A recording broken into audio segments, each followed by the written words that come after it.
Howdy, folks. Unpretty, welcome. First is worth absolutely nothing, and it never will be worth anything.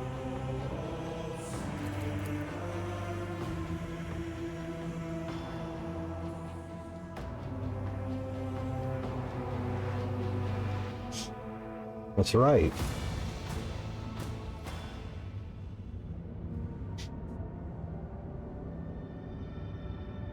Oh, Unpretty, I only bring this up because you asked about it last month.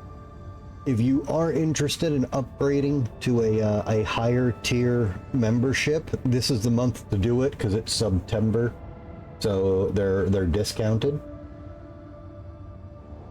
So this is probably the best time to upgrade if you really wanted to do that.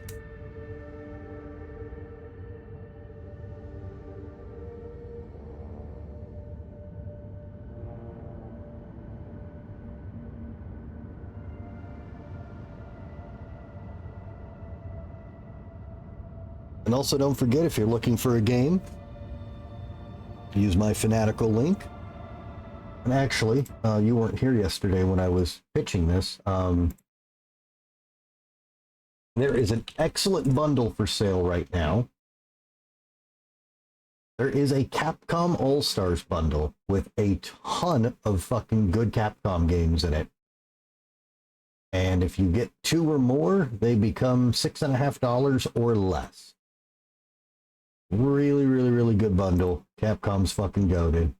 Oh, were you? I thought you weren't. Okay, well, whatever. The Capcom bundle's still here and it's still awesome.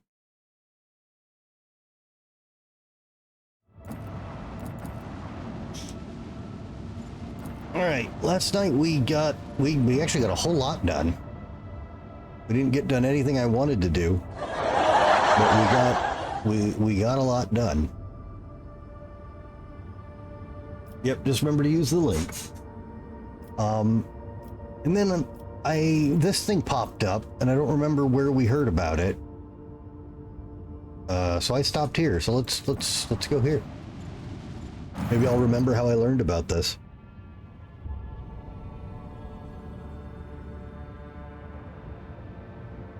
Mutant Stronghold. Not remember. Oh no, it's Ichabod. Buddy.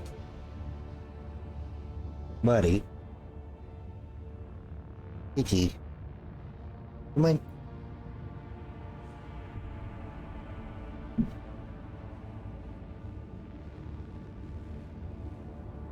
Hey, dummy kitty.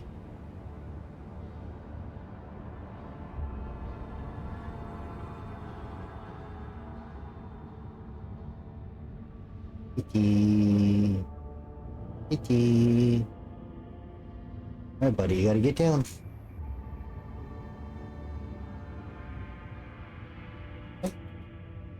Come on, you gotta get down.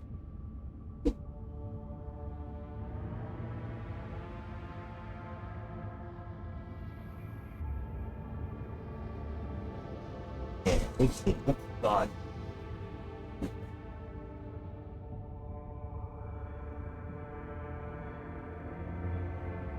Oh my God, Ichabod.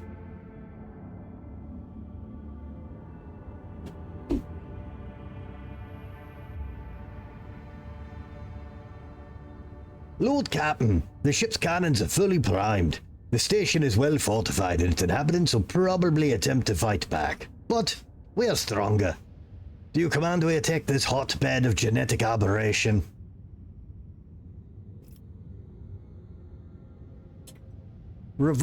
Ichabod, why are you replacing Rorschach? Bravo, do you have any tactical recommendations for this assault? I'd advise a decisive approach strategy. The station's well prepared for a long-range artillery duel. Rumor has it they traded with the Explorer to us for improved macro-cannon boosters and warheads so spirits can adjust the flight of the missiles. In a short-range battle, the guns will be less dangerous.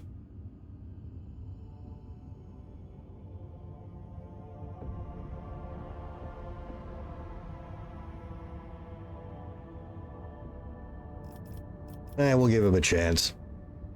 Ariox Rim, this is Holt von Valentius. Surrender without a fight, mutant scum, and I will grant you a swift death.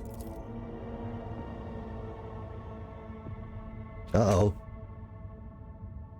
Emperor, have mercy. What mutants? We are but a bunch of voidsmen, a collective of harmless traitors. I urge you to leave station orbit or we'll be forced to defend ourselves. Ichabod.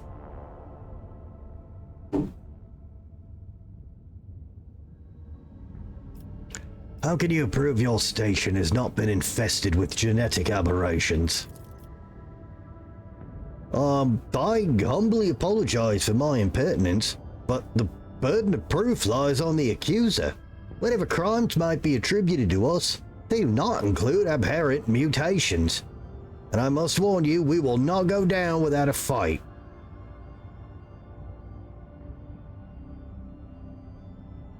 Ichabod!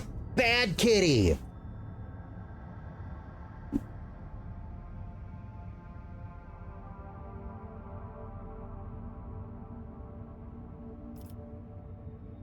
A mutant, one of you, revealed your hideout's existence to us before he died. Oh, I can't imagine why. This heretic of yours slandered us from head to toe.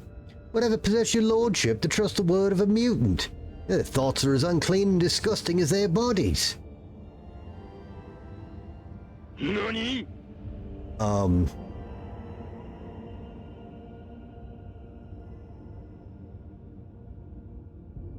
I hate this because I don't remember where we learned about this place because there were so many quest lines.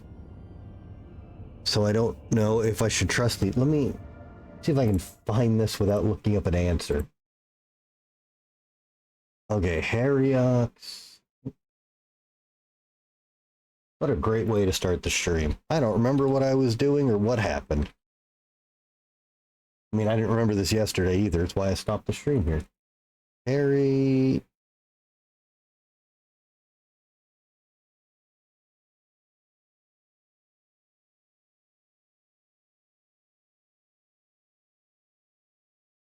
All right.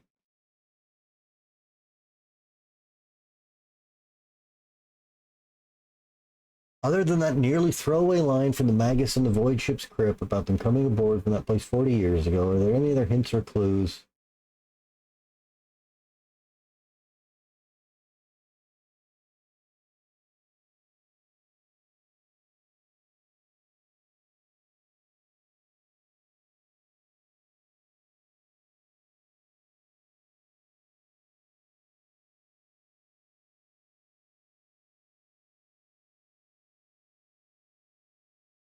Hmm.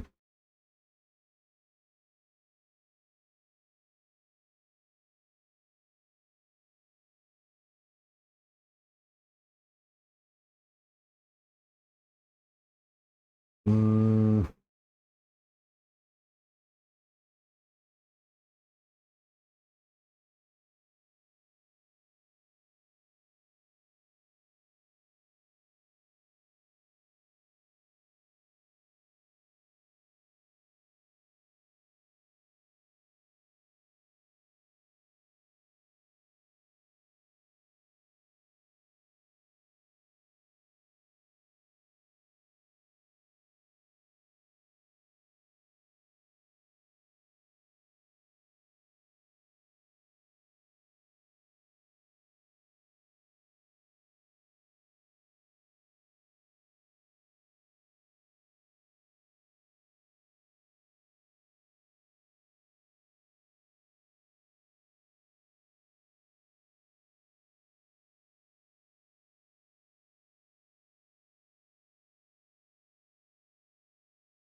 Ah.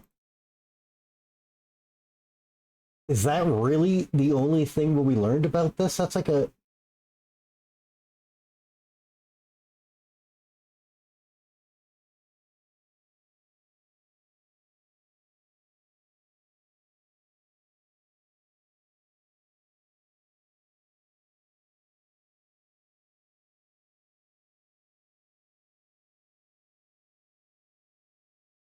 Huh.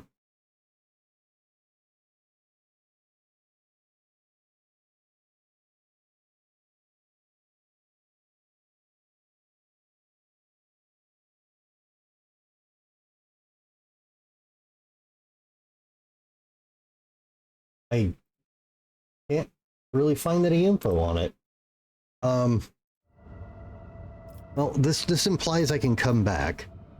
I believe you, and I'll leave Herok's Rim alone. For now. May the Emperor bless your good judgment. Let us forget this unpleasant incident and restore mutually beneficial relations.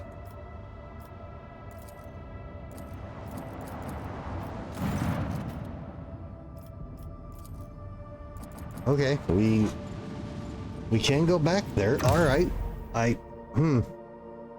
That's weird that opened a quest, so I guess I'm technically not forgetting much. All right.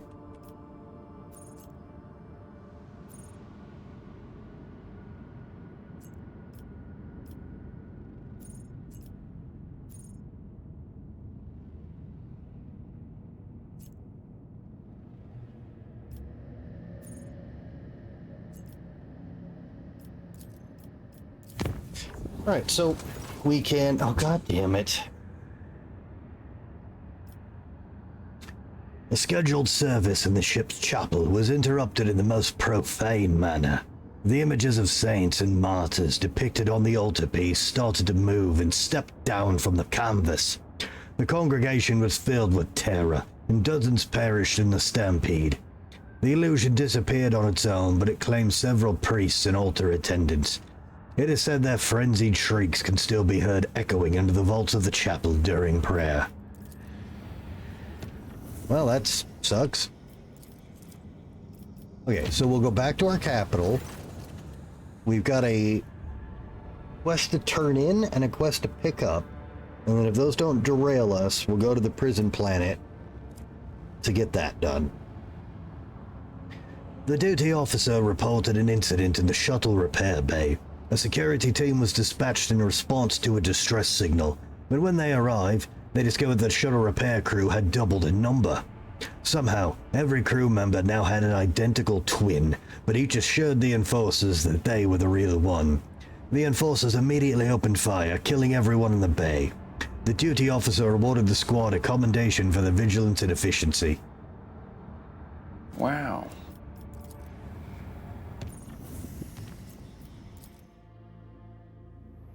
Well,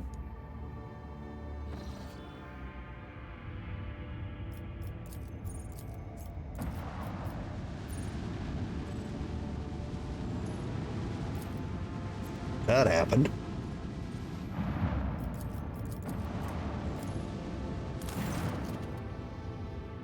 Lord Captain, we've received a report from Dargonis.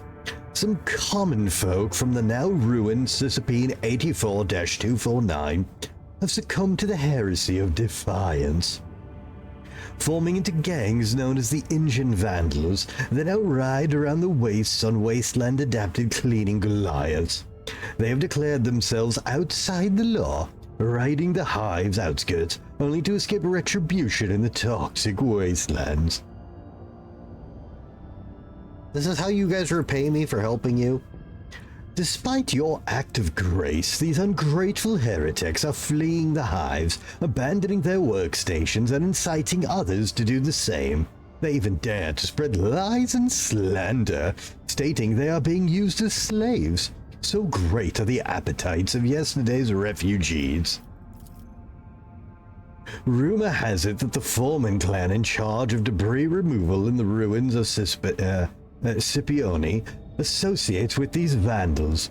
We could pass on your words to the renegades via the Foreman, or force them to disclose the location of the rebels' pneumatic camps. I'm a little upset about this. This is fucking ungrateful. What is this Foreman clan? It is a union of workers and technomads who used to serve on the lower levels of Scipione. Small-scale shift bosses, useful common folk who have proven their worth with diligent labor and valuable knowledge. Of course, they rank much lower than the esteemed merchants, to say nothing of the aristocrats, but the common folk heed their kin, and the foremen have both the authority and ability to manage them. The Scipions keep to themselves, but the foremen have not shown any signs of disloyalty. They were the first to volunteer to return to the ruins of Scipione 84-249 and begin clearing the rubble. They are certainly useful and well accustomed to praising the Emperor through their labor. Moreover, their grief at the loss of their home and the resilience in which they have borne it has made them heroes and martyrs in the eyes of the other commoners. How do they survive in the wastelands, and why do they reject my rule? It is a rather uncomfortable way of life, your lordship. They're always on the run from acid rains and hurricanes, keeping a decent distance from the hives if they do not plan on raiding at the moment. They get their food from abandoned outposts, paying for it with the lives of those killed by the autonomous security systems. Water and promethium are rationed very strictly. They live by marauding, occasional hunting and plundering, sometimes their own kin, and sometimes the outskirts of the hives. They're a tribe of degenerates and barbarians that is rapidly developing into its own clan culture. The civilized residents of the hive shoot the scum any chance they get. What do my advisors have to say? If the engine vandals have managed to tame the ancient machine spirits, then that means that the technomats or even tech priests among their ranks, that renders them negotiable. It would be efficient to utilize such renegades instead of disposing of them. A promise of reward for every piece of technology found in the wastelands of Dargonis and returned to the dynasty will ensure their obedience and tractability. If you wish to exterminate them, Elentak, do not waste time on hunting them down. Instead, deceive them into destroying each other. Tempt them with a prize, a weapon, or a trophy they can fight over. After the Monkey are finished slicing each other up with the right to obtain it, your warriors will finish the deed. This tactic often proves effective against your kind. Wow. The aristocrats of Dargonis despise them, but they also are secretly afraid of them, correct? Renegades who can invoke such fear, I wonder, had there been exiles in my had there been such exiles in my house, would their presence have curbed the ambitions of my brothers and sisters? Would they have supported me in case of conflict? Oh, I am scheming and conspiring right now, am I not? Bravo, Lady Cassia. Do not be ashamed of the unique abilities bestowed upon you by your heritage. They are your birthright. The web teaches to look for the enemy's vulnerability in what drives them. If the enemy is compelled to seek sustenance by attacking your domain, prepare a trap full of poisoned gifts. Let them eat and drink to their heart's content. The poison will weaken them, and then you will strike. That gave us lots of options. All right. All right. We can have them serve as acquirers of knowledge. We will gain a wasteland generator. Not a lot of damage, but it's 5 short ones. We gain a mechanism, which we don't have a lot of, and we lose 1 profit. Okay, that's pretty decent.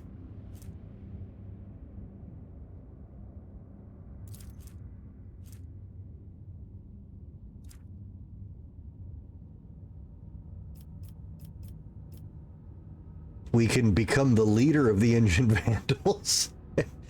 Make them an official gang that I control, and I get a movement point. That's pretty awesome. We can lay down bait and poison them. We will gain a Death Cult Power Blade.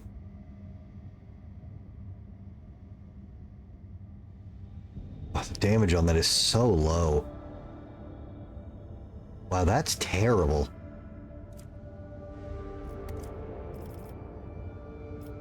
We will follow Yilret's advice, spread rumors about a prize among some of the Vandals.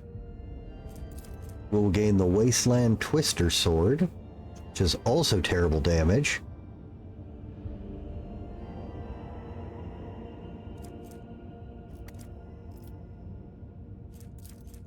Huh.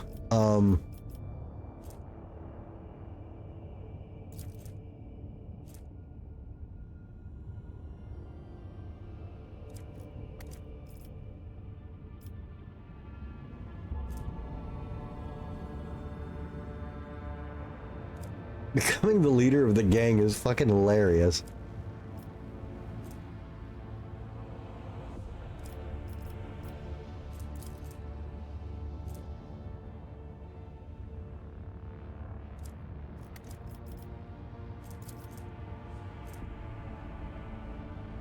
Actually, that is good high-end damage, but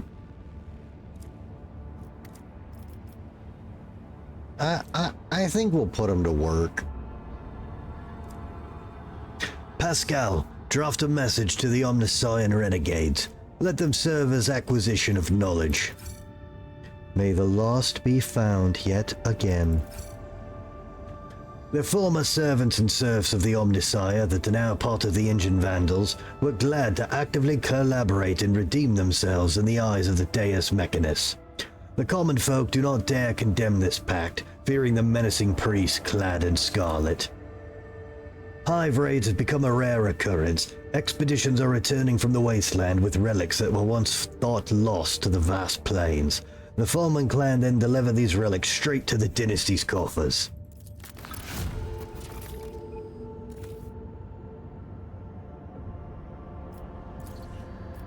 Okay, great.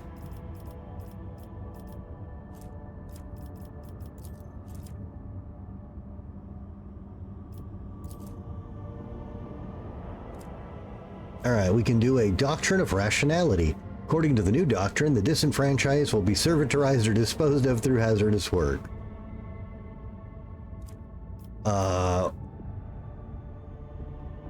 Yeah? Guys, just do your job or I'll kill you and turn you into automatons. Kind of messed up, but that's a lot of efficiency.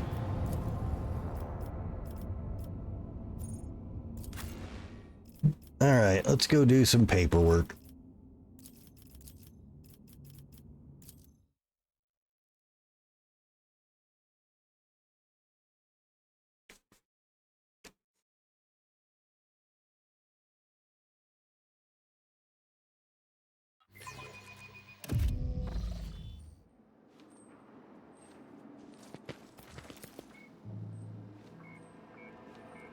Let the faith guide my path to glory.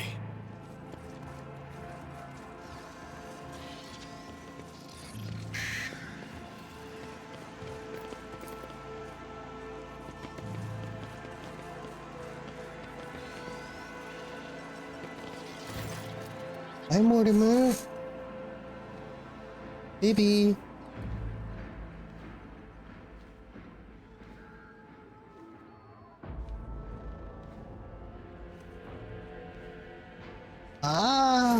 Bolt von Valencius, you have returned. I hope the sacred document I entrusted to you last time has now successfully passed through the approval procedure.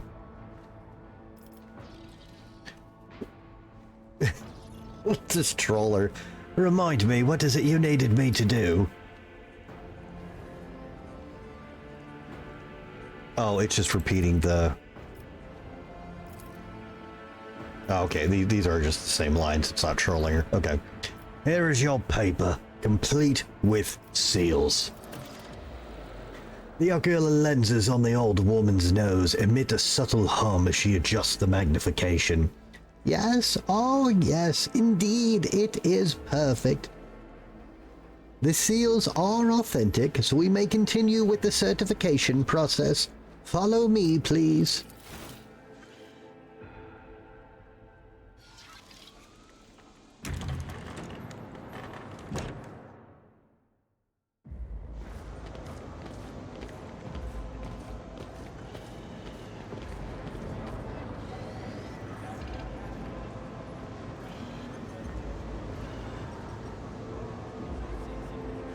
Oh my god.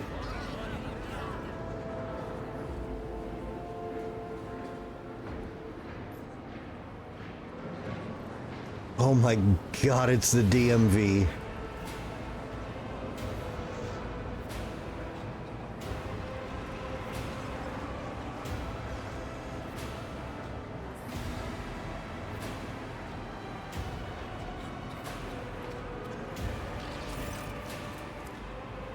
This is your cue, and your ticket number is...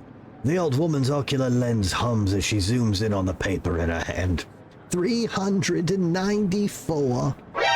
When it is your turn to be seen, the ranking prefect will review your documentation again and sign the official certification for Jai Hedari to possess a Mercatum Tabula Official. You will have to bit of a wait, but it will be worth it in the end, yes? Is this some kind of joke? The Master of Seals peers at you over her ocular lenses. Hardly. In accordance with Decree DA-58, Clause 201, citizens of the capital world of the Von Valencius Protectorate must submit their petitions at one of the assigned windows of the waiting hall. The decree makes no mention of the rogue trader being exempt from this rule.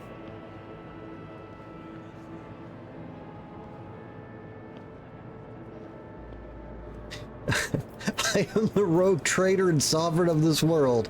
I do not queue.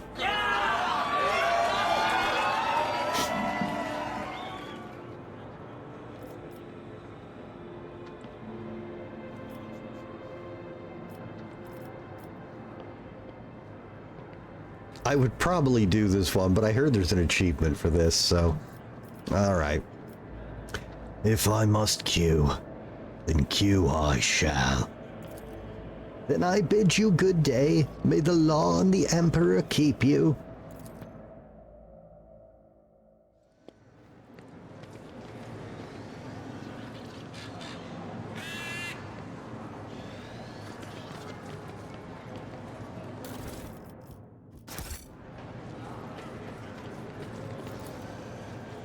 The crowd hums and surges like the sea in foul weather. The smell of unwashed bodies, ancient parchment, and ink assault your nose.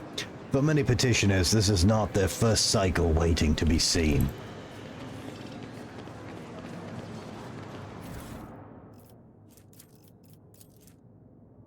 Task list for current work turn. 1.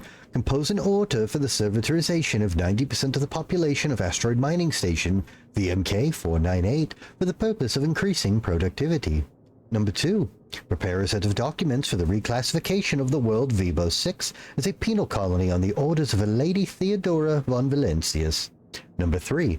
Task the newly appointed adepts of the Administratum with conducting a review of all unresolved petitions in the last 5,999 cycles. 4. Make big mug of recaf. Wow. We shall reclaim what is rightfully ours.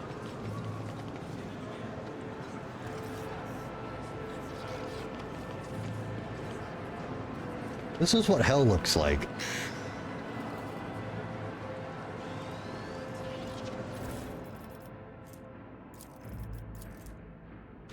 Addendum 32-4 to Addendum 874-BA7 to document NXC 4026-82. Regiment of the Astra Militarum sent to the frozen world of Xenagar 2 required supplies of warm clothing, footwear, and snowshoes for successful combat maneuver with a further offensive against the enemies of humanity and the Emperor. Due to a gross error by a low-ranking adept of the Adeptus Administratum, instead of the aforementioned supplies, soldiers received 800 cryobanks, resulting in the death by freezing of the majority of troops before the commencement of the mission for retribution. For the purposes of improving efficiency, the adept responsible was subjected to Servus Imperituis, as a result of which he is now discharging his duties flawlessly.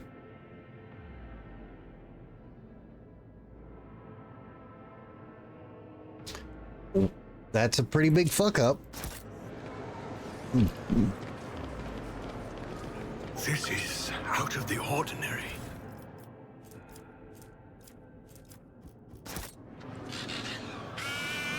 Interesting, there's a guy here with a name. Know your duty.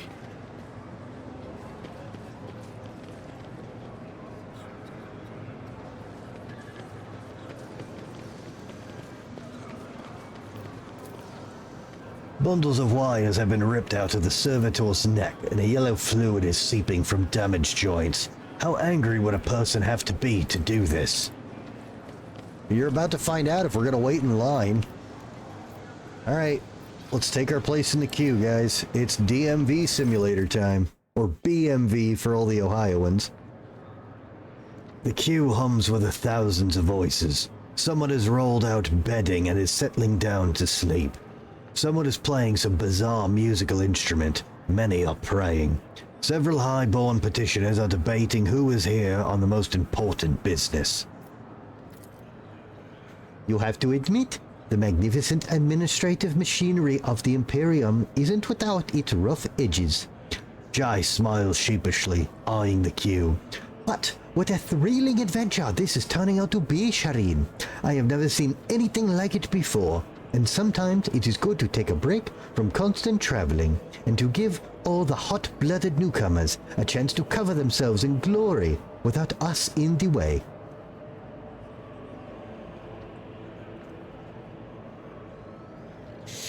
Let's count the people in the queue.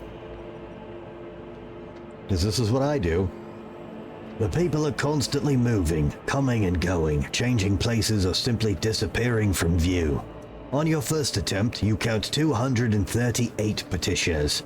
On your second attempt, you count 244.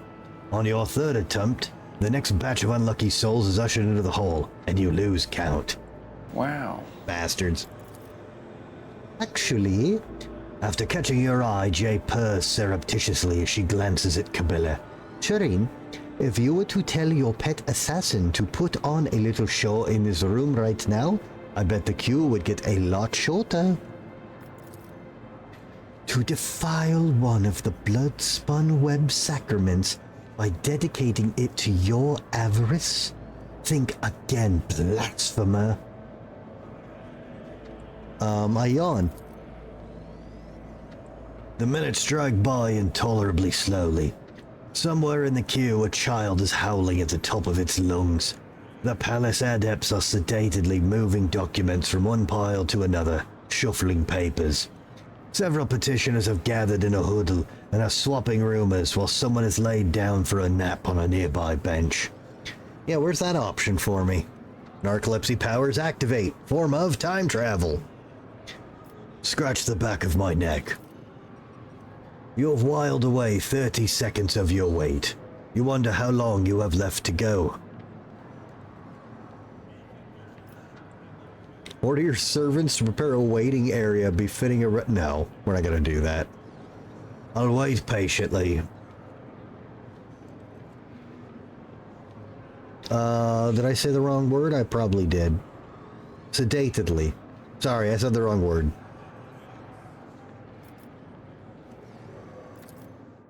No, shit!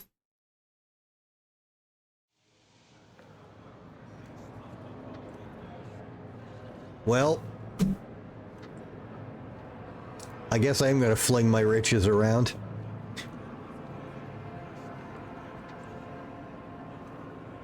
You feel the envious eyes of the other petitioners upon you, but no one dares do anything more than stare.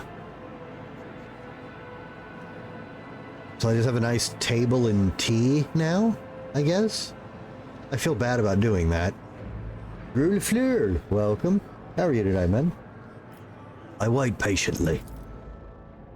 8 hours? I also like the idea that the whole time I'm waiting in the DMV line, my servitor skull is shouting all of my accolades the entire time. In the last 8 hours, the only thing that has changed in the waiting hall is the warden shift. The petitioners in the queue placidly await their blessed hour, when their appeal will be heard by the high-ranking servants of the Imperium. The entire queue perks up at the sudden announcement, "Number 285, proceed to available window." Throne, take me. What a torturous trial have we left ourselves in for? Jay almost wells in despair. So much precious time lost, and we've only moved 3 places ahead. At this rate, we'll be old and grey before we get out of this queue, Shireen. I got that guy I mentioned. Fuck, who did I mention? I said a lot of stuff yesterday. Oh, Heinrich, the Inquisitor.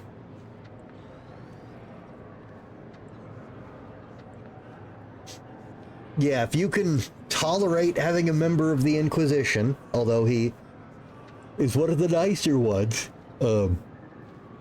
he is very, very good. And from what I've read, there's a ton of really good ways to build him.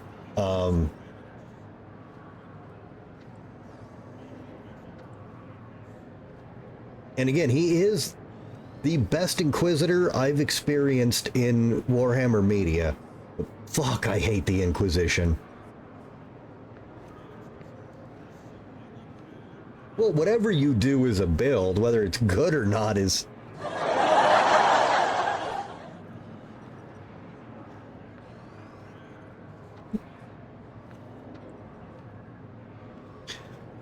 Do not forget, Jai, you are the reason we are here. And that was the will of the Exalted One, Shireen. Jai throws up her arms and lowers her head, and the Exalted One has granted me insight as to how, with a simple wave of your hand and a few wise words, we can ease our arduous weight. The simplest way to make these lowly subjects bow down before the blinding radiance of our title, Shireen.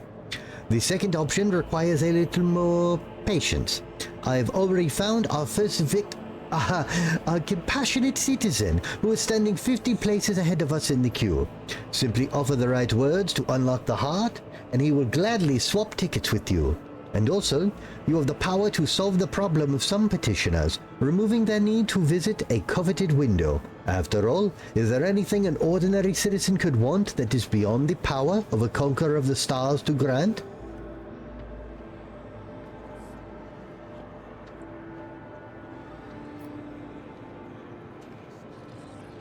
Open fire on the crowd. Why go to any effort, as I can simply shoot everyone here? We can turn this into, the first 3D Postal game, apparently. Wow.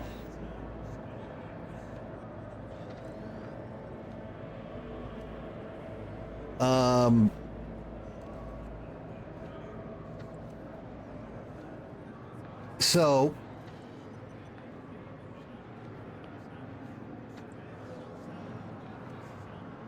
I actually like the idea of solving the problems of the common people. That's a good call.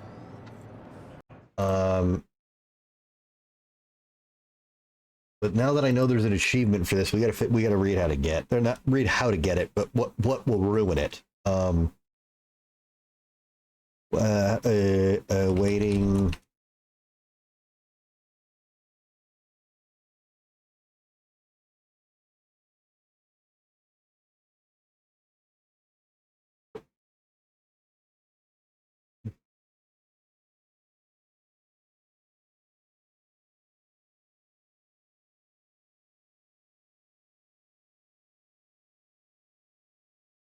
Okay, blah, blah, blah.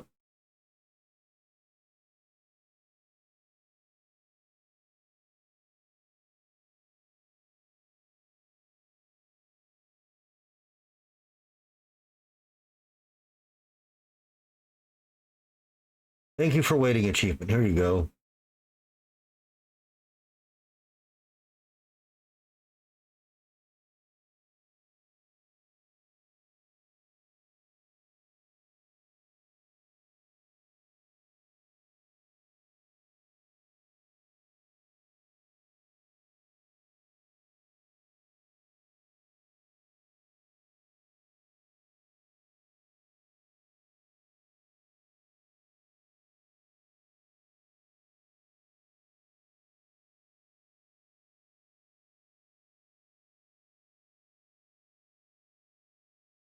Well, that's unfortunate. Alright, for the sake of an achievement, well, because I would love to solve the problems, that's better for everyone, but I want to consider everything again. Of course, Shireen. Our number in the queue is... Jai checks the ticket. Oh, exalted one, I wish I hadn't looked. We are definitely not going anywhere soon, Shireen. You need to make a decision. We will wait patiently. 8 more hours! Never mind, now I'm happy I set up something more comfortable as the road trader. Fuck this. Another 8 planetary hours go by. The queue has hardly moved. The adept in the next window was dealing with rebelling machine spirits in his cogitator, so the petitioners from that queue were diverted to the middle of yours. Shireen, you are a saint. Have I told you that before? You must be, because I don't see any other reason why you should show such fervent but senseless patience. Can't we hurry things along? You could also ask Adira to use her talent. On second thought, no. That could be more disastrous than a suddenly erupting volcano, Shireen. Forget I said anything. We shall wait patiently. For 8 more hours. So we've been here a full day. I appreciate that they don't close. Today, the entire capital is celebrating the birthday of your ancestor, Militiades Horas Theon von Valencius, who discovered and colonized Kiava Gamma. In every hive on Dargonis, prayer services are being held in his honor. Nobles and commoners are attending fairs with amusements, and Governor Drivestem himself is giving his annual speech from the main spire of his palace. Most of the administrative servants have joined the festivities, so today all of the windows are being served by only one certification officer. NANI? Oh, Lord Captain, this place is so dull. There are not even any knocking on the other side of the door. All of the whispers have died down when they realized nothing interesting was going to happen. Can't we go back to the ship? Well, Shireen, maybe this time you will lose patience with being patient and decide to move things along a teensy bit faster. Okay, now I'm doing this because it's bothering Jai. We'll wait patiently. Another 8 hours. The next 8 hours pass surprisingly peacefully. Nothing unusual happens. All the certification officers are at their windows and accepting petitioners. And you have even started growing accustomed to the sounds and smells of the place. Well, Shireen, maybe this time you will lose your patience for... Oh, she's gonna say that. Nope.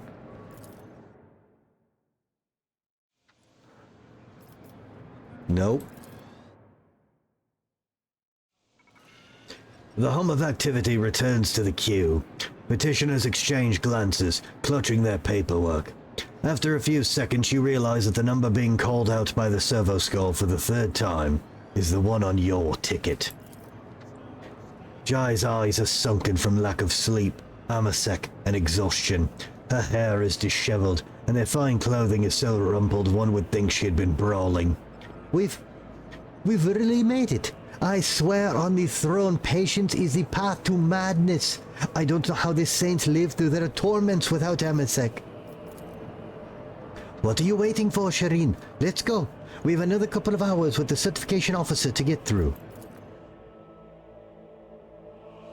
2 more hours. The certification officer leans over the document, his smoothly shaven head gleaming. His augmented ocular eyes whir as the lenses zoom in and out. With quiet scratching sounds, the cogita quills that serve in place of the officer's fingers make notes on a fine sheet of paper. I am afraid that, comes the rasping... integrate. Coming from the rasping voice of the metal jaws with the integrated Vox. The validity period for certifying one of your seals expired 3 hours and 48 seconds ago. You must request a blank form from the Master of Seals and have both seals placed again. After that, you may return here and wait in the queue for your turn to be seen.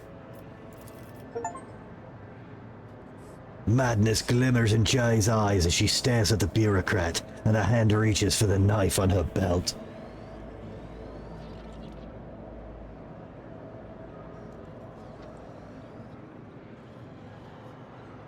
I think we just got the achievement. I missed it. Shit.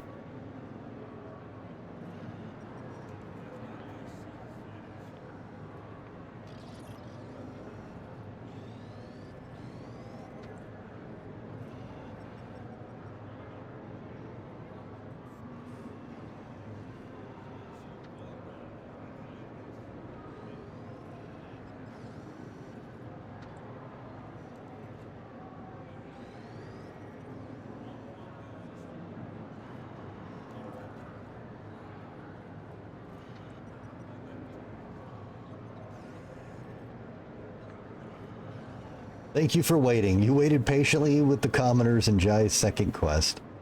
2.7%.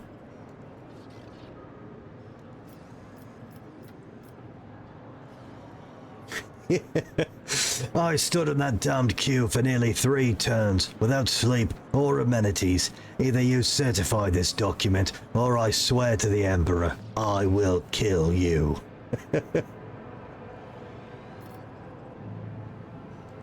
Destroy the waiting hall and place the seal yourself.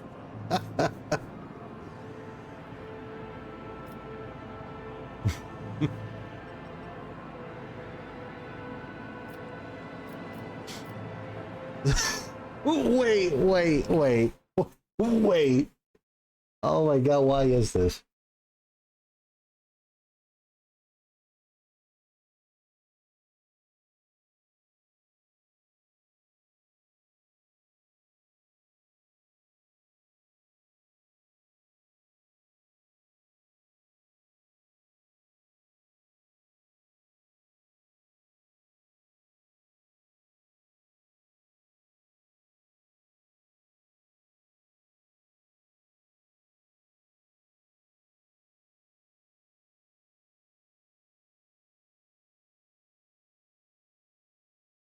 Oh my god.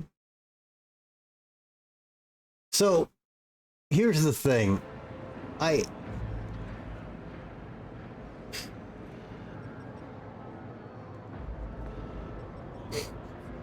Being petty to someone you don't like, I approve of.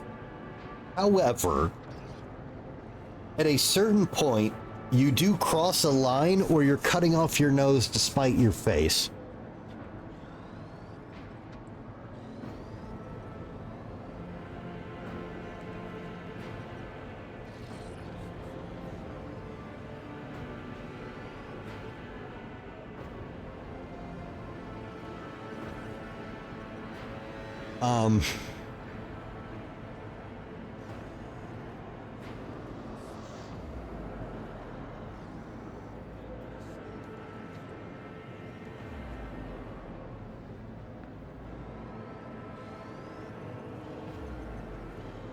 Oh my god.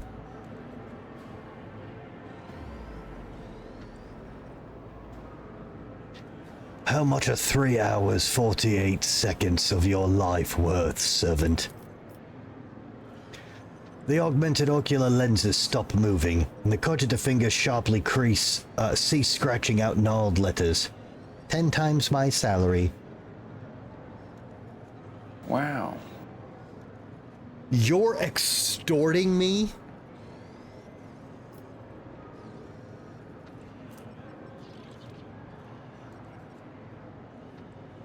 Read a letter of payment for that. That'll take a whole profit factor?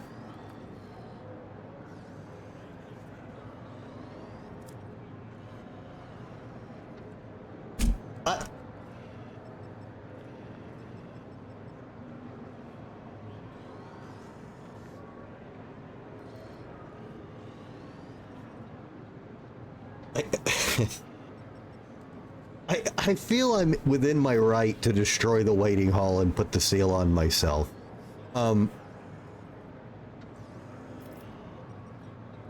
No, they're gonna make me do it. I stood in that damned queue for nearly 3 turns, without sleep or without amenities. Either you certify this document, or I swear to the Emperor, I will kill you. I am sorry, but that is impossible. The validity period has... You'll shut up if you know what's good for you, servant of the law. Just shut up. Wait, that still doesn't get me.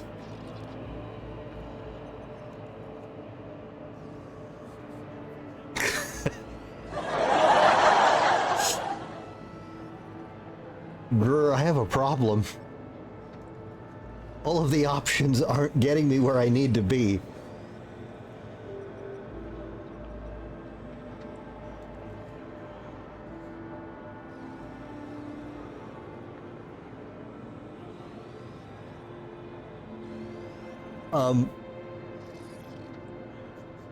I am not...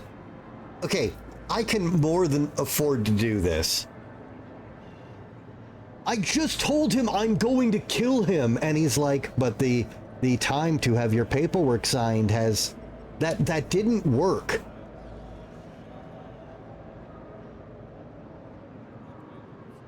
I don't want to bribe this guy. He would rather die. He'll take the bribe, but give up his life.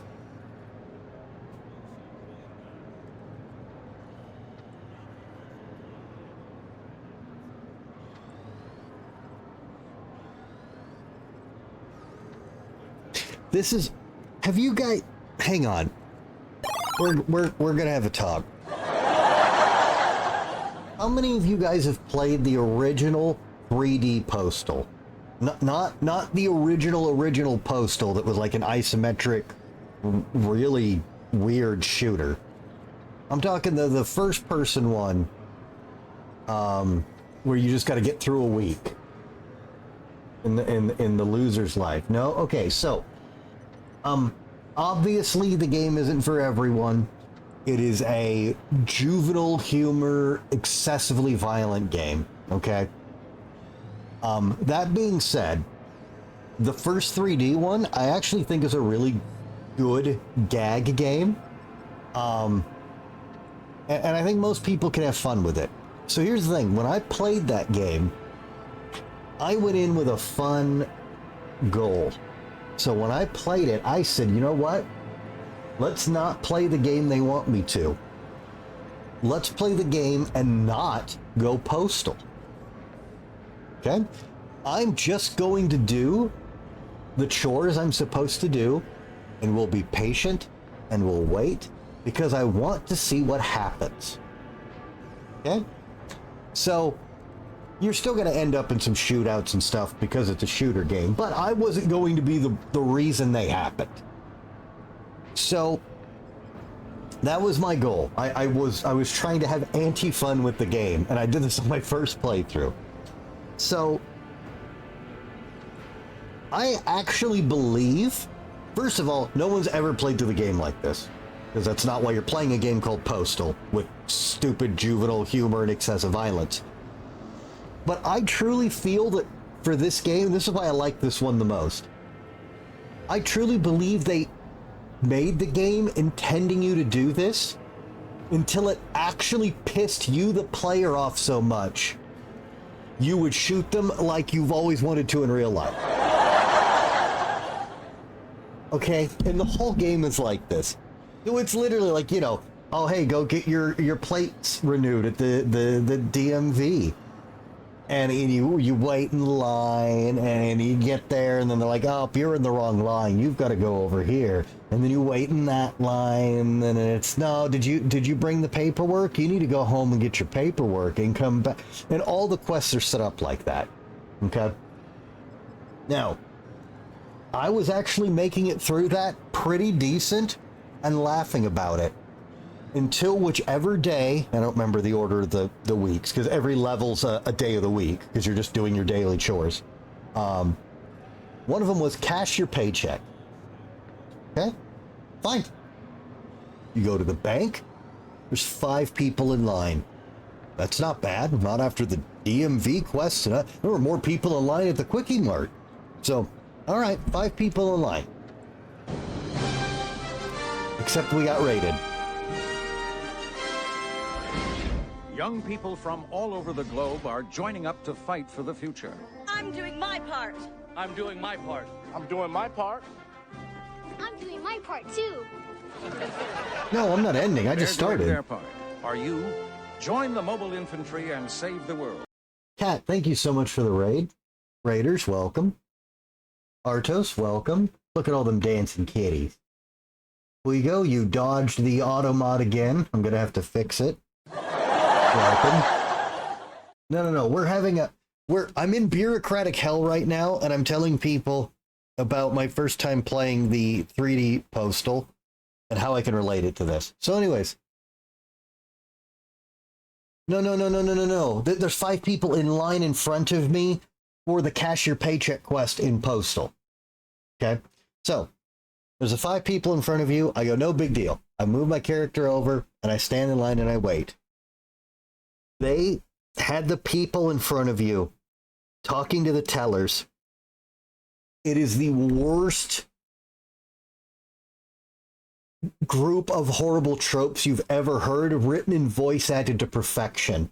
Okay? There's like a 104-year-old woman who can't see, whose hands barely work, cashing out pennies and counting them. 1, 2, 3. Oh, I dropped them. Hang on. 1, 2. And it takes like 10 minutes of real time. Yeah. So that happens.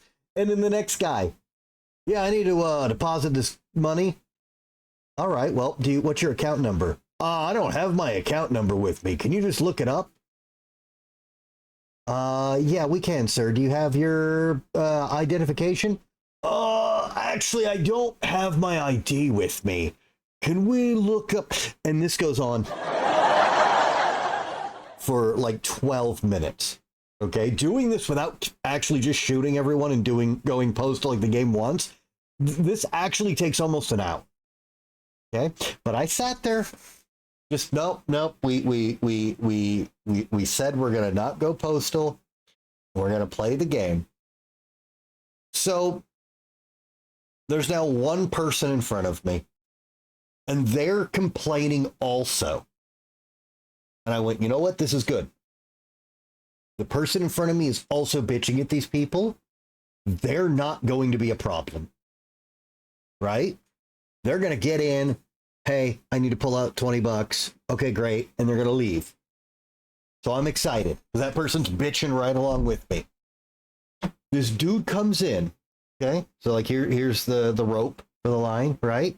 So the dude comes in. Hey, long line today? Oh, all right. I hope you don't mind if I just, and the motherfucker cuts in front of me. Nani? This dude blatantly gets under the rope and cuts in front of you. And then they call the lady up. Wow. I pulled the gun out. I fucking... No. All right, game, you beat me. You beat me. Anyways, no matter how you play it out, as soon as you get up there to cash your paycheck, bank robbers show up and a shootout happens anyways. Wow. Because it's postal. But I'm having that moment in this game right now. It is this time to pull out the gun.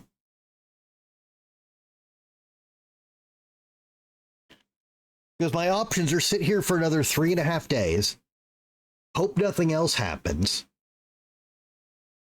pay this bribe-taking asshole who would rather die than do this wrong, or wreck the place.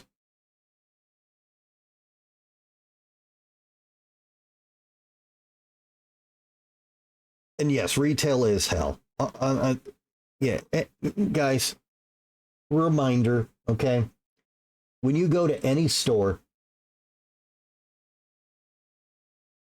and somebody in retail is in a bad mood or is a little rude or isn't helpful, before you mouth off at them, complain, take a minute, look at them, really look at them. Have they had a shit day, or are they just an asshole? 9 times out of 10, if you take a minute to look at them, you can tell if they're having a shit day or not. Forgive them, okay? They go through horrible things. Now, if they're an asshole, fuck them. Give them that minute analysis. Has this person had a shit day? Okay, retail is hell. Artos is 1000% correct. You've hit the 9-hour mark. Oh, I hope you're enjoying it. I'm not gonna get too into it, but I'm pretty annoyed and upset along with you, Kat, over the that subject matter in a Final Fantasy game. I know it's your first Final Fantasy game, so you don't have a comparison, but that is really out of place for that game series. There is lots of grim, dark acts implied, danced around, built on in those games, but they're all in the background.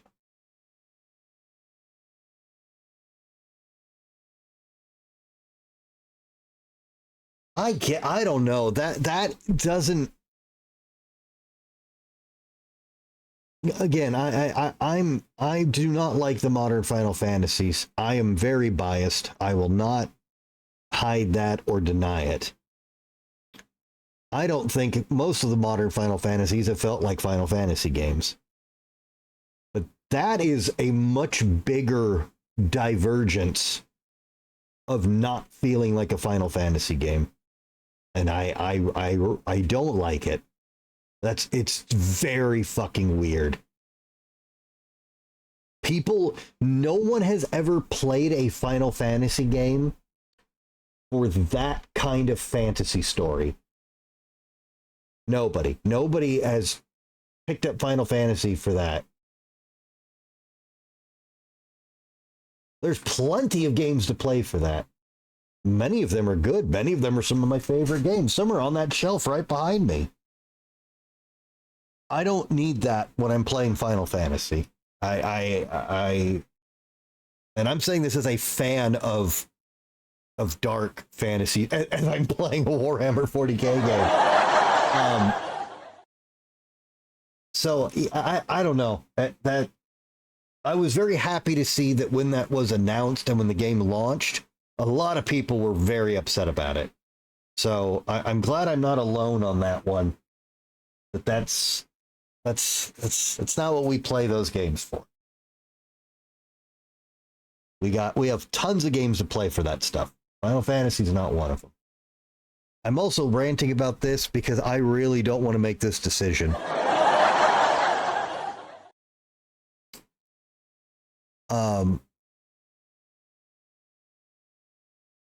Yeah, and I know you're more sensitive to that topic than others, but the fact that I've defended that topic in stories, like when we've talked about Berserk and stuff, and the fact that it's bothering me should tell you where it's sitting with me. Like, it is wildly unnecessary and out of place. I don't know how else to word that.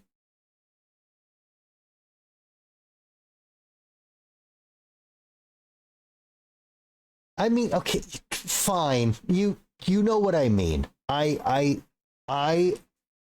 don't believe any story should be censored to cater to an audience. But that being said, you shouldn't put things in what you're doing for shock value or because you can. Everything is okay if it has a narrative character point. And when you just throw things around or do it for shock value or because you can, that you're a shit writer. Everything's acceptable with the right context. Doesn't mean people want to read it. But it's I don't know. I really don't want to make a decision for this. Wow.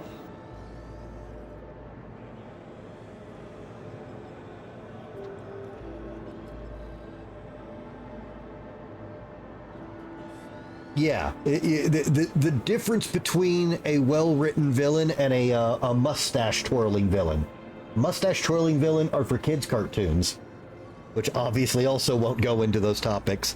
But yeah, are you?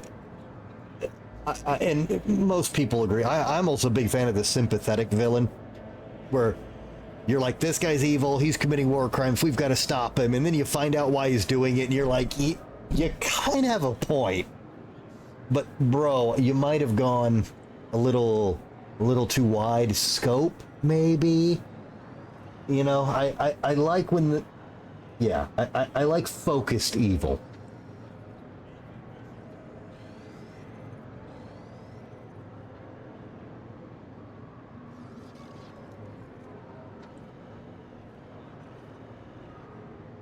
Redeemable villains are like anything else. The writing. Tropes become tropes for a reason, because they're good and effective. But the more they're overused, the better your writing has to be to support their use. You can't just phone it in and expect it to be well received.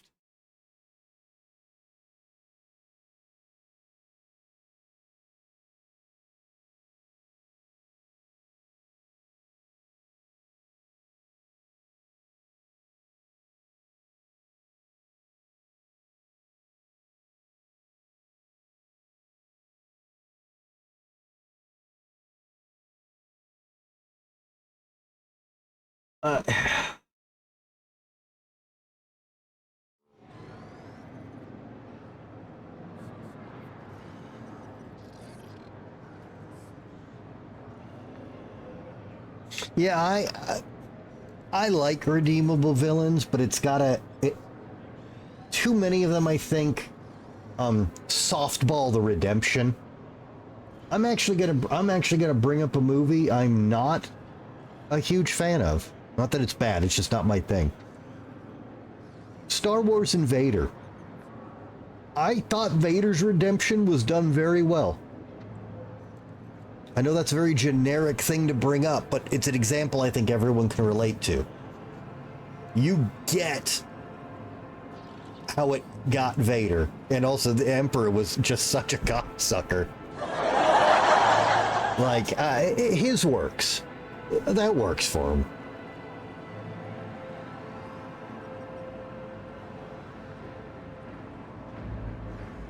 All right,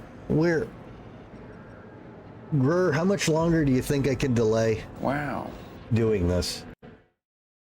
How much bullshit?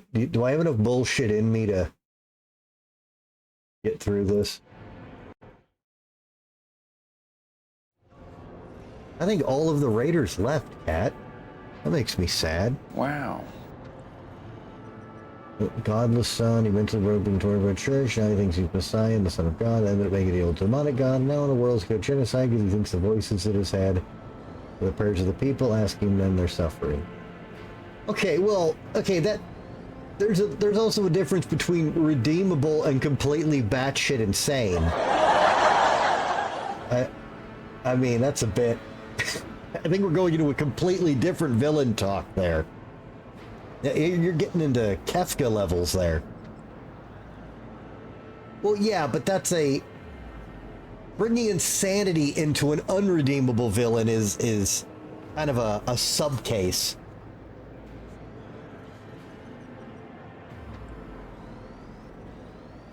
Oh yeah. Oh, okay. Yeah.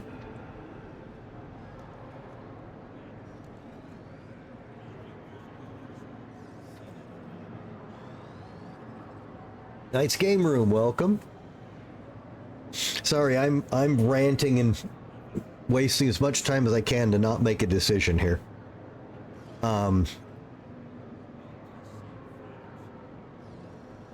We've been at the DMV for like 3.5 days. And then they told me my paperwork is now expired and I have to go redo everything. And I threatened to kill the guy and he still wouldn't do it. But he will take a bribe. But I really don't want to pay the bribe on principle. Or we have to go wait the 3.5 days again after doing everything again. Or I can destroy the waiting hall, put the seal myself.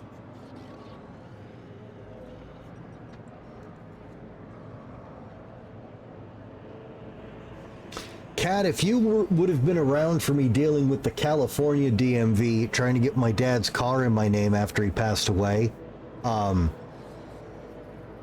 was... If I had the money to fly down there and go to war with them, I 100% would have. Also, Kat, if you check out the Fanatical page, check out the Capcom bundle. They just started the Capcom bundle yesterday. There is some crazy good games on crazy cheap deals in there. We all know Capcom is the fucking GOAT. I highly recommend checking out the Capcom sale bundle at Fanatical right now.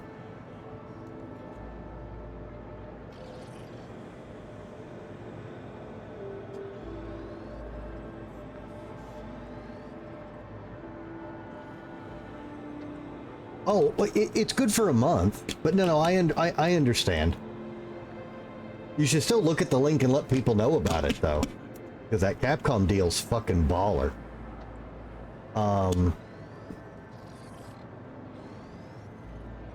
it's nice. I actually, with the partner thing, I actually get an email like 12 hours before the next bundles go up, so I can get ready to promote them.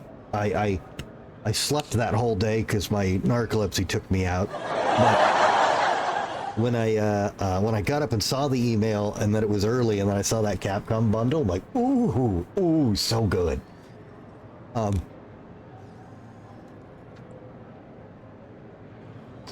Yep. So Night's Game Room, you're not wrong.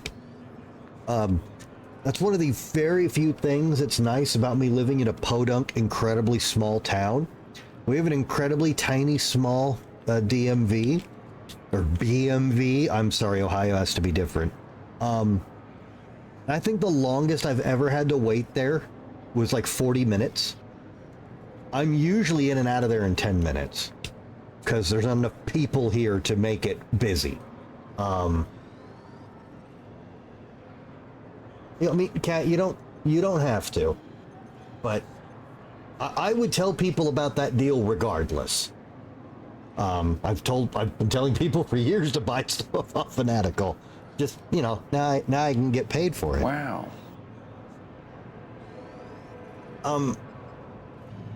We're gonna have to destroy this place. The link isn't working?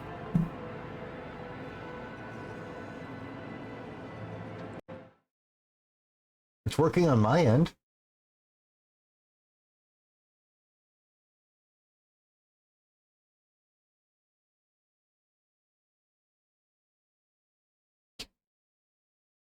Random money side of property tax, but ugh.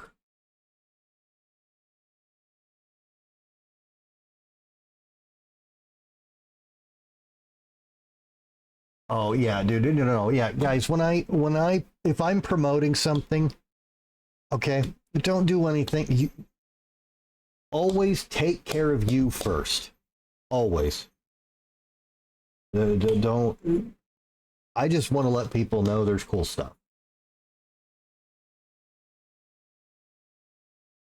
Why is it working on my end?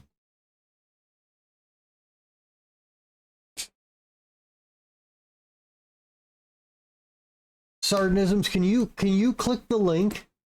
I think you're still awake.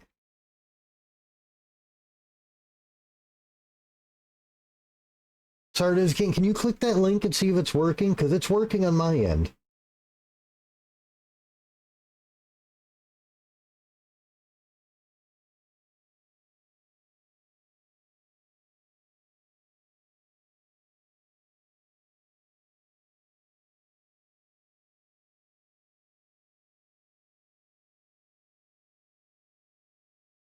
Yeah, Kat, your laptop might be an asshole.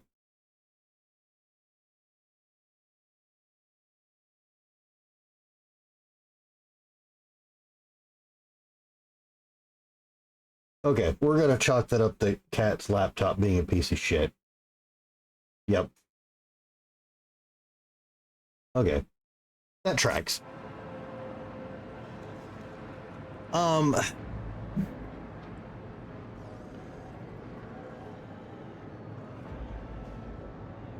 No, I was right to bring up the postal thing. This is the moment the guy cut in front of me. We're doing this. Destroy the waiting hall and place the seal yourself. I've had enough of all of you.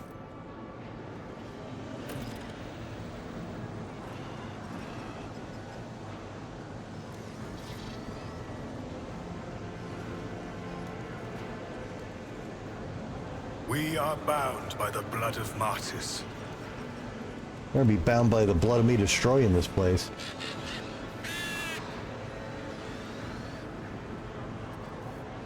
You have 2 copies of Little Samson in the box?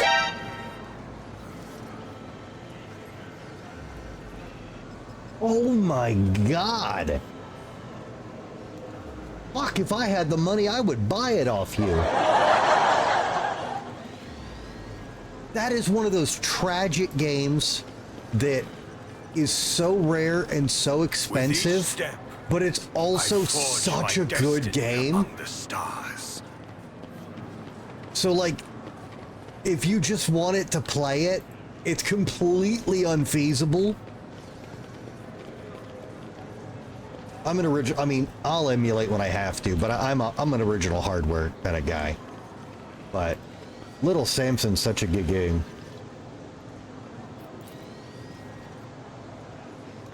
Play the old ones, Cat. The old ones are the best ones.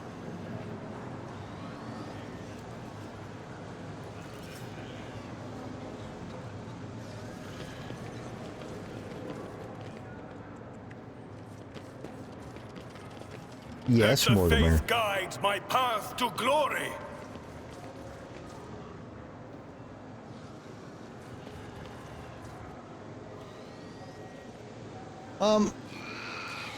You can probably... Oh, that's fair. You can probably still play the first one if you want, because there's not a ton of dialogue in it, because again, it was a Nintendo game. It's old. That one's probably fine, and that one's got enough old man fans like me that they'll watch it anyways. But yeah, for 4 and 6 and 7. See, truly phenomenal game at the same time. I hate seeing my friends struggle because I've been there.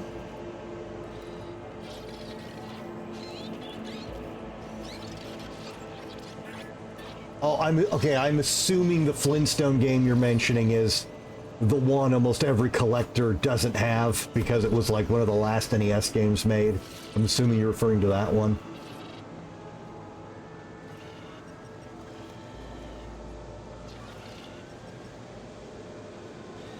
Yep.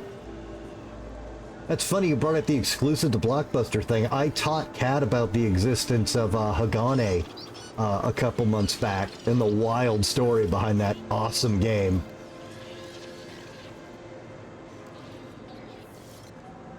Well, I mean, at least you're not losing the game. You've got 2 copies.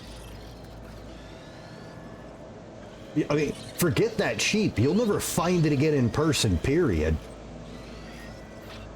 I'm still shocked at the little podunk town I live in. There's a game store here. At the same time, I took a picture of it because I'll never see these in person again. They had Hagane, Kuon, and, oh fuck, what was the third one? I can't remember. But they had, yeah, they had these games you're never even going to see in person ever again, and they had 3 of them in a row in their case. I couldn't fucking believe it. That's the first time I've ever seen Kuon in person. Well, I know I can't afford it, but in case anybody's in here, how much do you need for little Samson to help your buddies? If you want to shill that in here, as a fellow game collector, I am fine with you shilling it in here. I don't have a ton of viewers, but... Yes, by a mint box, Robbie the Robot standalone, passed on it for 3 and something. That's not a bad price. The guy barely fucking works, but he looks cool. See, I wouldn't mind buying a broken one of him because he'd just be a decoration for me. I'd buy a broken Robbie the Robot. I'd be fine with that. Oh my god, in the butt is not a sex-based term when it says kicked before it, Automod. I mean, Knights, you're old enough to know we can't buy everything cool we find. We've all put something down we shouldn't have. If that's the worst one you've got, you're doing all right.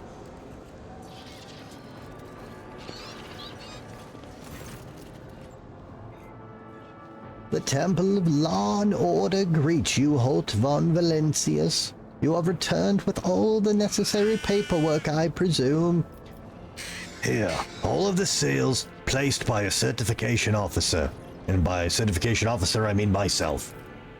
Wonderful. The Emperor blessed you with patience greater than that of proportion to ordinary mortals. Allow me to verify the authenticity of your documents for the final time.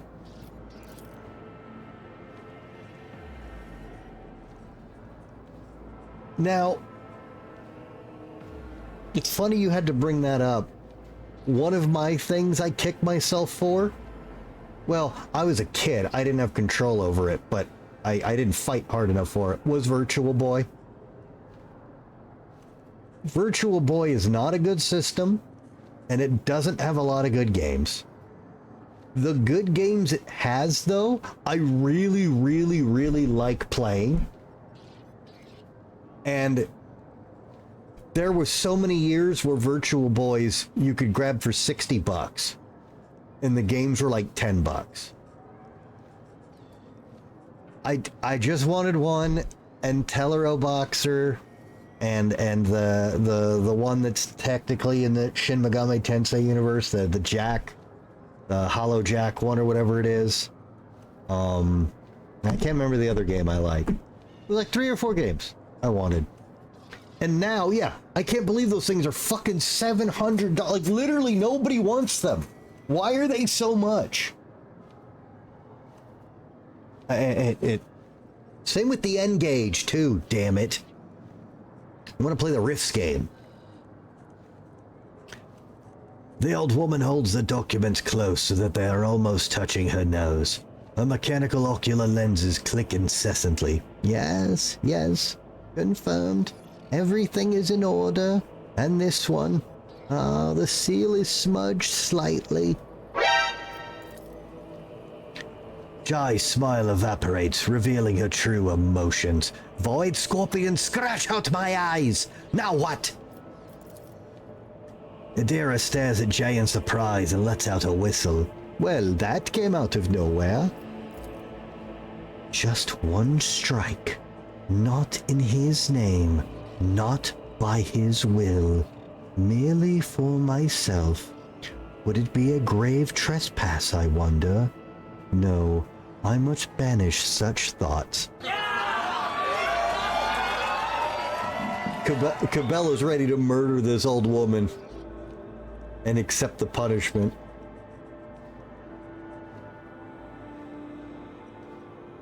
Just it in the box. Yeah, that's silly. I remember when they couldn't get rid of those things. And it wasn't like a short period, like like a KB Toy Store liquidation. There were several years where you could get Virtual Boys for like $60. And they said all the games were like $10 to $12. And I wish I could have done something. But I suppose I can overlook it, given that the rest has been certified correctly and promptly. Congratulations, Jai Hidari.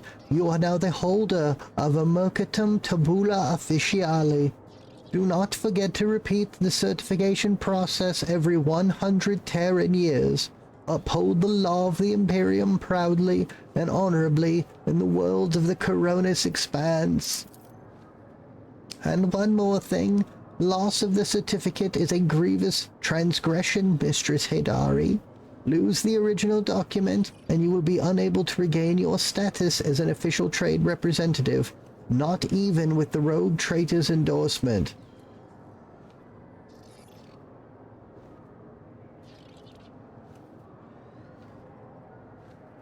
Good. I hope Night Dive remasters the whole series.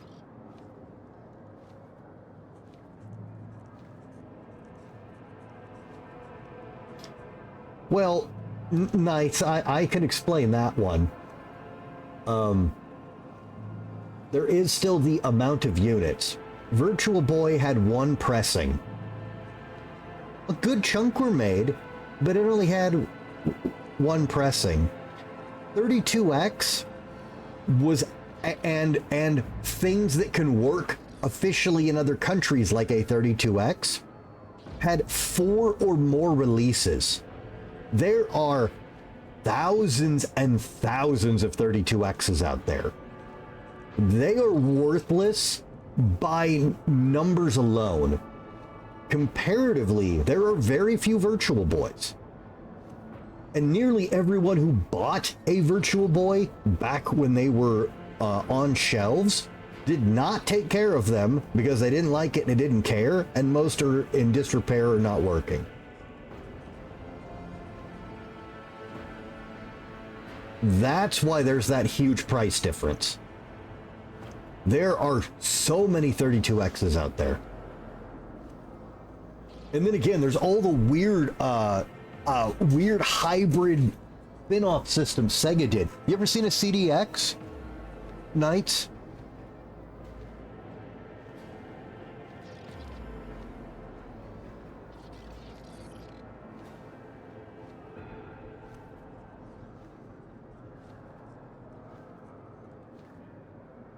You have? You're one of the few. Hang on, guys. Here, actually, Cat, I know. Let's see. Hang on.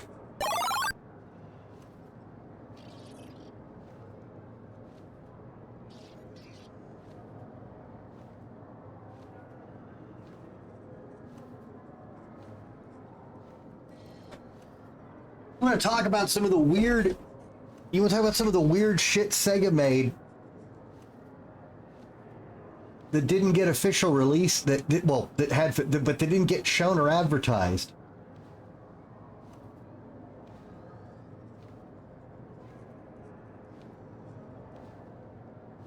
Yeah, but Cat, the Sega CD is this giant monstrosity that you hook everything into. This is a Sega Genesis, Sega CD, Walkman,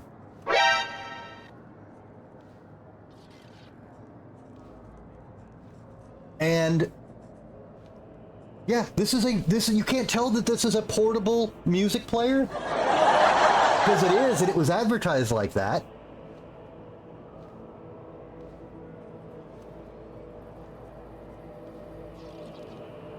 And you can do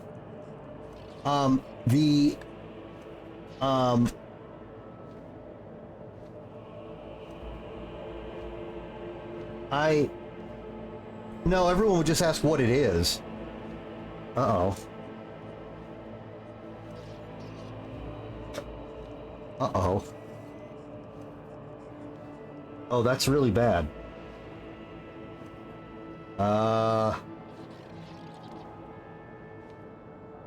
No, it's not broken, but, something very unfortunate just happened.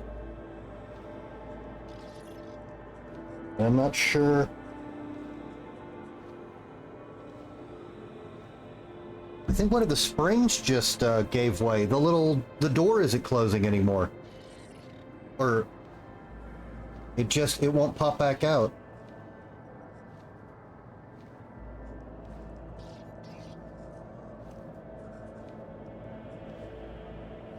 No.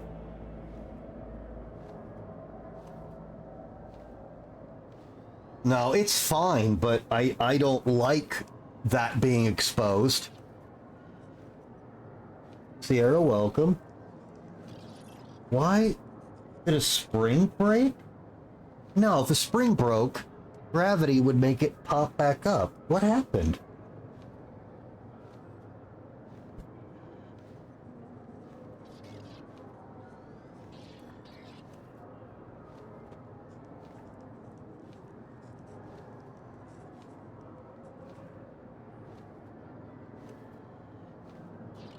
I've never had this happen.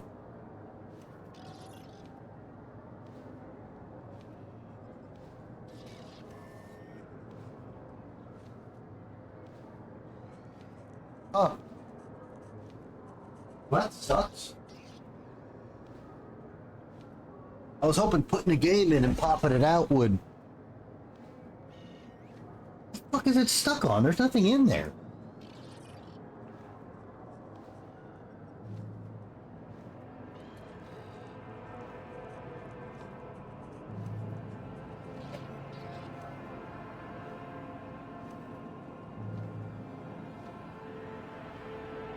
Huh, that's very sad.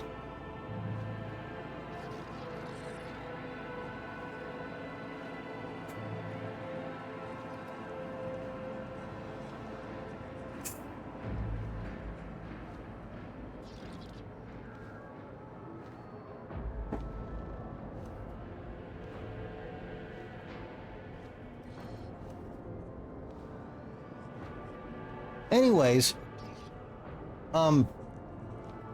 you can still get a 32X working on these, and it's actually easier to get them working on these than other stuff. But yeah, nobody knows about these things. Ridiculously obscure, awesome little system. And the best part is, Knight's Game, I don't know if it'll show up, but Knight's Game Room will appreciate this. I left the price tag on for a reason. See if it comes through there. Want to see how much I spent on this?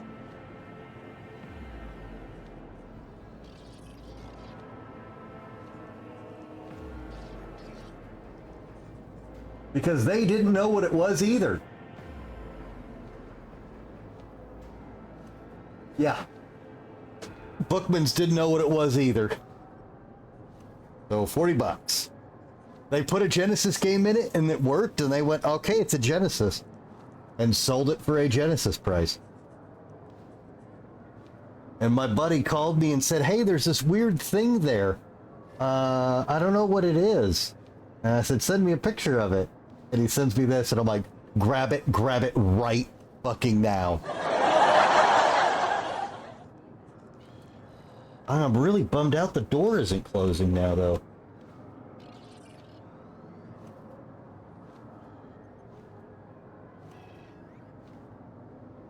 Shit.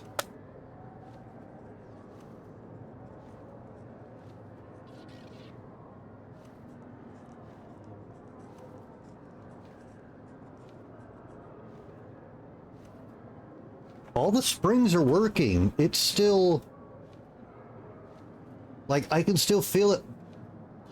Yeah, it's like it's stuck on something, but there's nothing in here to get stuck on.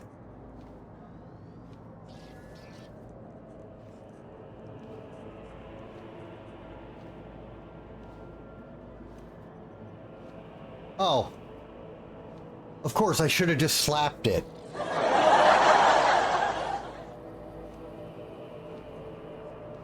Huh. Yeah, it works fine. I don't have any clue. Well, whatever.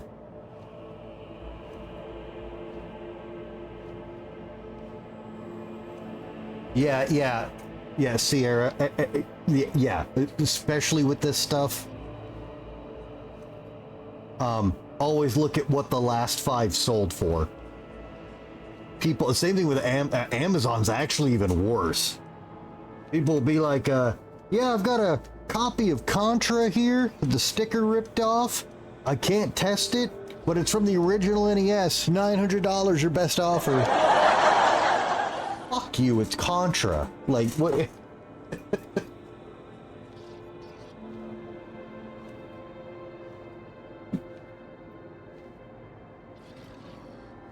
See, I knew Knight's Game Room and I could be friends. That motherfucker knew what a CDX was. I freak people out with that thing.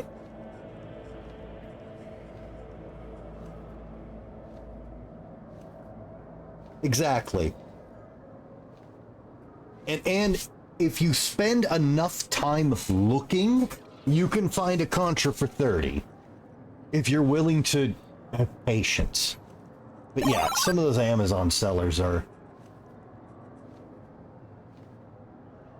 Yeah, it's a fucking walk, man. I'm chilling with my brick in my pants. At least that's what I tell the ladies.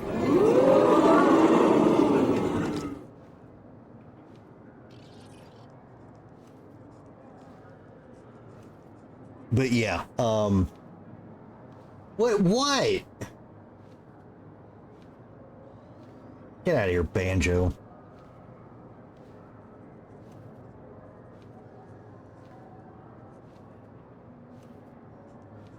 Fanatical has a BL4 Fat Daddy edition. What?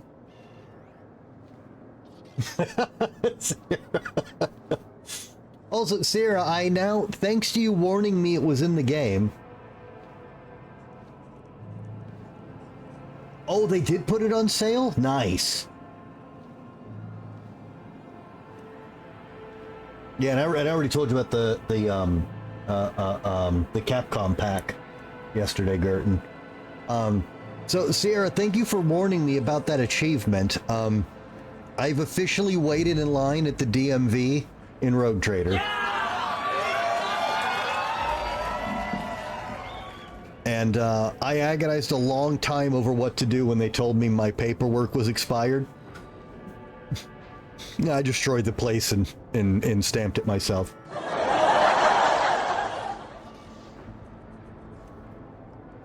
Yeah, so on that note, Knight's Game Room, in case anybody has the money and wants to drop it, what do you need for what do you want to get to help your friends for the little Samson in a box? I don't remember if you joined our Discord or not, Knights, but if you got stuff to sell, you are more than welcome to post it in my Discord. I'm totally cool with that.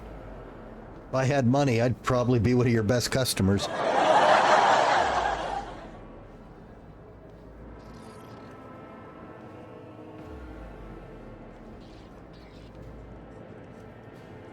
Yeah, I've only seen them in box in person twice, and they were 5 and 8 years ago, respectively. And it was $800, and the other one was graded and sealed, and it was $1,200 or $1,600. So a grand's probably doable.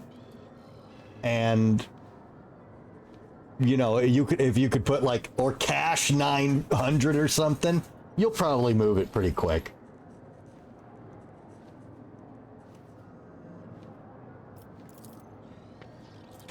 Yes, esteemed Amar, give me the certificate already. Come on. Giant's eyes dart over the Mercantum Tabula officially and shine with delight. Praise the exalted one who saw me through all of these trials, Shireen.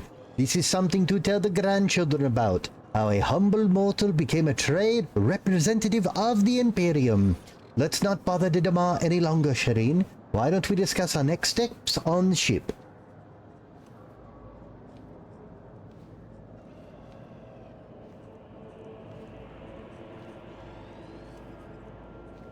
No, I agree with that. The Divine watches over us. See, again, I just want to play the game. I mean, okay, if I was smart and I like playing on hardware, I should just buy a repo copy for $30. I should probably do that. I really, really like that game. But I see, I'd be fine. I'm an active collector. I mean, you can see all my collection is back there. I got the boxes for some of them, but I want to open them and play them. They're meant to be played. But I want other people to play them. Like if people come over, I want them to play my rare games. I don't trust most people to borrow them, or I'd loan them out, you know.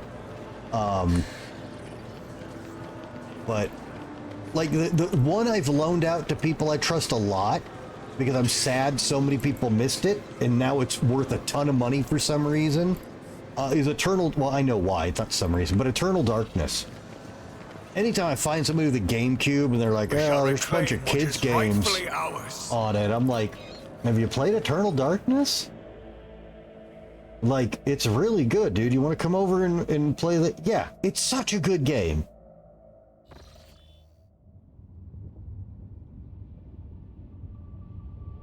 Full price, 44483. Your savings to use it.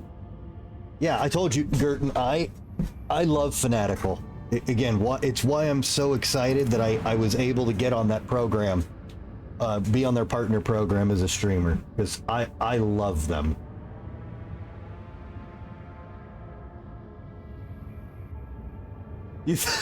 Oh, when the insanity thing went off. Yes, it's the one with the sanity system. It's a super good game, but it's been trapped on the GameCube forever. There's a bunch of rights issues with it, so it hasn't been digitally or reprinted or nothing. And when the game came out, it got mediocre reviews and mediocre sales, so there wasn't a lot of copies of it. And it's such a good game. I remember getting it at Target for $30. But yeah, that's one like I want everybody to play.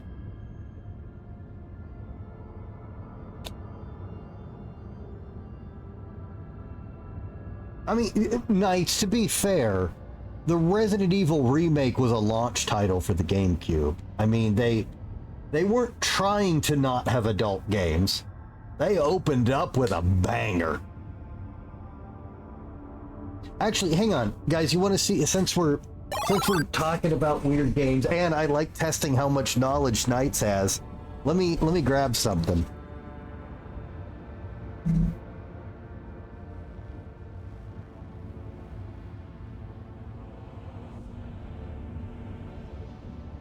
All right, I think I showed this to Gerton a couple months back. You familiar with this game, Knights?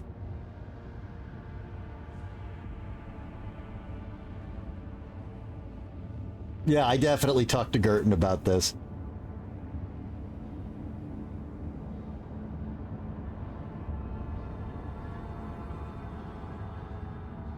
Oh my god, Knights doesn't know this. Oh, Knights. My brother, my friend.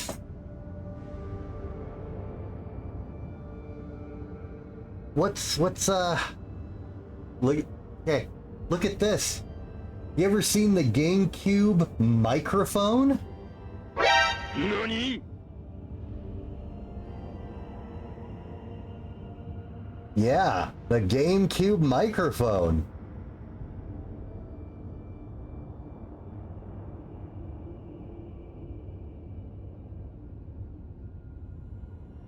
Well, the microphone only worked with 3 games.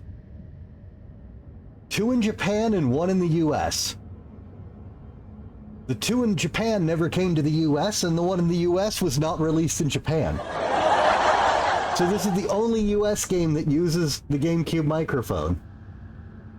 And it is the weirdest fucking game. So, this is a pinball game in feudal Japan that's a real-time strategy game, and you move your soldiers with voice commands. NANI?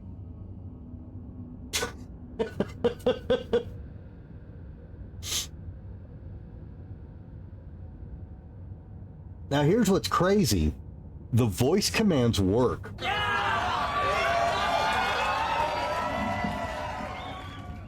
But it's a voice-activated RTS pinball game in feudal Japan. What the fuck? It's wild. And how does the microphone hook up? This is my other favorite thing to show people with the microphone. So how do you hook the microphone up? You plug it into the memory card slot, of course. NANI? Where else would you plug in the microphone? Just shove it in the memory card slot, and then you have a mic. Because that's how games work.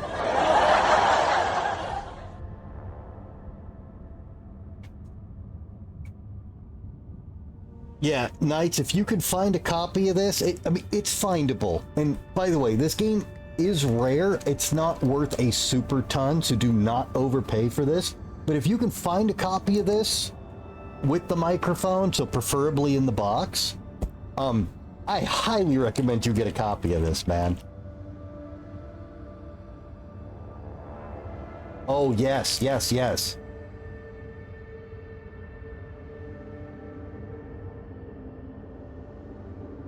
But see, at least that one, most people assumed that was a gimmick with the drums. Like, but this was... Oh yeah, and also, hang on. It's a pain to get this thing back in the box. Hang on a sec. What else is crazy, Knights, is so this silly, goofy-ass game comes with a giant manual with tons of lore and a giant fold-out artwork map of the world and all this detail and stuff. There's like all this ancient lore and plot and great art and everything in this goofy ass fucking game. Yeah, dude, the game, it's wild.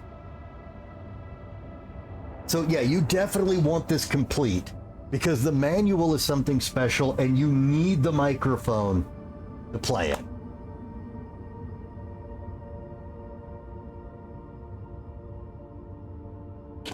But yeah, this is a great conversation piece.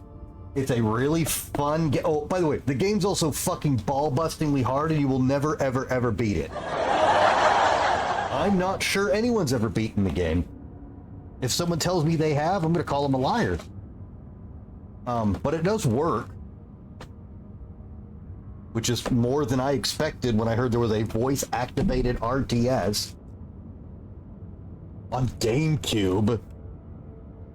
That's a pinball game. But yeah, man, hunt this down. Don't overpay for it. It's hard to find. It's a little expensive. It is not insanely expensive. Somebody's asking a lot for it. Tell them to fucking kick rocks and eat shit. But, yeah, and by the way, this worked better than that one. Just for the record.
Hello?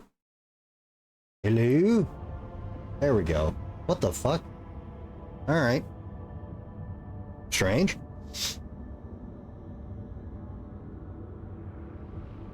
So, that Steam calculator, does it account for games that you can no longer buy on Steam? Because if you've got games you can't buy anymore, those are very hard to value. And I found out I have a ton of games that have been pulled off of Steam. I don't have fucking cryostasis, though. Fuck, I want a copy of cryostasis.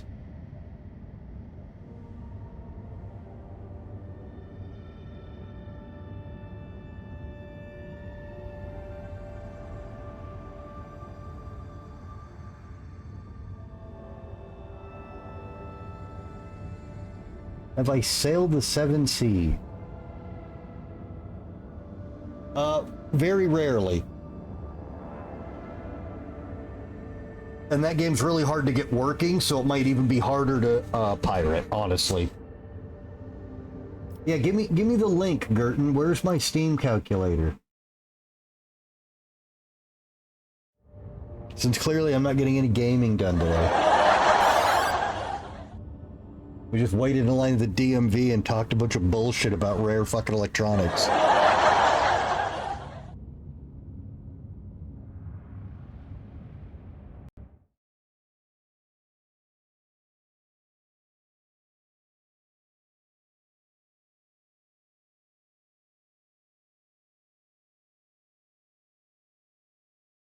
What do you mean? What do you mean that isn't my Steam ID? What you talking about, Willis?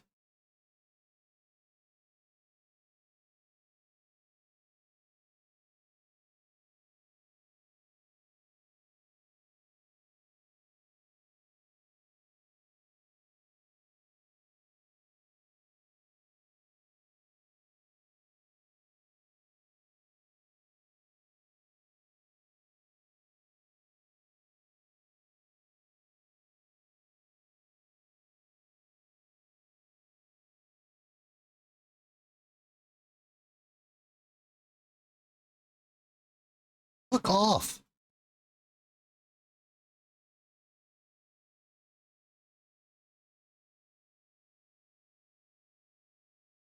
There, how about that?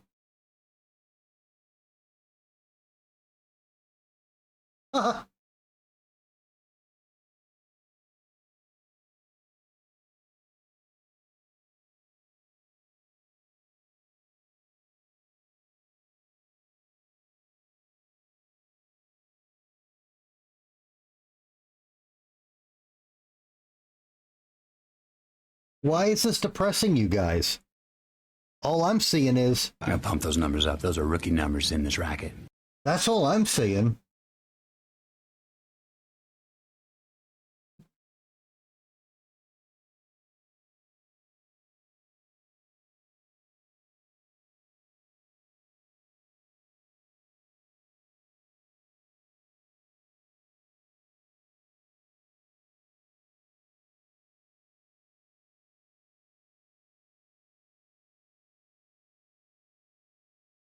Yeah, this isn't counting games that you can't buy anymore.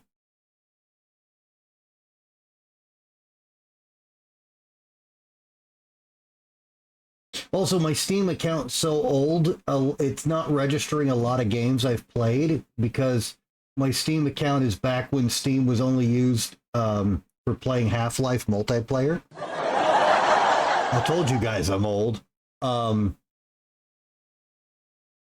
So a lot of games I've actually played through Steam are not registered and logged.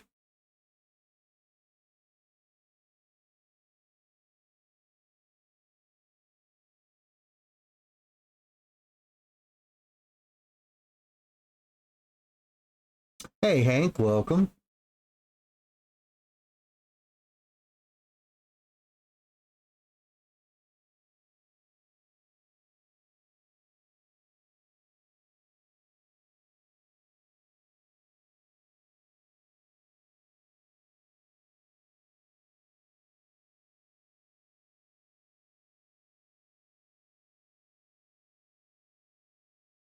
How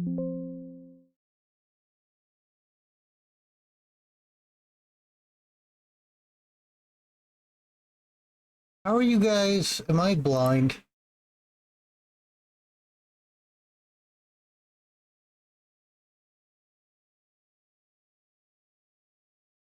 No, I don't want the link.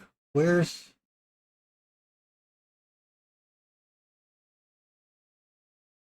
There we go.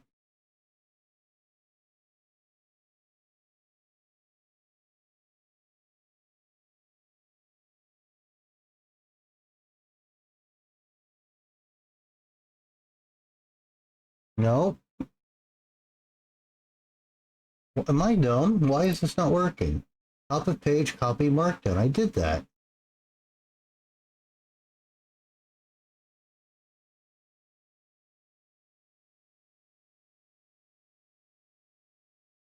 Don't you work, you piece of garbage? There we go.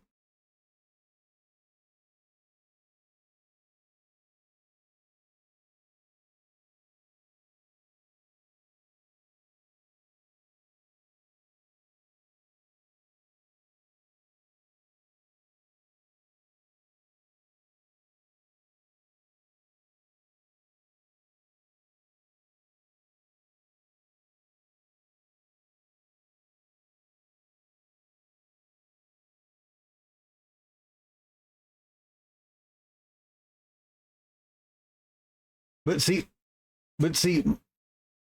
oh, Gertin, if this had my EverQuest time, oh my God, how long was I in high school and in my 20s?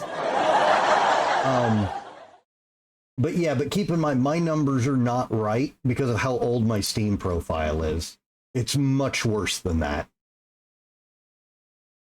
And I've certainly played more than 27% of my games.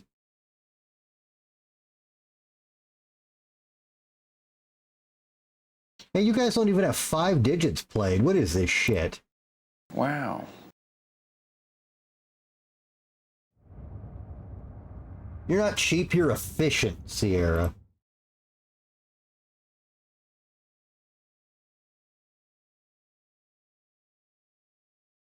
Average price of entertainment per hour is 41 cents. Pretty good. Yeah, this doesn't depress me at all, Gertin. I don't know what you're talking about.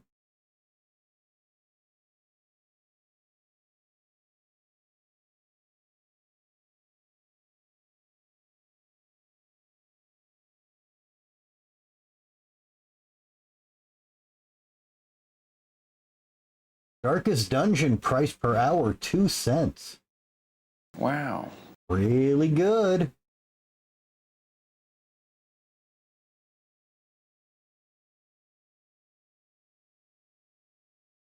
$0.24 an hour for Dune Awakening. I got your money's worth out of it, Gertin.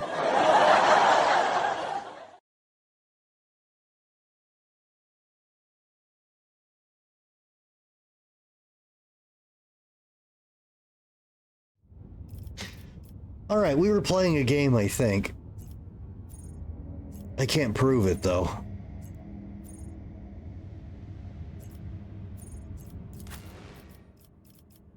Oh, get Jai out of here. Fuck off, Harpy.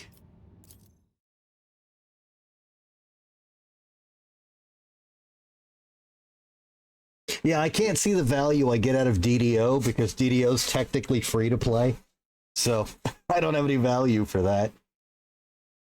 But if you want to count that and having like 7,000 hours for a free game, that's wow, pretty good.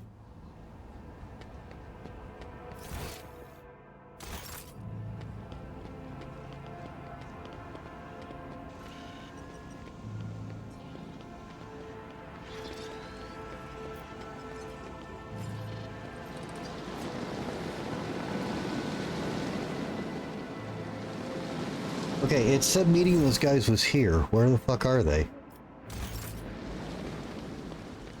I think they lied to me.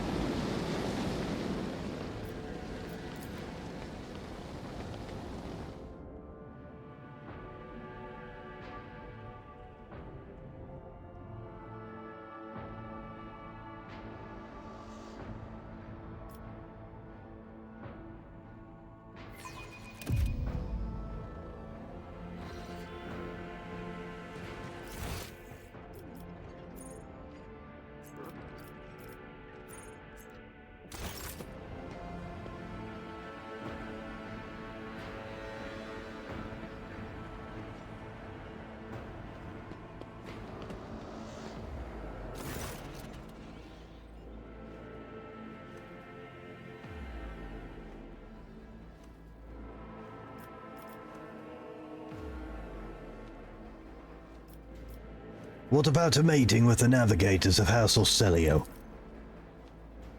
Clementia immediately focuses on the data slate in her hands. Allow me to report. The esteemed navigators of House Orselio have taken residence in the guest estate and await a meeting with you. How would you like to receive them?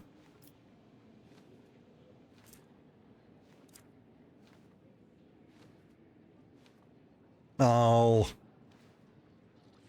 Fuck, I should probably pay for this.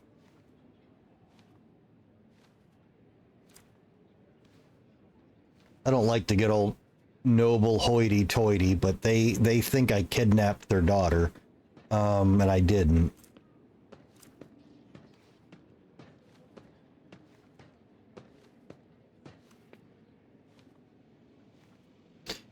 I'm only doing this because they think I'm a kidnapper. Make arrangements for a reception worthy of the refined taste of the novice nobility. Understood, your lordship. Clementia promptly makes a note in a data slate. Would you like to hold this meeting shortly? Yes, Cassie and I are ready for the talks. Then I'll have the messengers sent to retrieve the esteemed guests. Yeah, I'd like to leave my party exactly the same. Wow.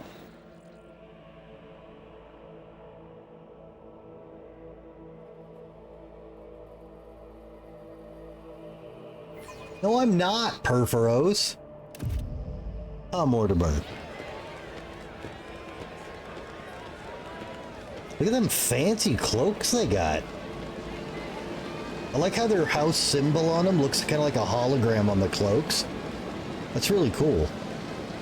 Regent Aranto Wasilio, esteemed delegation, the road trader and the Von Valentius Protectorate welcome you. Come, this way, please. Dude, I'm too tired to kidnap people. Are you kidding me?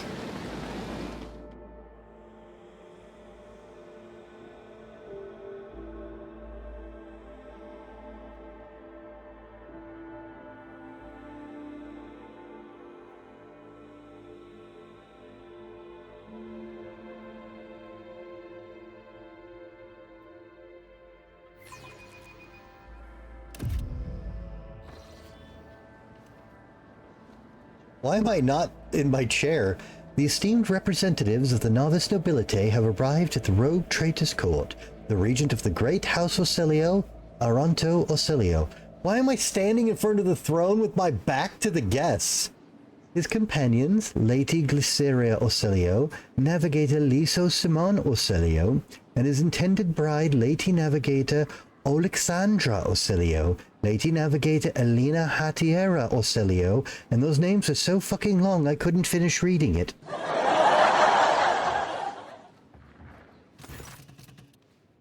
A tall, wizened old man proudly stares at you with milky, unblinking eyes.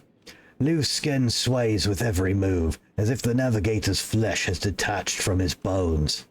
An unsightly hole mars the regent's face where his nose should be, and the old man's skull is covered with spiky growths.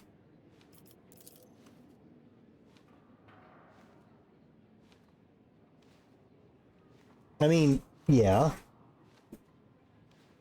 As soon as you get that game in the hands of enough players, they'll break it wide open. That's to be expected. Rogue traitor? The regent's piercing voice cuts through the silence. On behalf of House Orselio, we would like to express our immense satisfaction at this meeting, and our gratitude for the warm welcome. You held a lavish reception for the Orselio delegation. Yeah, I said balance. It pleases us to know that there are still lords in the Corona's expanse who observe etiquette and traditions of hospitality. See, I knew I made the right call. Dude, I don't drive a white candy van. What? I don't remember what I drive. What is my car? Remember, I don't mean that in a stupid way. My car was my dad's car. I didn't pick it. Oh no, when I talk about breaking a game, I mean taking all the mechanics and breaking them. It's an old it's an old term coming from playing Magic back in the day. This card's broken. It's super good. It's ultra powerful. This card breaks the decks like that. And yet, this is not why we are here. Our grace is obliged to note how much the rogue trader has done for House Orselio by protecting its beloved child. We waited for many turns to behold her radiant visage. The regent shifts his unblinking gaze to Cassia. Come now, child. There is much we need to discuss. Unforeseen combos, that's right. Cassia steps forward, but then stops and looks at you.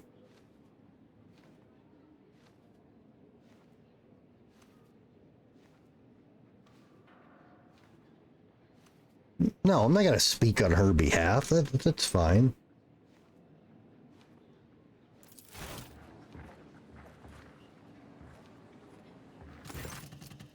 Cassia smiles faintly and addresses the regent. Esteemed Regent, it pleases me to see the gleaming sheen of gold and turquoise above your brow. It is thanks to the efforts of the rogue trader that I stand here today, and there is so much I want to tell you. But what is it you desire to hear most? All right, good night, Pretty. We know what happened at the station, child. Your connection to the Atlas has grown so strong. We felt the turmoil in your soul, and the events that transpired have shaken us. House Orselio is deeply grateful to the rogue trader for the destruction of the saboteurs. Yep. And we are willing to reciprocate such a magnanimous gesture. We trust that a treaty of friendship and alliance, underpinned by the transfer of several artifacts of exceeding rarity, will suffice. Now come, child. It is time we depart for your new home, so that we may finish what we started. Okay, 1, I really need a navigator. 2, she's kind of a busted team member. You are correct. It is time for me to do my duty to the house. Cassia gives you an uncertain look, as if seeking your approval. Cassia, I would be honored if you decided to stay. Unthinkable.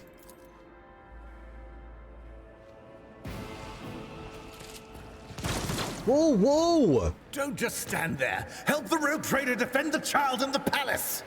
Wait, what the fuck? Down with Tisiphone's tyranny! Kill the girl! What? What the fuck is happening? Grow before the faithful. To the death. Nothing nice can happen in this game. Literally nothing nice can happen in this game.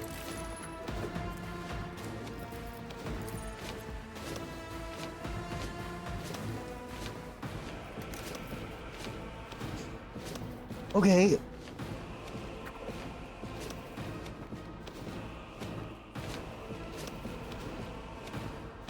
Navigator Elena, who the fuck are you? Whenever the wearer suffers a critical hit for the first time, all damage from the hit is prevented. After that, a blinded negative effect is inflicted on all characters in 2 cells around the wearer until the end of the wearer's next turn.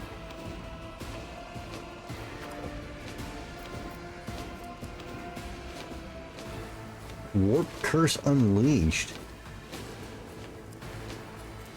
So is this is another member of their family?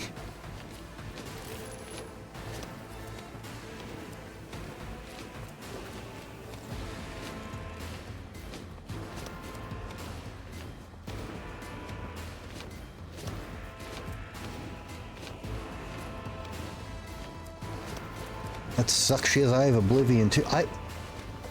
She's attacking her own what is going on?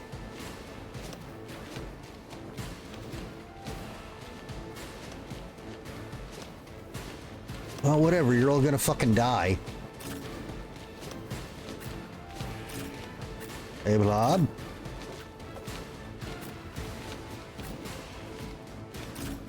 But I'm so confused.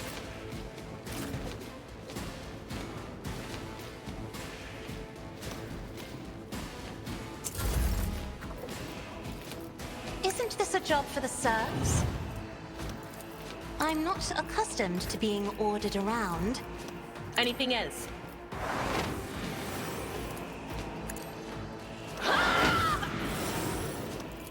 Will do.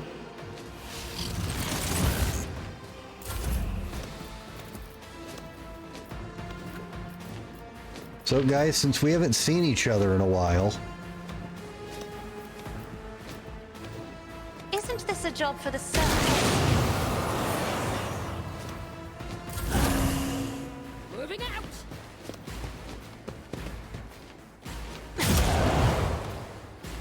rude. Quick, quick!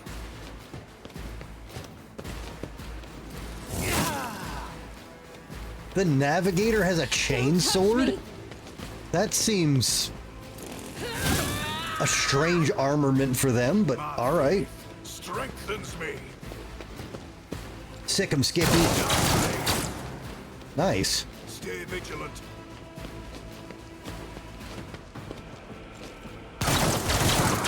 Nice. Another heretics.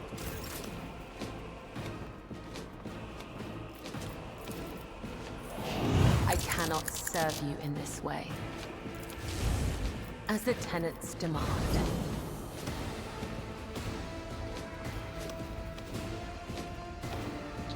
Who's going next? That'll be fine. A dance of blades and shadows. Trust me. Wow, you lived? Asshole.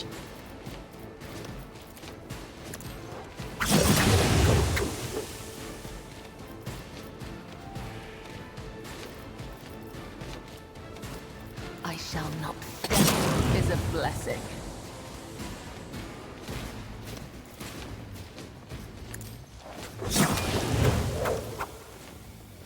Wow, I'm doing no day. Oh, I forgot to. The shadows will see it done. Oh my god. Okay, that was my fault. Storm!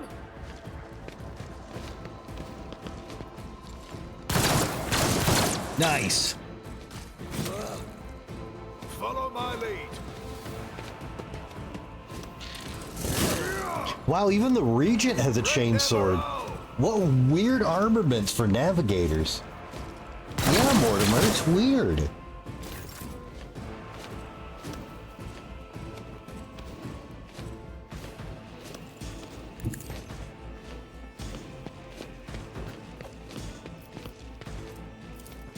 I'll do it. As the Emperor commands, I act. Doubt is for the weak.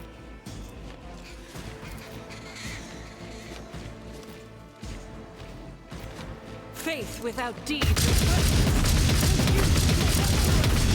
why I was chosen. I'm a member. In thy light I stand, and thy light I crave. My Emperor! As the Emperor commands. I'll do it. None can escape the Emperor's judgment.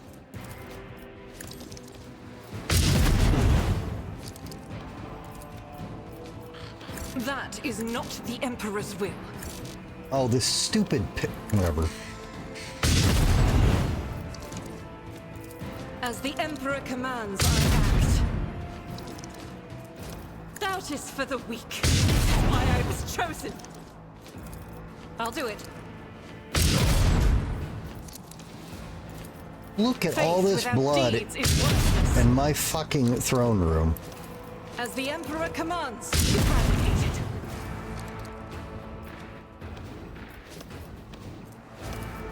This is unacceptable. Doubt is for the weak. Take that. Emperor, protect me.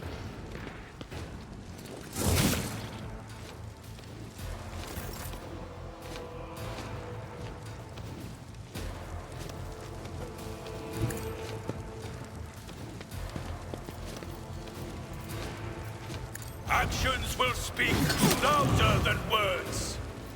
The Emperor commands. I cannot comply. I will not be deterred. Momentum. May my wrath be thy undoing. Oh.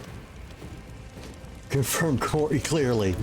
Your end is nigh. So I also, guys, I don't remember who was all here when it came up, but Brings me no pleasure. when we brought up yesterday the fall of Cadia and the awesome group that was there and did all the awesome stuff. So I read about that today. A very cool story, but I got sidetracked learning about that because I learned about that awesome fucking Necron that like collects artifacts and people, and how like he was like the accidental hero of all that. That guy's cool as hell. And I hate the Necrons. And so shall it be done.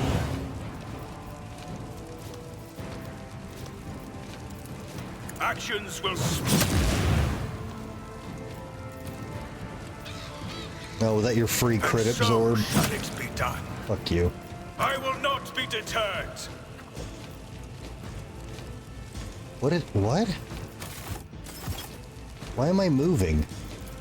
I won't suffer this. May the Divine's will be done. That was weird. Okay, whatever. Hey, Blob. Kill this bitch. It will be done. Reduced to dust. Tried and tested tactics are the best ones. That was him, Tarzan the Infinite. Yeah, I do not like the Necrons, but reading about that guy was awesome. I like him. I will do my duty.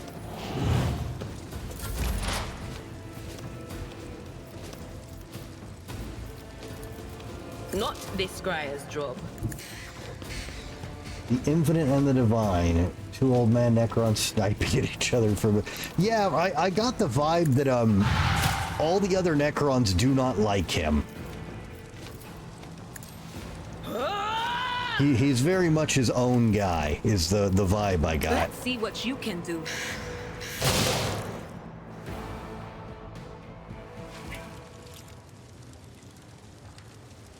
Yeah, what the fuck just happened?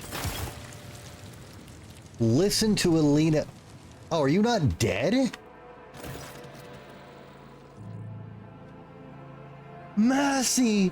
The Lady Navigator covers her face with her disfigured scaly hands, each with an extra finger and conjoined phalangeal bones.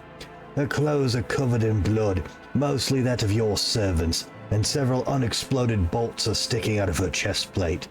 I tap the bolts. Rogue trader, whether on purpose or out of ignorance, you are harboring a monster that is cunningly pretending to be an innocent maid.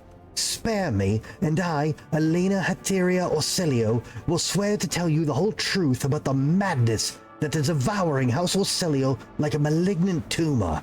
Do not let the Regent deceive you with honeyed lies, lest the cursed childs ruin your protectorate as well. You see rage and despair in the Lady Navigator's face, but neither's directed at you.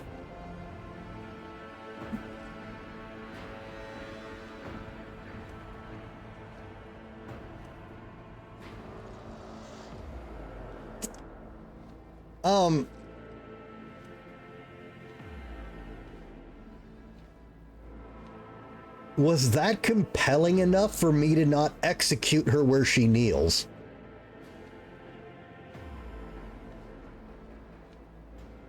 Because, I'm a pretty understanding guy, but you came into my house as a guest.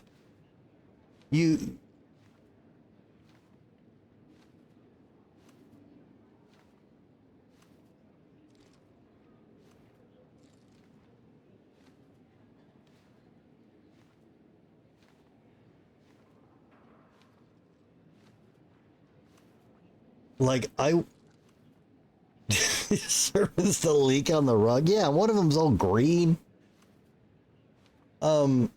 See, I really want to get the story and everything here, but I try to mostly make roleplay decisions. This is way beyond any nice guy stuff I'll put up with. I invite you guys into my home as guests. I literally roll out the red carpet for you. We discuss an alliance. I saved your family member. I kept all that bullshit out of the public that happened at your house. And you open fire on me and kill my men.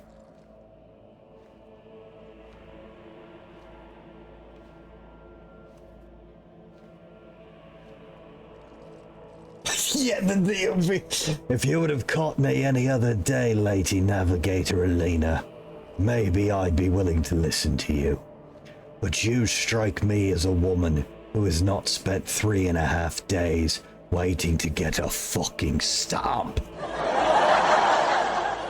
Where's that dialogue option? Is it a secret 3 option? Could I? No? Fuck.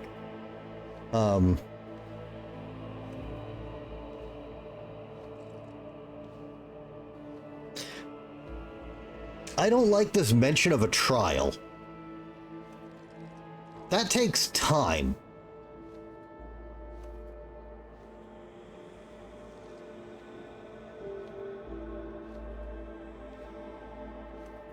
All right, I'll just ask Sierra, how much story am I gonna miss if I just execute her? Because that's really all that's staying my hand at the moment.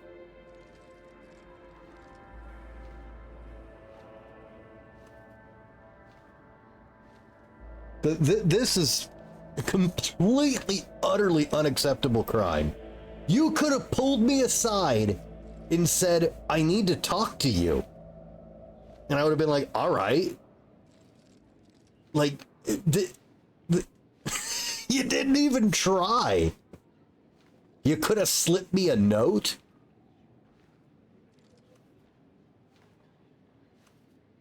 Fuck. Okay. Your fate will be decided during the trial, Lady Lena.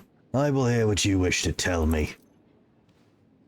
Thank you for your lenience, Rogue Traitor. It's not lenience, I just want to get... I don't want to miss plot. Oh, no. She's not getting out of this alive.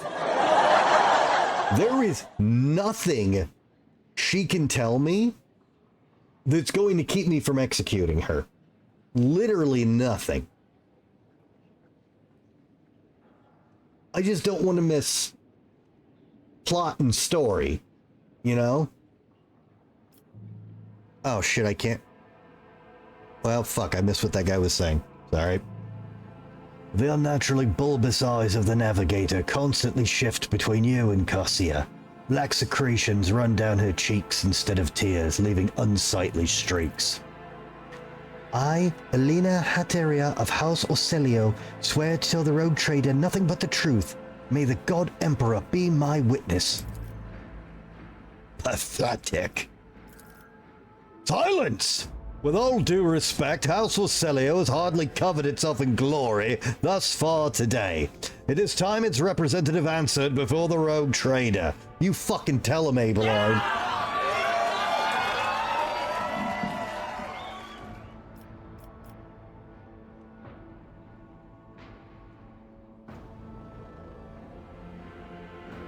Oh my god, I can just execute the entire family right here. Jesus Christ. I have no desire... Hang on. Enough! I have no desire to listen to anyone. I've listened to people ask me for stamps and forms and signatures and waited for hours, and I have nothing left. The punishment would befall each member of House Orselio here and now because it doesn't involve paperwork.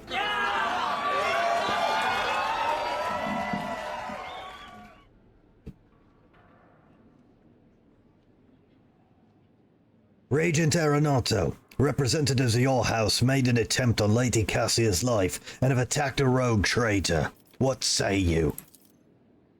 Rogue traitor, House Orselio humbly asks for your lenience and forgiveness. We cannot even imagine these vile rats could be scurrying among our ranks. As for them sneaking into the rogue trader's palace and staging an unthinkable crime, God Emperor be our witness. The accursed renegades seek to spark a feud between our houses.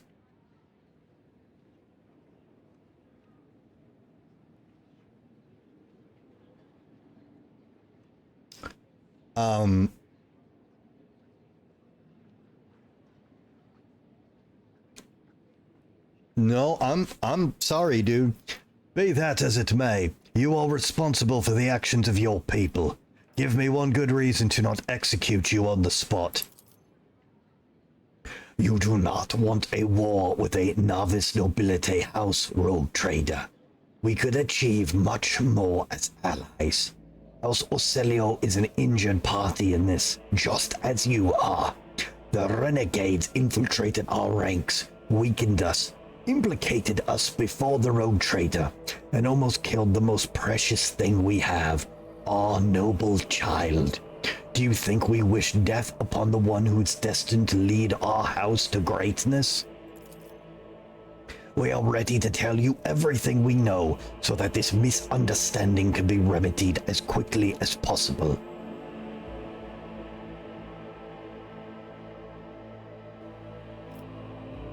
That's a good answer. Tell me more of these renegades. Also, where am I in this cutscene?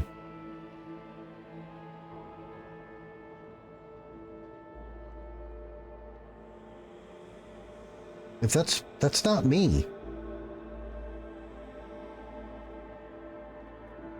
Am I facing my throne backwards?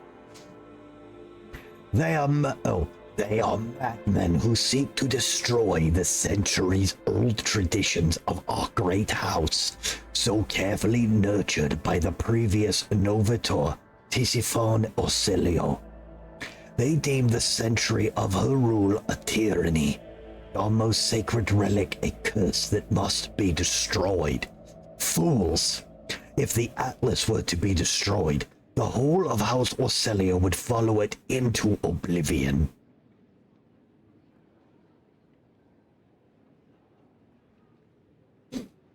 The Atlas? What?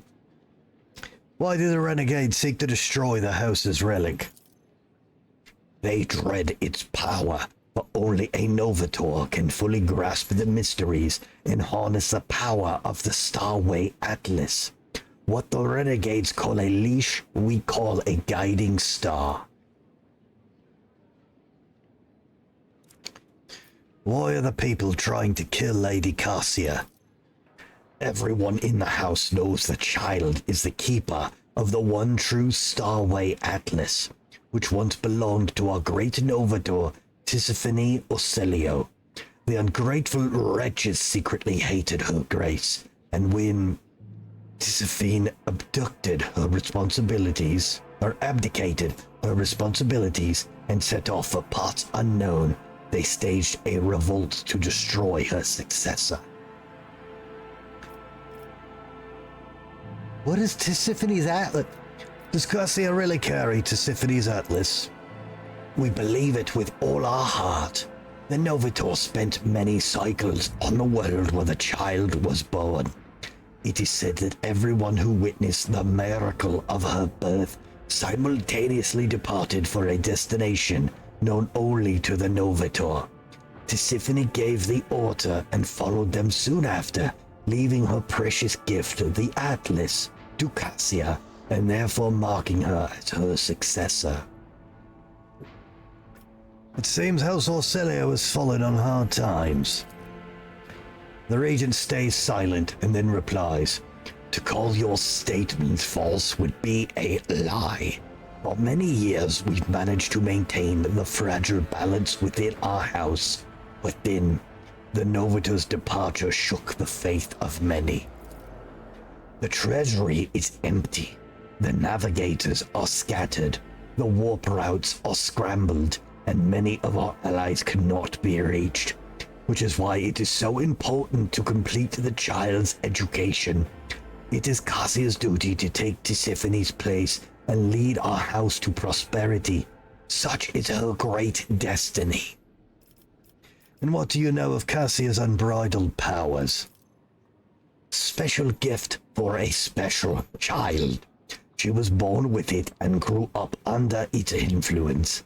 The instability sometimes hampered her education, but we learned to prevent most outbursts. As long as the child remains calm and remains in seclusion, the powers cannot take hold of her mind. I've had enough. The Regent acknowledges your words with a nod and waits for you to continue. Lady Elena, what do you have to say in your defense? I do not know what it is you wish to learn, but I will start from the very beginning. A long time ago, Tisiphone ascended to the throne of Orsilio. She was a daring Novitor who brought part of the house to the Expanse, hoping to strengthen our position in the Imperium. The house proposed that Tisiphone was never satisfied, that she went mad in pursuit of power, seeking more influence, more control, and she saw enemies everywhere, even among her loyal followers. Paranoia was slowly driving Tisiphone insane, and one day she created the Starway Atlas, a relic that is implanted in our bodies at birth, a noose around our necks, a gift and our damnation. Tisiphone used the Atlas to control us, subdue our will, and mold our thoughts. If anyone put a toe out of line, she killed them with a glance.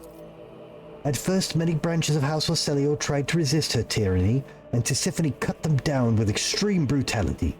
For example, the entire Sithala branch was destroyed simply because its leaders asked too many questions, and the Atlas and what they wanted to know the truth about its creation. What else is Tisiphone Orsilio guilty of? Tisiphone's madness weakened the dynasty, and not long ago the Novitor vanished. Indeed, her loyal followers lie when they say she chose to retire. The truth is, nobody knows the truth. I hope she's rotting away on one of her secret worlds. Elena finishes with a sneer. I understand these transgressions. What does this have to do with Lady Cassia? Tisiphone passed her Atlas on to her successor before fleeing the house, to a newborn child.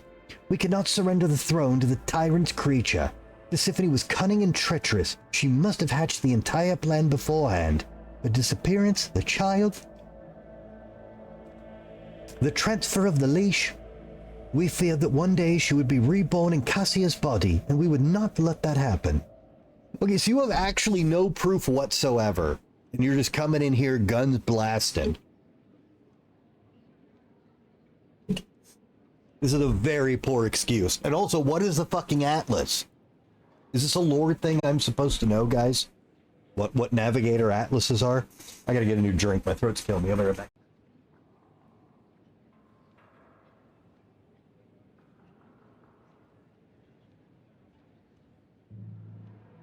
You call Cassia a monster because of Tisiphone's Atlas. Pretty sure the concept of the Atlas is entered. Oh, okay. All right. I'm just making sure I'm not missing something. Not being a 40k Giga nerd, because I have no idea what the fuck we're talking about. Largely, yes, but there is more. Have you never felt pure, unadulterated disgust while standing close to her? Or perhaps fury or fear? Who built a monster? Who but a monster would manipulate the minds and feelings of others, even more so than Tisiphone did herself?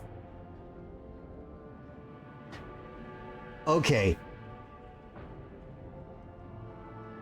Now I know you're full of shit. We know 10,000% she can't control that. That doesn't make her a monster. I'm also willing to bet that's genetic, because they're mutants, and that Tisiphone didn't do that either. I bet that whole house she wiped out, or that sub-clan or whatever the fuck it was, the family in her house, I bet that was an accident. Also, you are damn lucky I'm not romancing Cassia, Because the second you say, have you ever felt unadulterated disgust when sitting close to her? That head's gone. Why didn't you attack before? Why now? Tisiphone has always had plenty of opponents, but we were afraid to trust one another, and any of us could be spying for her followers. We saved our strength and dealt the first blow 5 years after the heir was born, striking at one of the estates on Ir TV. But the girl survived, and the Regent Arenato hid her so far away and guarded so thoroughly it took us another 13 years to find her. Ah, and that's why nobody knew about that station and why Arenato himself shuttled in and okay. And then another 2 to get into the Regent's good graces and reach Uric 5. Now Cassia is in the spotlight, and the House Council is about to put her on the throne. Surely there is no better time to cut off the serpent's head. So you admit Regent Arenato is not aware of the assassination attempt? Elena clicks her tongue loudly. Regent Arenato is guilty of mass killings, intimidation, inhuman torture, abetting Tisiphone, and raising her heir. His crimes are many, but this is not one among them. I would love to see his head on the chopping block, but honor prohibits me from slandering him in a trial before the rogue trader. Okay. Yeah, so I'm hearing she's an adult. Okay, I'll give you the modicum of respect for keeping your honor here. I've had enough. The rogue trader now knows of the Regent's atrocities. Actually, I don't. And the girl's corruption. I hope I succeeded in warning you of the dangers that lurk within Cassia or Celio. You actually haven't explained any Regent's atrocity. He's guilty of mass killings. Oh, well, I guess if he was doing... Did we ever... God, this was so long ago. Did we confirm he signed off on all the mutation abuse of all the servants? Did he sign off on that?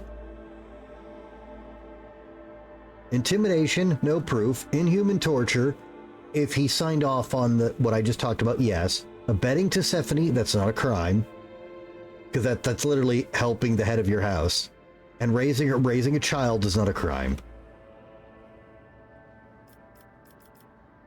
I'd like to speak to the Regent again. Okay, I wanted to make sure it didn't have any...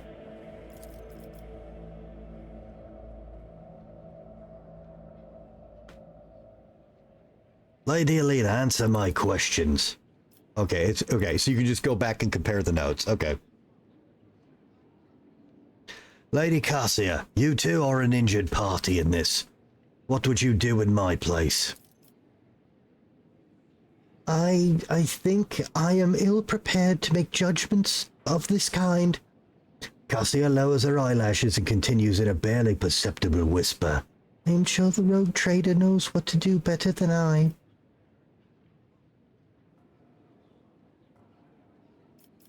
I am ready to deliver judgment. Cassia watches you closely, holding her hands in a gesture of prayer.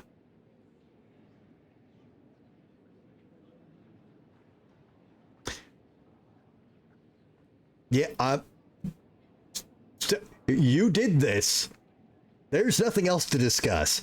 I find Lady Elena Eteria guilty of the attempted murder of Lady Cassia and an attack of the rogue trader.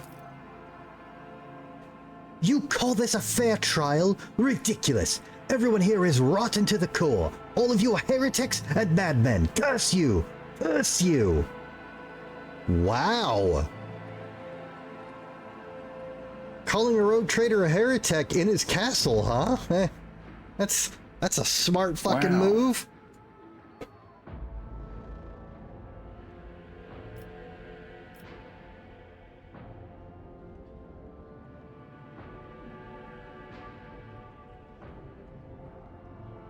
Oh, I've got lots of fun options here.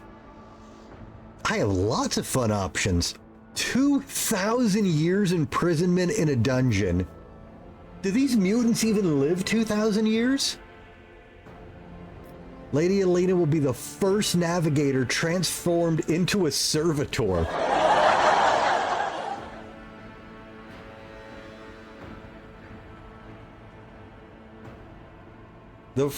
I could make history, guys. Lady Alina will make a remarkable servo skull. Oh my god. Can you imagine if I make her into my herald that floats around? It's just a navigator's fucking mecha skull. Behold the great rogue trader, Holt von Valencias. He severed my head after stopping my attempted assassination. That's a big dick power move.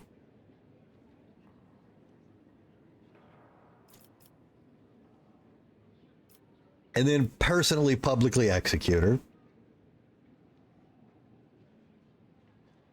Ooh. Ooh. Yeah. DM prerogative there.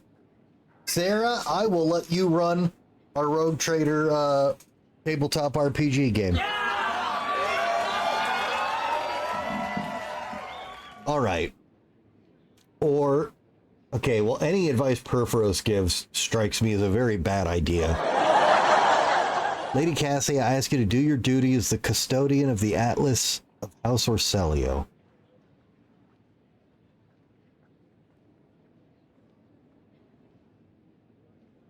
I mean, it shouldn't. Actually, hang on. Let's do a quick Google history here. Has a navigator ever been made into a servo skull?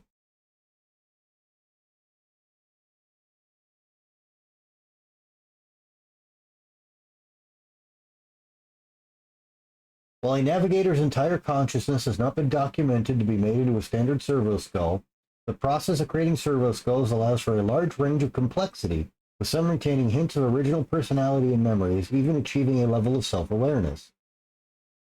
Given their enhanced mental capacity, a navigator skull could theoretically be transformed into a much more advanced and perhaps even self-aware servo skull than most.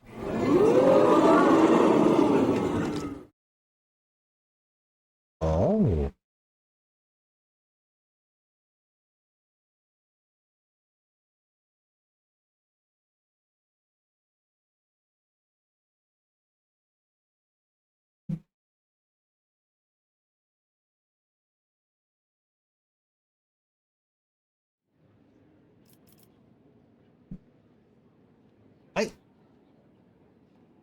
Okay, I feel like in most games, asking Cassia to do this would be kind of a grown up, pass the torch, you know, ascend into adulthood. I feel like doing this to her is torture.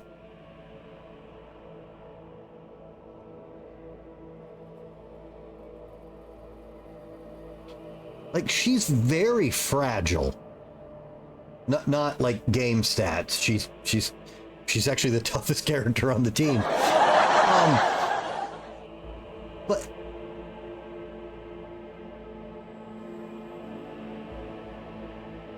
I feel like making her kill a family member.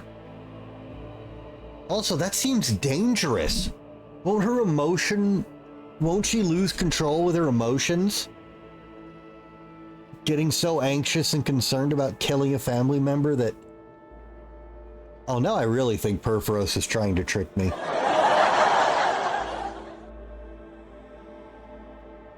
And the fact that Sarah's backing you tells me... Like, if this was any other character, this is the time to step up and, you know, and be a man, be a leader. I feel like this is dangerous and it'll break her.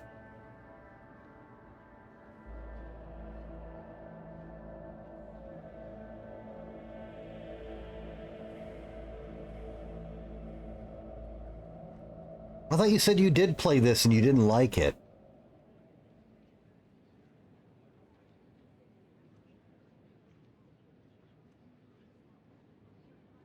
Or was that... Oh, that's when you were mixing up the game. Never mind. Never mind.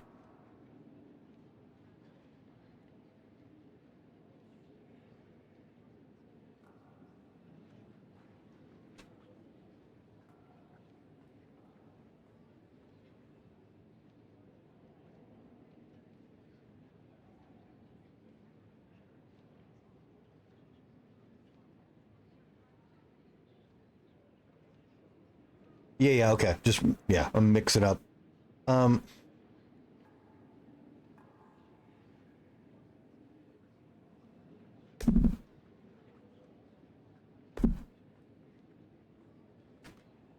That really seems like a bad idea.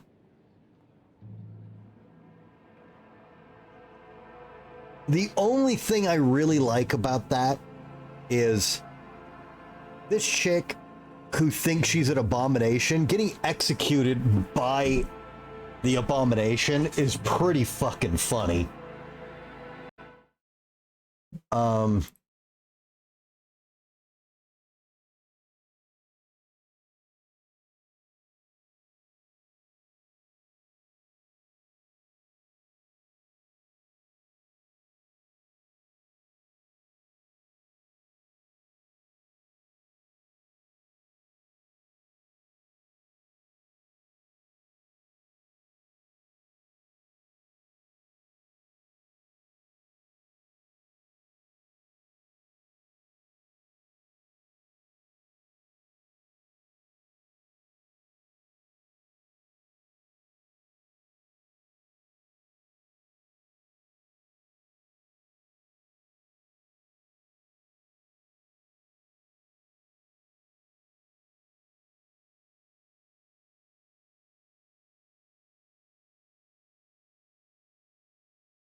All right, the little spoiler-free walkthrough I found, unfortunately, is not mentioning anything about that.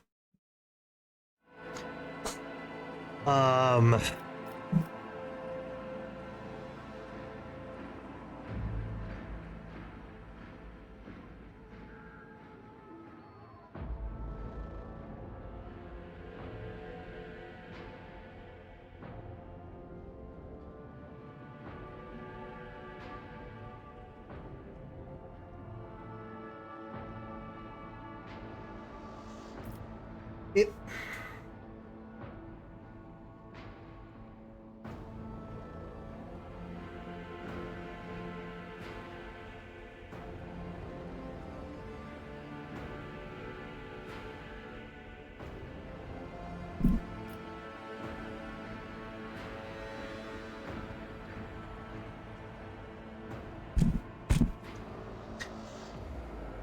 Perforos, I'm only doing this because you got me all those subs the other month. Lady Cassia, I ask you to do your duty as the custodian of the Atlas of House Orselio. Really?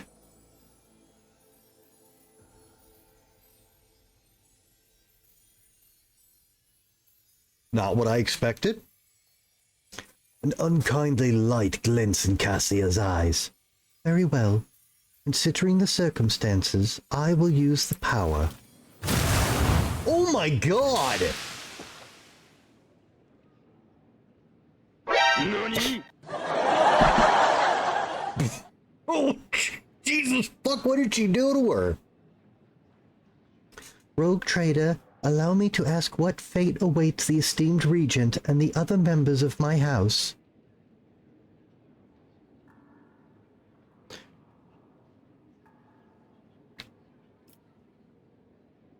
So, I don't think I'm going to do... So here's my only problem. I don't have confirmation. I don't have confirmation that her dad knew of and signed off on the mutation and execution of all of those servants. I know he visited.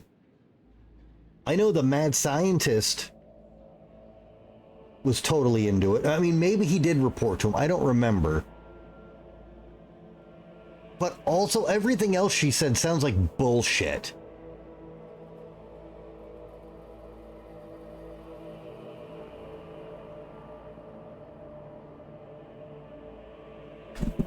Yeah, I hereby dismiss all charges against Regent Aeronato. It pleases us to know that the enemy's schemes failed to harm relations between our dynasties. But tell us, what future awaits House Orselio and the Von Valencias Protectorate?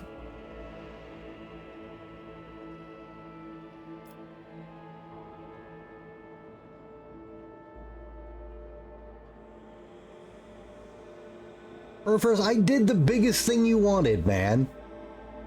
And she got it pretty bad. I really wanted to servitorize or make a servo skull out of her, though. That would have been fucking awesome.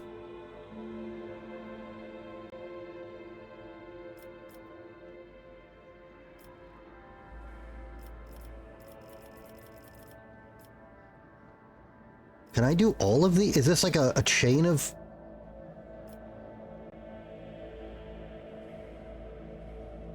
Let us sign the Treaty of Friendship and Alliance between our dynasties. With great pleasure, our emissary will contact yours and deliver the scrolls for your signature and seal. No more seals! May the Emperor bless this new alliance. Oh, cool. We get 15 travel points. That's nice. I wish to help House Orselio solve their current problems. The Regent's sagging skin quivers when he sighs.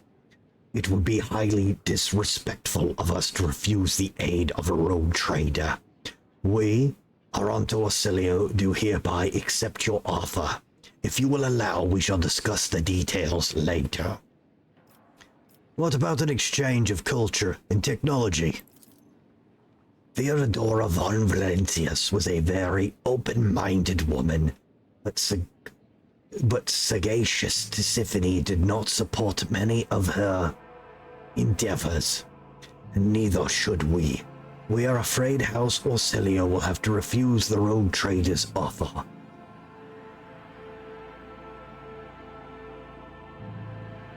What the hell was Theodora doing?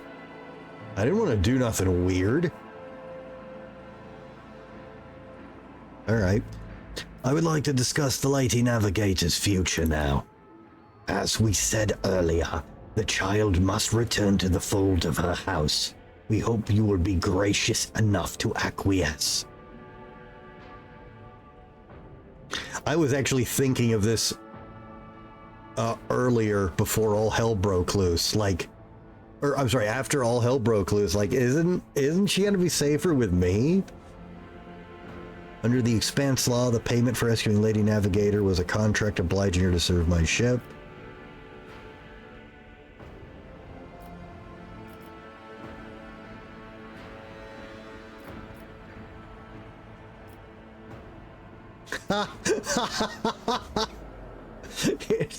Perveros, here's the answer.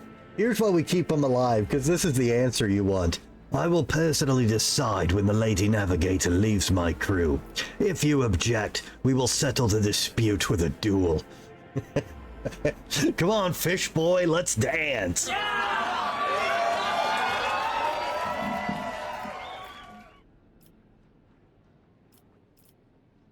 There are traitors in your midst. Would the Lady Navigator not be safer under my protection? There is a pregnant pause. The Regent stares at you as if trying to peer through your skin, muscle, and bone and see the darkest corners of your heart. You are not wrong, rogue trader. If you are willing to take care of the child while we deal with our problem, so be it. Though House Orselio may have suffered the pain of a schism, only we can protect the child from our brethren and lead her along the path of enlightenment to the Novator's throne. Get the fuck out of here.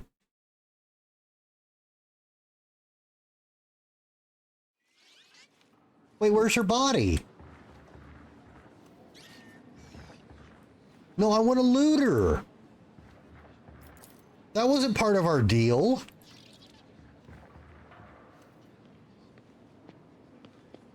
Solomon, where were you when everything broke out?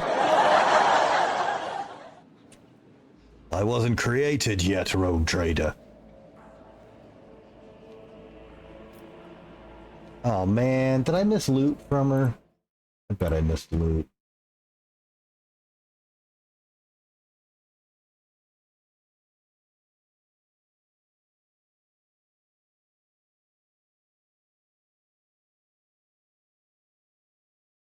I missed the Navigator's Monocle. 10 willpower and fellowship. Grants 2 times willpower bonus plus fellowship bonus dodge reduction to any ally the wearer uses an ability on at the start of the next turn. That's a shame. That's really good.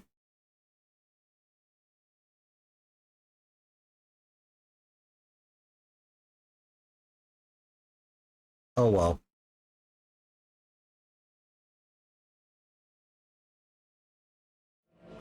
Gerton, do not tell me what to do. Don't tell me not to do awesome things. Wow. Fuck you. Whoops.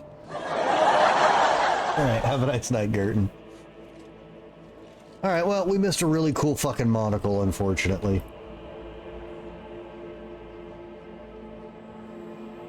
I should have been able to loot it off her body. Dude, didn't you hear Sierra and what I read? The servo skull might keep its eye powers. Oh. Should we make Gerton into a servo skull? Yeah, wait. We gotta do a poll. Should I make a servo skull of Gerton? Yes. No.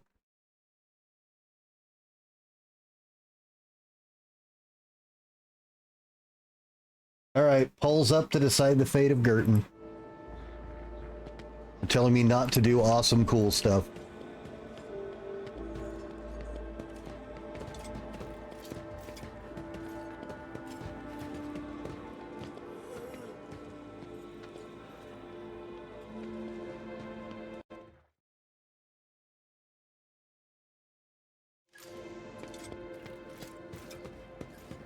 Or everyone's voting to turn you into a skull.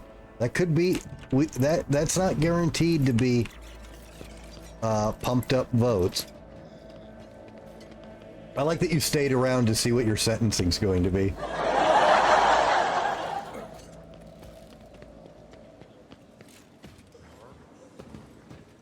There could be lurkers. If there's lurkers not logged into accounts...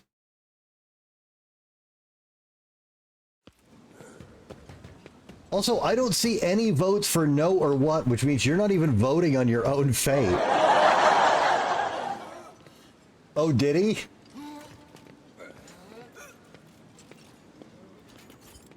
Oh, is it? Okay.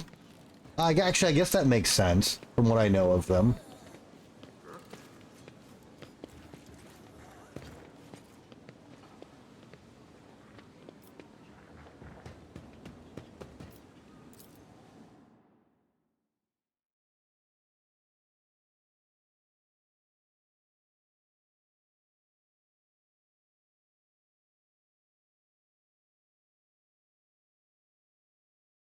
It's an honorable punishment? I'm confused.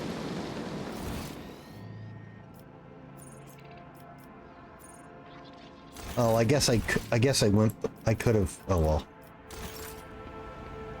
Whatever.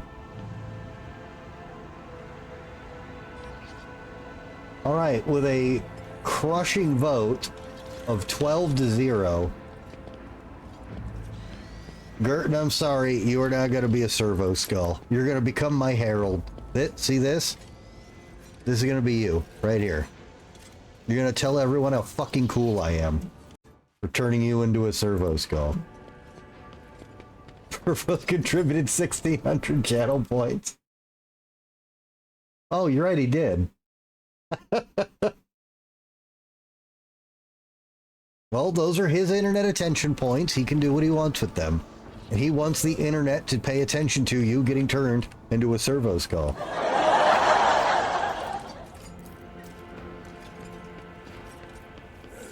You did it. I actually didn't know that was public, but it is public, Perforos. We can both see it.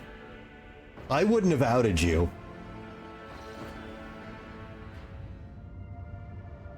Also, that's only 8 votes.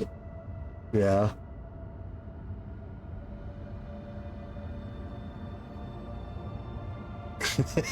That's... Yeah. Alright, I'm gonna put that quest off. Okay, to the prison planet. That sucks I don't get that monocle. Okay, good night, Gerton. I'll see you tomorrow when I activate your battery supply.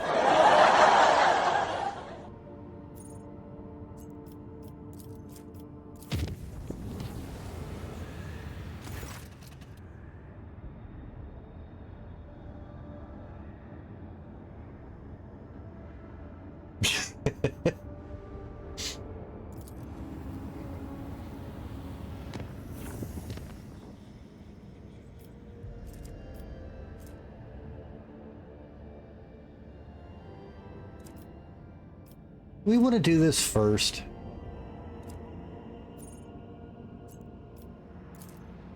Yeah, fuck main quests. Main quests are for losers. Let's do this.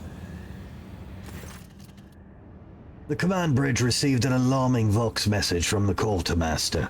Some of the provisions and drinking water have gone bad and continue to worsen, teeming with... Oh, we've already done this before. Yeah, it's an illusion.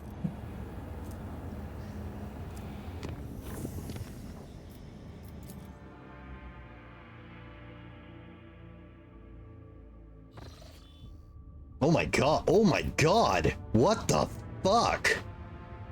Lord Captain, Drukhari's ships are patrolling the system. The likelihood of slipping past the patrols unnoticed is close to 0. What makes you think I'd want to slip past the enemies of humanity? You seem to have me confused with someone who doesn't slay heretics on sight.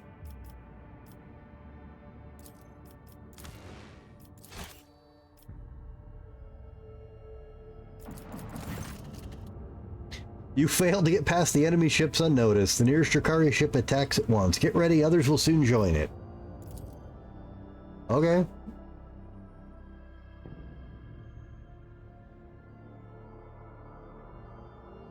Yeah, it's like being really good at stealth. If you kill everyone, there's no one to report they saw you. Enemy contact! All hands, make ready to unleash our fury! Alert, the Drukhari have blocked some of your flagships. Oh, that's right, they have that bullshit.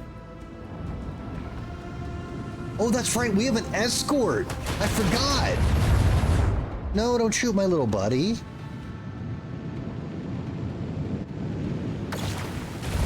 No. You can still find the remains and it's a war crime. Can I never looked, can I outfit my, my escort, or is that not an option?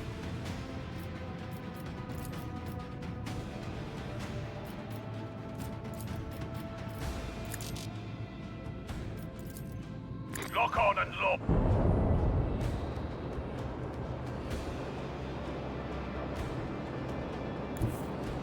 Helmsman, navigate us to the designated coordinates. I want to hear the macro cannons roar. Deliver their demise. Bring doom to our enemies. Mortimer? Come here, baby. Mortimer, just jump up here. Oh, fuck off, game 2 hit points. Mortimer. Baby, just come up here.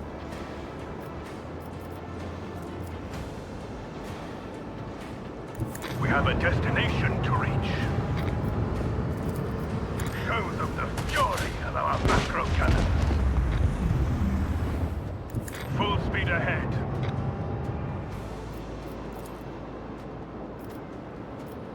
Oh, that was pointless. Whatever.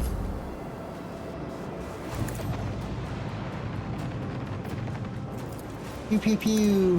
Oh my god. I'll be your beacon in the darkness. Fire!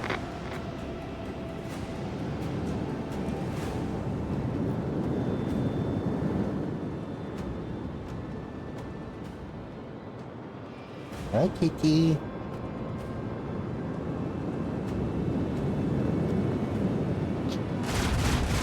So can you not customize your escort ship? Is that not a thing?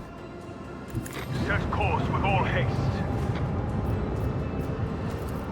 Unleash the power of our lance batteries.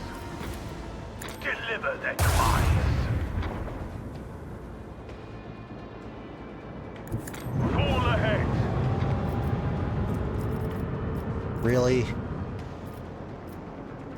Fuck off, game. Rain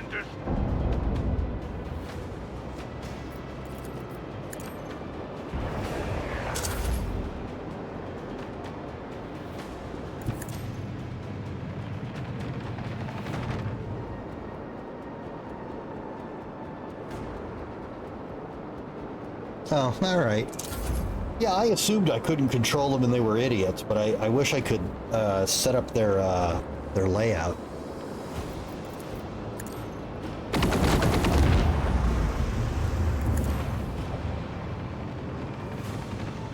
Hi, Mortimer. Come here, kitty. Mortimer, you can jump up here. You are small and floof. Come here. Oh, Mortimer. What do you mean rounds left? Am I timed?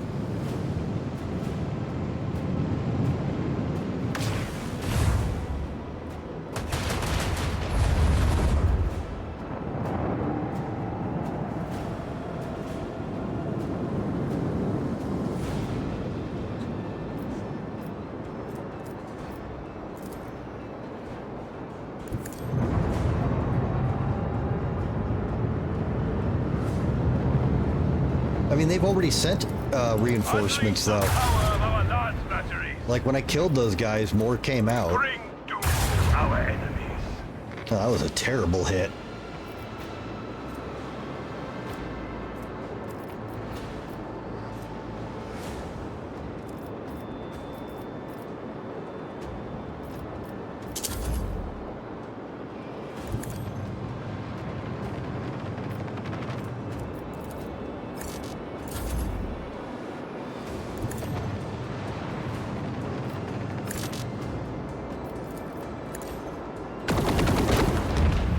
Get fucked, nerd. All stations, report when manned and ready.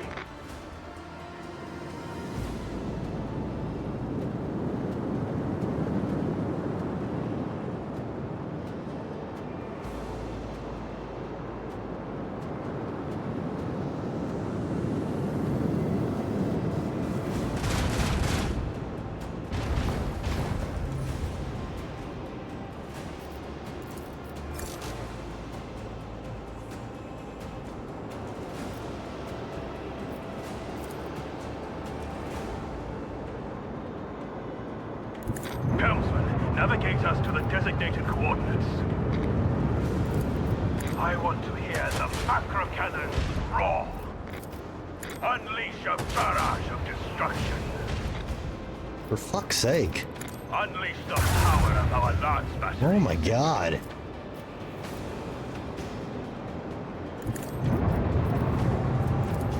Bring doom to our enemies.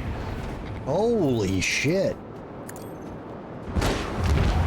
There, fall into the warp. Fuck you.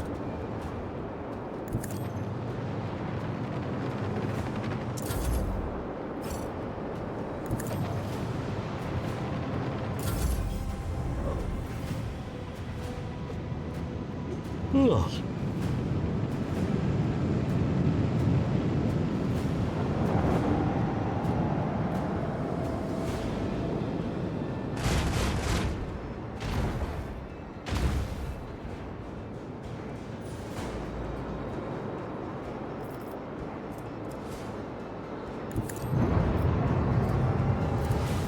Unleash the power of our lance batteries. Bring doom to our enemies.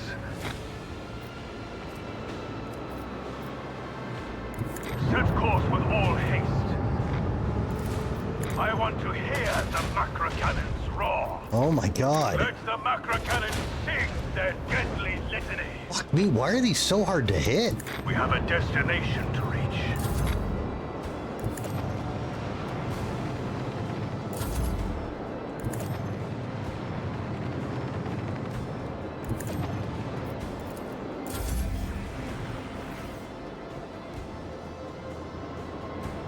You guys should really be sending in bigger ships.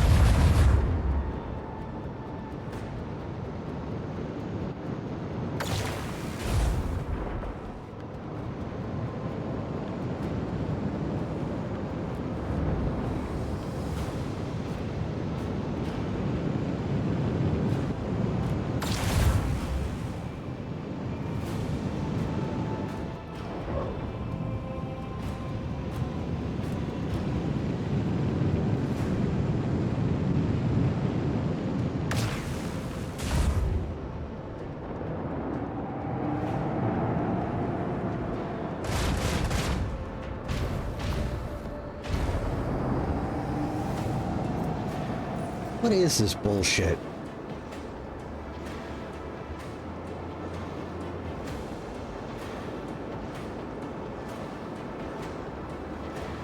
Ah, that's why I keep missing. Bunch of nonsense. Helmsman, navigate us to the designated coordinates. Unleash the power of our lance battery.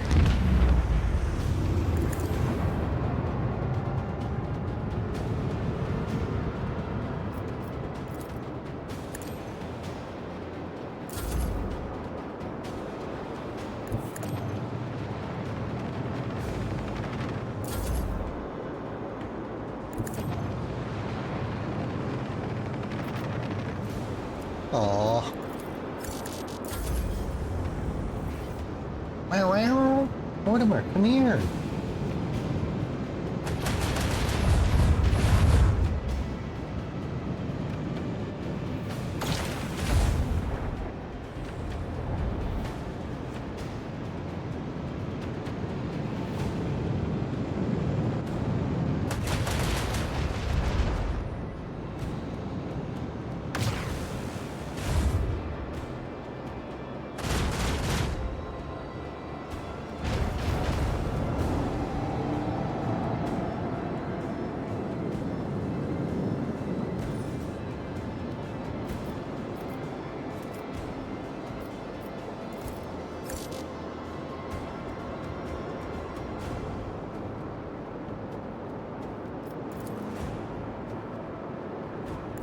Set course with all haste. Bring doom to our enemies. Unleash the power of our lance batteries.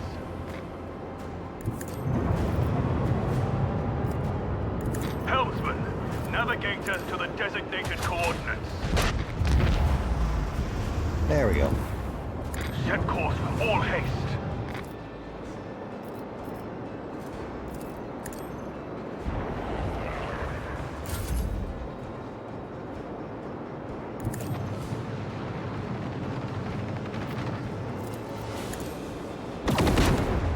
Hey, Kitty.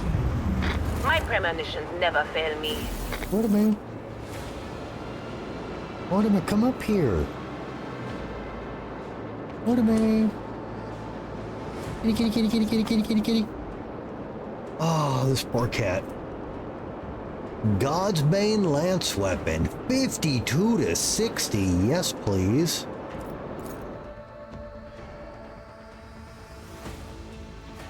Well, Perforos, we did it. We snuck past them. Not one Drukari can see me. Not one.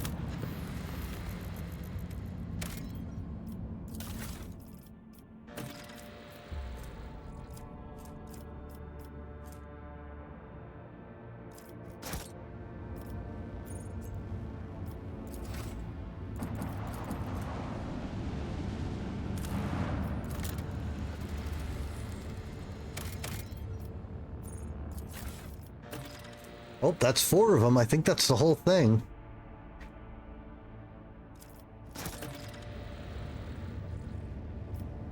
Don't know what that's going to do for me, but we got them all. The rumor's complete. Whatever the fuck that's good for. An interstellar compass that points the way to the heart of the expanse. Do we want that? Yeah, I'm not giving away 12 people. I'm not giving away 7 people. How many weapons do I have? Oh, I don't have a lot, though. I'll leave me with 4, but how many extractors do I have right now?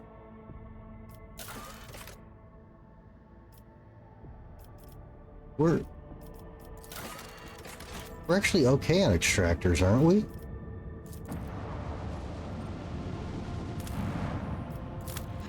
Scanning. Oh yeah, we got oh yeah, I don't need that. Oh good, more plasteel.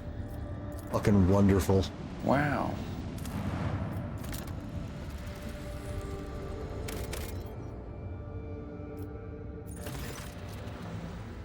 The scouting team sent to the colony world returned with a decrepit, shaggy, foul-smelling vagrant in tow. Why? The old man hastened toward the enforcers as soon as he saw the dynasty's colors, and implored them to take him to Master Vodvir or Lady Theodora. Probably shouldn't have opened with Master Vodvir.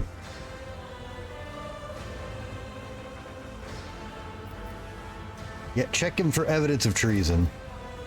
The investigation has found no wrongdoing the old man could be held accountable for.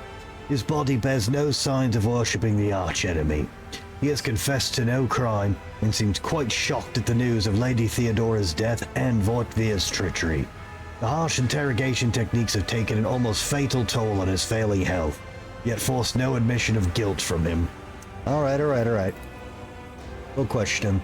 During his interrogation, the old man says he is a loyal servant of House von Valencius. 4 decades ago, he was sent on an important mission to this system by the Master of Whispers Vortvir. It took him 20 years to complete the mission. He spent the next 20 waiting for his masters to collect him. The vagrant was an ambitious young spy when he left the ship, and coming aboard again has made him very emotional. What was the nature of your mission? The vagrant only agrees to share the details of his assignment with the rogue trader himself. If his claims are to be believed, he was sent to recover documentary evidence of House Winterscale's debt liabilities to House von Valencius. Those priceless papers had been stolen by hired agents of the cold trade on Caligos Winterscale's orders. However, instead of being destroyed as he wanted them to be, they were hidden away for the purposes of blackmail. The old man describes a long journey full of perilous adventures that eventually brought him into possession of the documents, which he then proudly presents to you. Astonishingly enough, the papers turn out to be genuine. 3 profit, wow.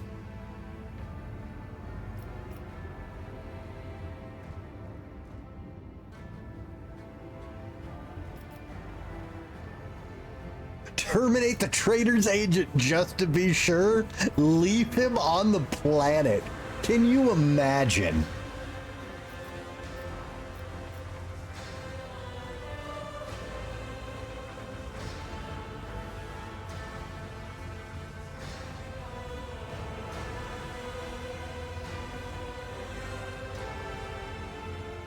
I mean, I don't want to do that. They said he's in failing health.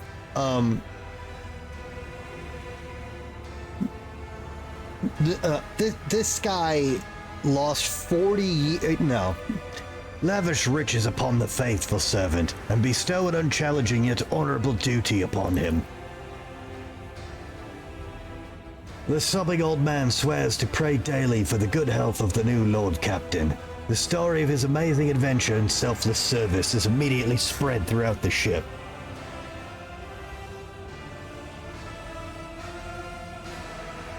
Yeah, but he was working until he got the papers, it sounds. Oh, yeah, so 20 years. Still abandoned.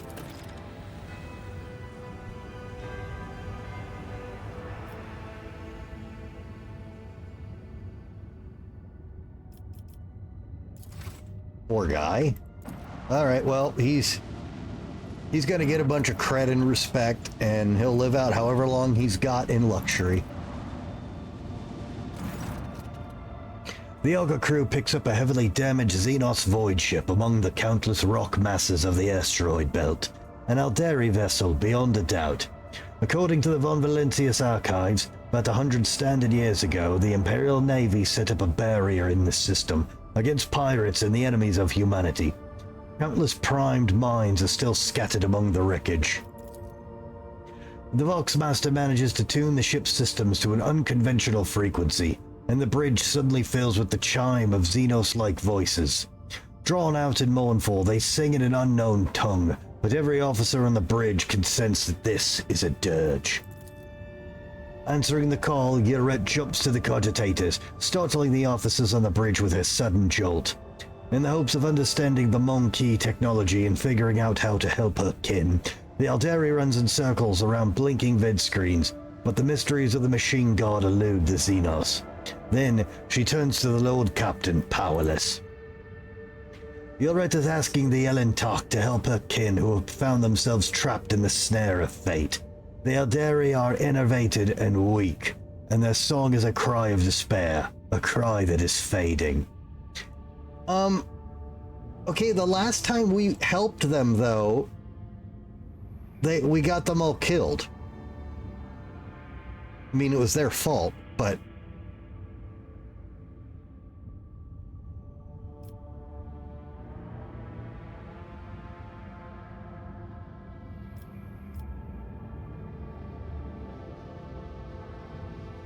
The rogue trader orders the minefield detonated, taking the Alderi void ship with it.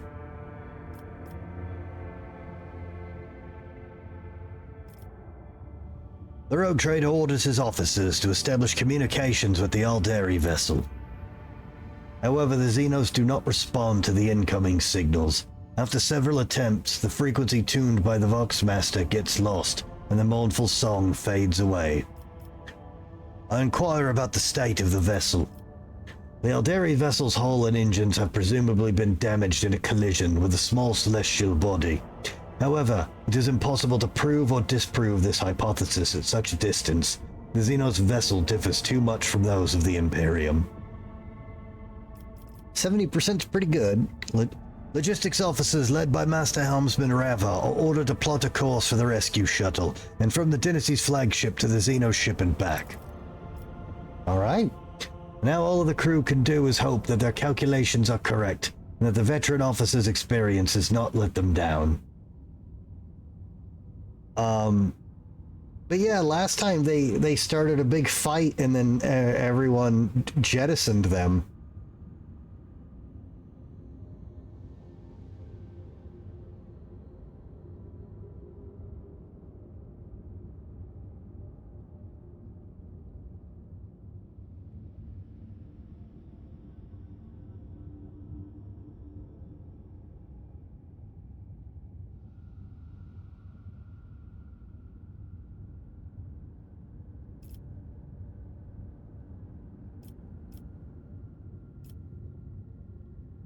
Yeah, we'll be fine, right? As Von Valencia sends a shuttle with an experienced pilot and scout and hopes the small vessel can bypass the ancient mines. The shuttle enters the asteroid field. The pilot proceeds with caution, confidently avoiding the chunks of rock and nearly imperceptible mines.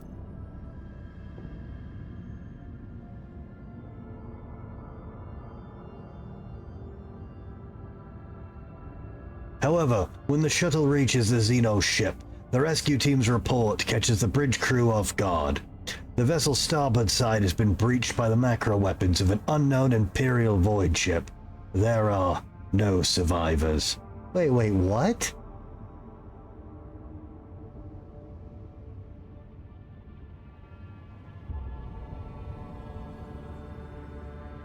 Is it a literal ghost ship?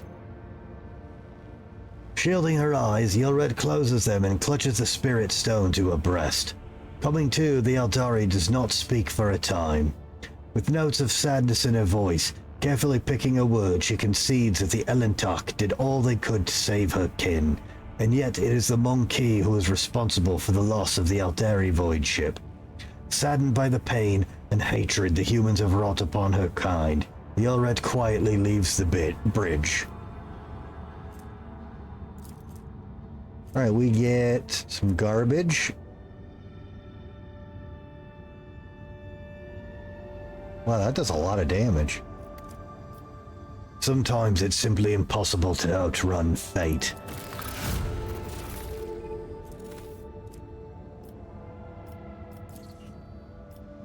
Sometime after, Ylret comes to the Lord Captain, haggard but still holding on to hope. She says that she came aboard the Monkey vessel and set off in the darkness in hopes of finding her kin, but found only corpses slaughtered by humanity's hatred. And though she and the Lord Captain were not always in agreement, the Elentok still tried to lend a helping hand. In gratitude, as she promised, she shares the coordinates of her kin's cache.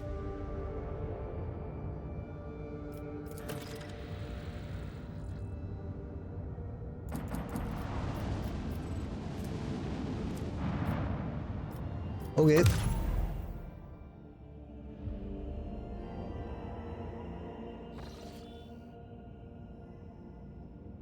Let's go up here. Let's go to the big orc skull. Oh, so where's the cache? Why the fuck is it all the way over there?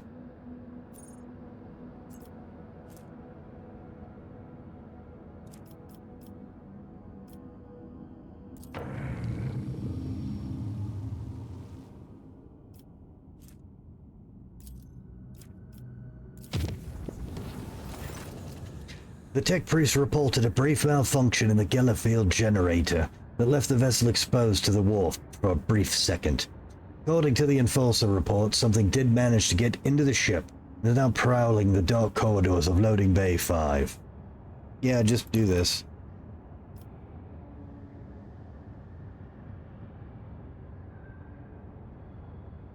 Oh yeah, I forgot that actually had bad things. Oh well. Okay, can we make that a little safer? Thanks. During the warp voyage, the middle decks reported strange gatherings that were attracting dozens of officers. An investigation quickly bore fruit. One of the acolytes from the Augur deck has proclaimed himself a prophet and is rambling about purification by blessed fire.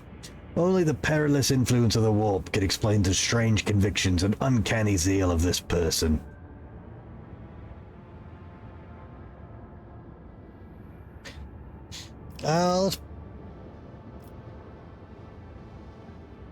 Let's put the cult under surveillance. Spies reported that the cult gatherings were hardly worth investigating. They were nothing but long conversations punctuated by people searing their palms over an open flame.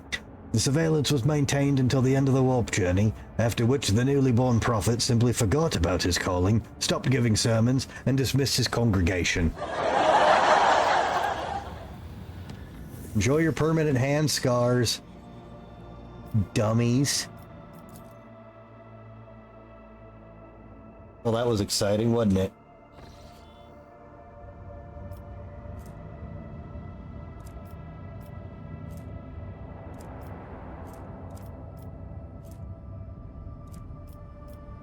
Okay.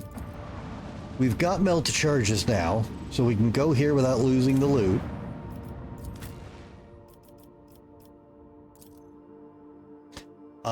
And I don't know if I want to fuck with that Distortion King guy again. That was really fucking annoying.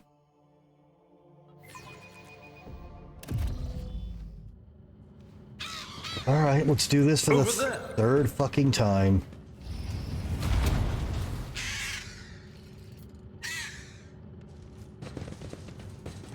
Let us walk this path I've to read the end. about this. Yeah. What are they? They're in the walls, above us, under the floor. The skull. They want to disembowel me, to wear my skin. I hear whispers. Fortune smiles on from him. An ill omen. Something is sleeping in the darkness. Yes, we know. Or is pretending to. Yes, I know. My house would be proud of me. Never catch me. Oh good, more melta charges. Fuck you, game. That's what's in here? With each step, I forge my destiny among the stars. Wow! What a fucking waste of fucking time. That was not worth redoing this again.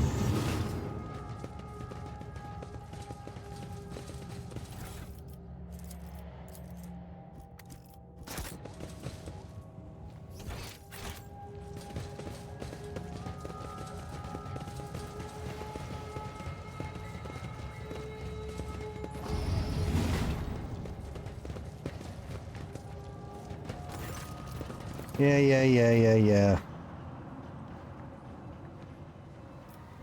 Yes, okay, I did this. I want to do the same options I did before.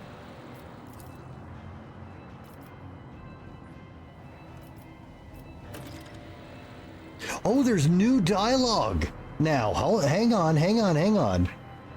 Shit, I can't just skip past this. There's new dialogue.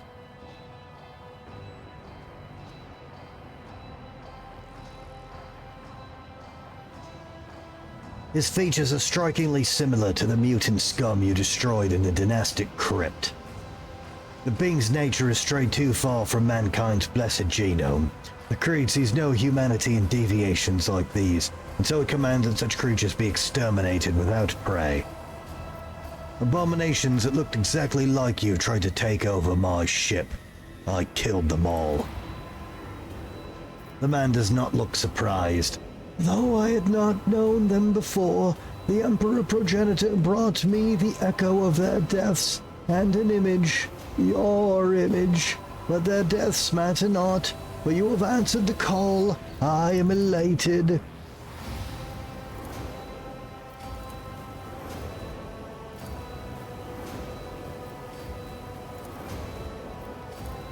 Okay, I did that. This is all the same.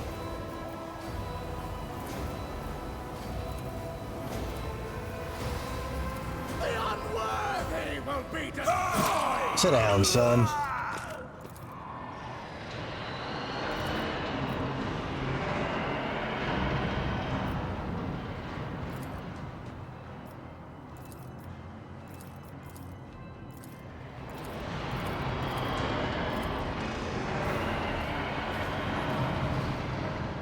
Alright. That's cool that if you've already met Tyranids, there's new dialogue. That's cool. Oh, Loot Captain McWillis here.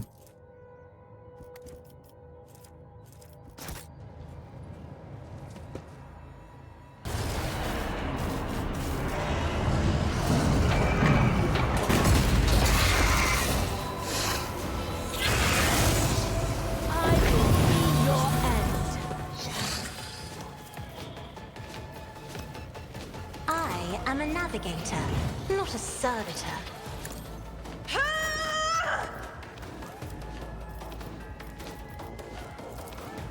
Anything else? What, of course.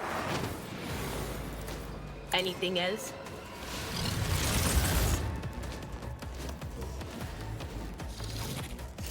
Yes, Mortimer. Yes, baby. Isn't this a job for the I will tenants? endure everything with unshakable faith. As the tenants demand, as honor ordains, I shall not fail. Yes, Mortimer, come here. The shadows will see it done. I am your blade and shield. As the tenants demand. Damn. Mortimer? You stuck, baby? Mortimer, you need to learn you can jump up here, like every other cat does. It just gets to heal 123? Fuck off.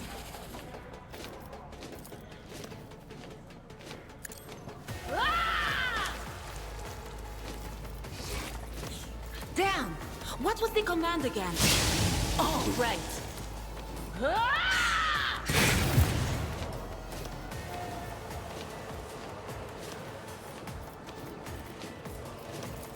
Will do.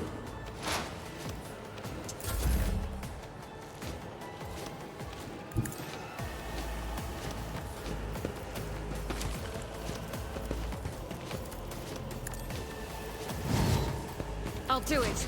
As the Emperor commands, I act. I'll do it. Is a prayer. Ah, that's some funny little laziness peeking through.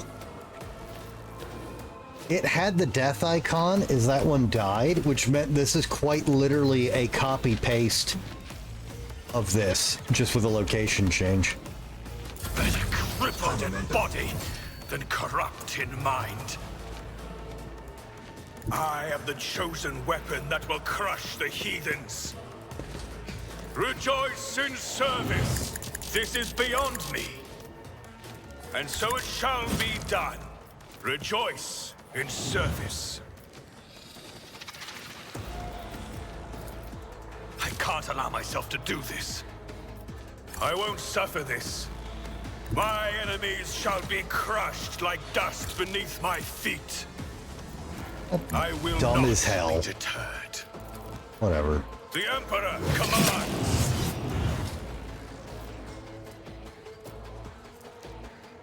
Power resides in the will of the righteous. Rejoice in service. Wrong button.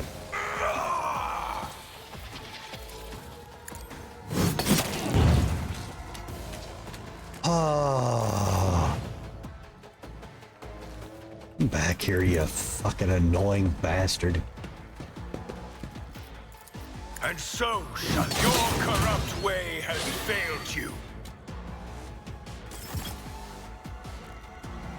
Your end is nigh.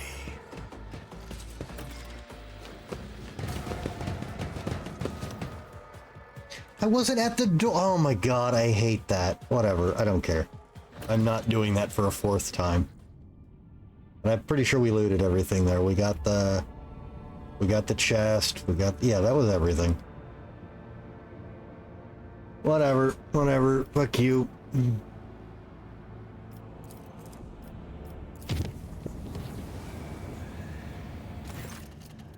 Reports are coming in from the Navigator's Sanctum regarding the appearance of a warp storm along the... Oh.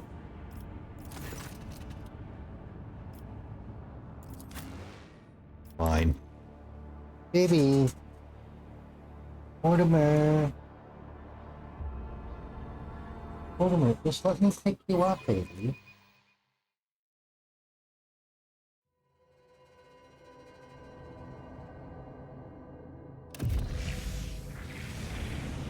The divine looks over us faithfully and tremble.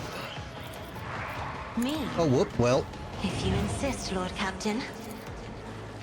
Isn't this a job for the serfs? That was a misclick. Anything else? Will do.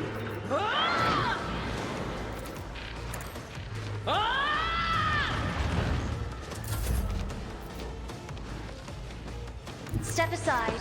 The Navigator is coming. If I may.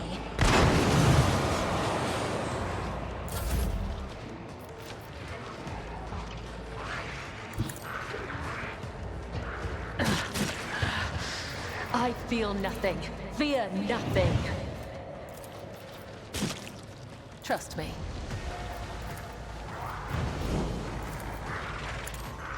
Death is a blessing. As honor ordained. The shadows will see it done. Let your soul be heard. I shall not fail. Aww. Let the blood of the wicked be shed, as thou hast willed.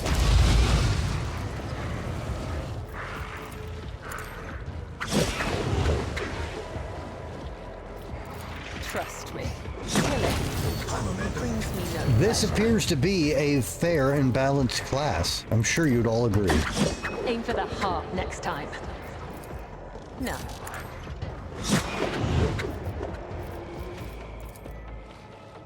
As the tenets demand. The shadows will sleep.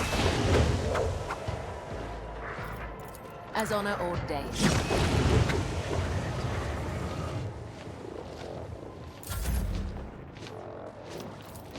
I will not be deterred. The Emperor commands. This is beyond me. Rejoice! Another fur painted black. May my wrath be thy undoing. And so it shall be. Actions will another step towards our ultimate victory.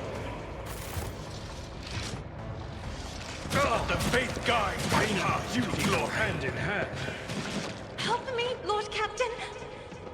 Just a minor setback. Get off my ship.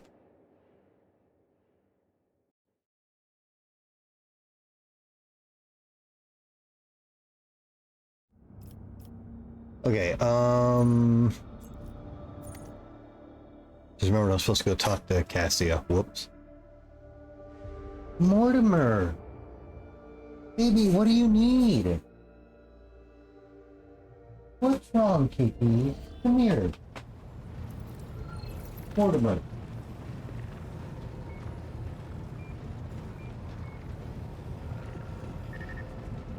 Baby, come here. Come.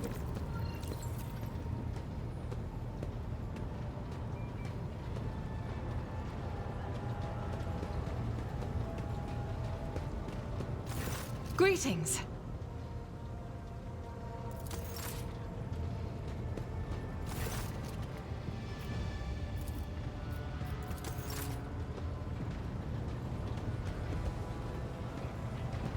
It is so fortunate you have come. I admit I was seeking you out myself. After the events on Dargonus, it felt like an anthracite gray mantle had dropped on my shoulders. We've all been there. I spent a long time thinking about our very first meeting and what happened next. I cannot wait to shake off this dreary color. You are the only one who I trust to hear this confession. The thought of being Novator both frightens and sickens me. How can I manage an entire house if I cannot even control my powers? I am just grateful to you for always being close and guiding me to the right path. Thank you, Rogue Trader. It will be an honor to keep guiding your vessel through the Sea of Souls until you decide otherwise.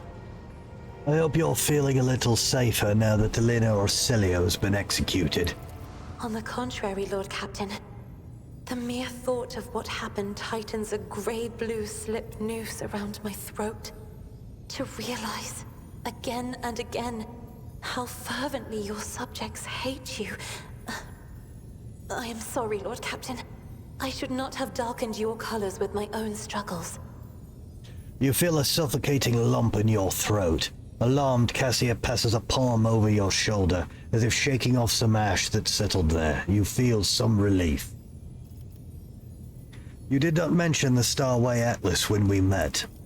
I would never reveal this secret to an outsider. But you have come to my aid more than once already. The Starway Atlas is a sacred artifact of House Orselio. It helps our navigators chart a course through the warp. This crystal, the Atlas, has been inside me for as long as I can remember, giving me strength. But the others... I noticed the renegades in the palace were choked by ashen ghosts of despair when we met face to face. I swear the ghosts were reaching for their atlases. Cassia lowers her lashes and touches the plate over her heart. So the Atlas is some kind of crystal that's implanted in navigators of House Orselio at birth. But my Atlas is much more powerful than the others. It's the Atlas of Tisiphone herself. That is what people have whispered behind my back my whole life, although no one knew for certain.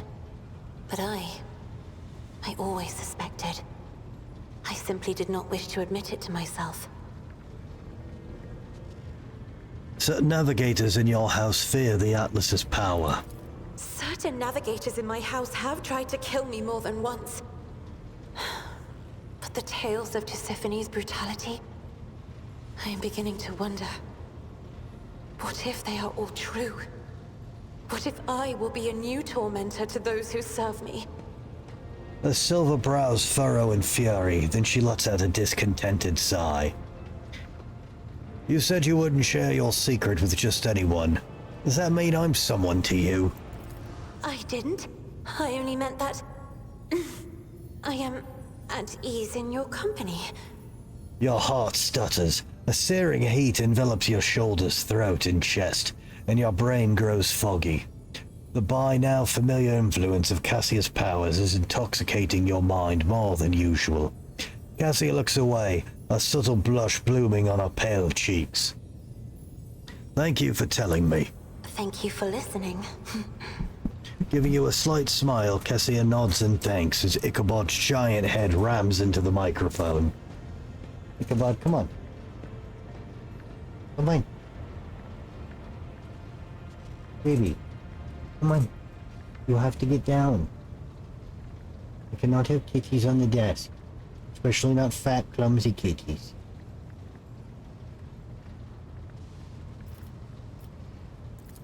The colorful shards of stained glass have risen up and enveloped Magos Haneman in a swirl of speculations. The silvery glint of metal no longer conceals his anxiety, nor does his scarlet robe conceal his doubts. I have enjoyed your...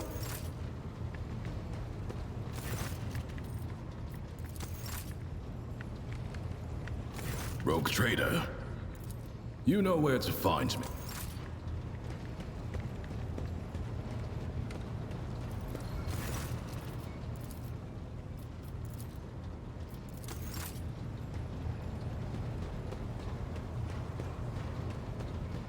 Anybody else got anything cool?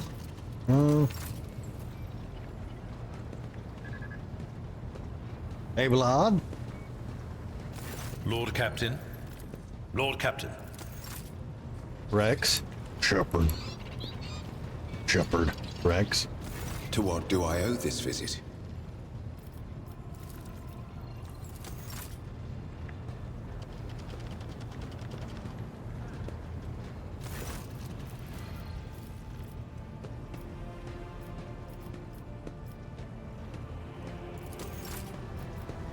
Oh.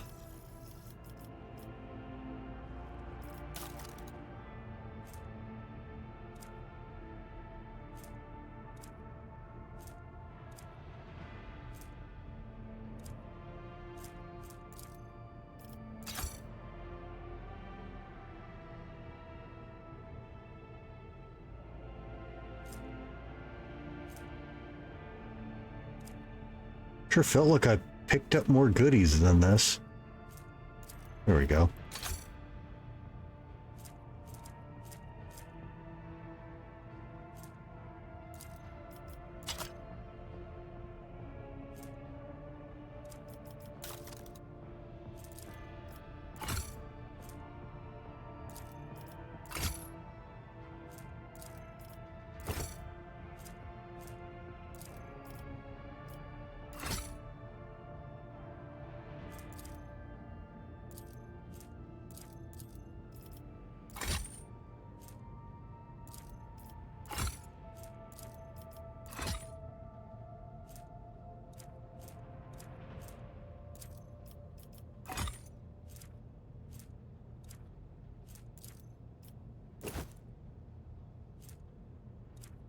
Okay.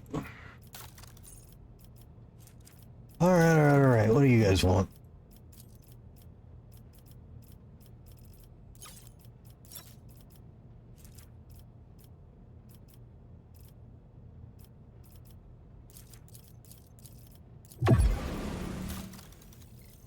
Reconstructed flamer pistol. Who cares? Spinner's breastplate. 10% dodge, wears 15 more extra, 15 toughness. Okay. Forcer carapace. Solid shield, enormous. The wearer can use shield swing with their shield against multiple enemies in the area. The wearer's shield attack deals additional toughness ball. Ooh.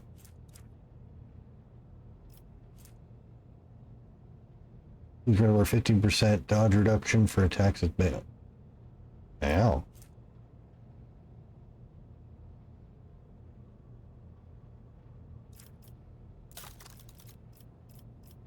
I don't think I have enough stuff to...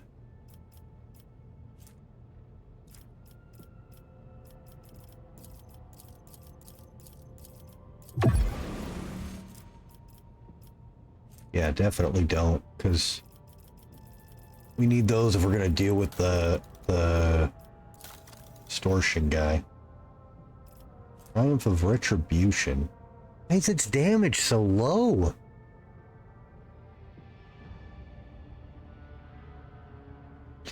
Because you're supposed to be a psychic. God damn it.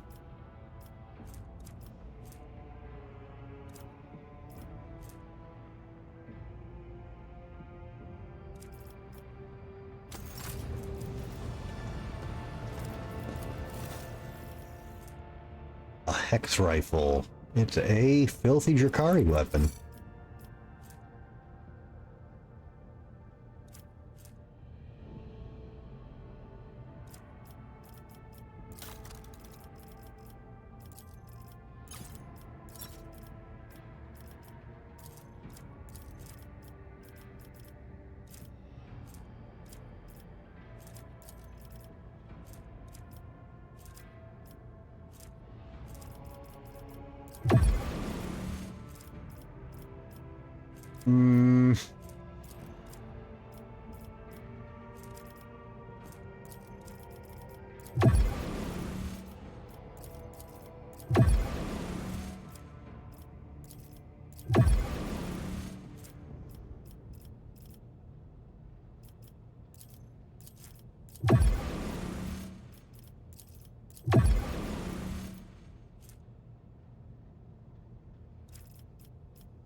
$410, man.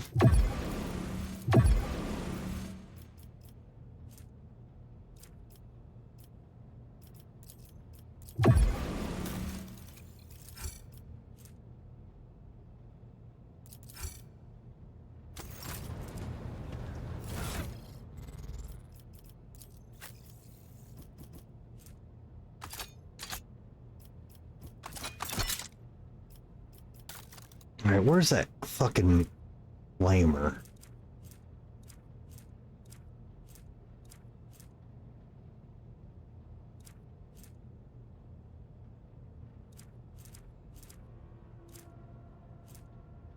No, that's an acid spitter.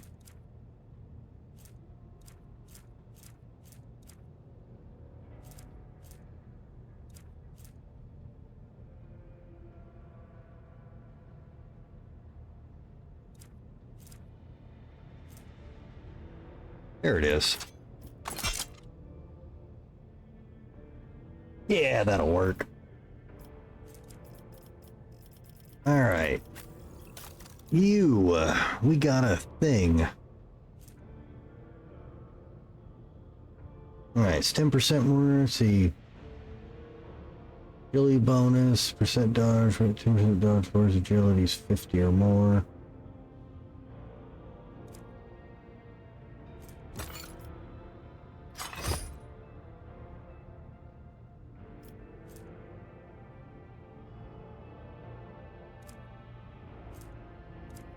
Sure, why not?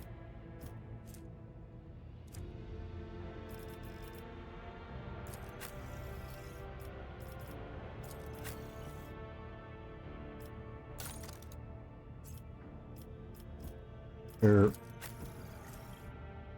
12 to 16.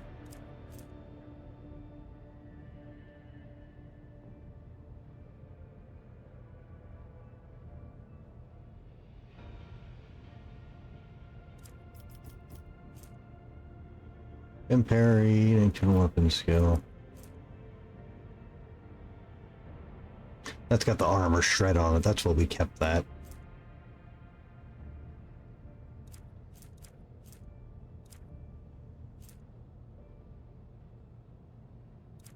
Okay.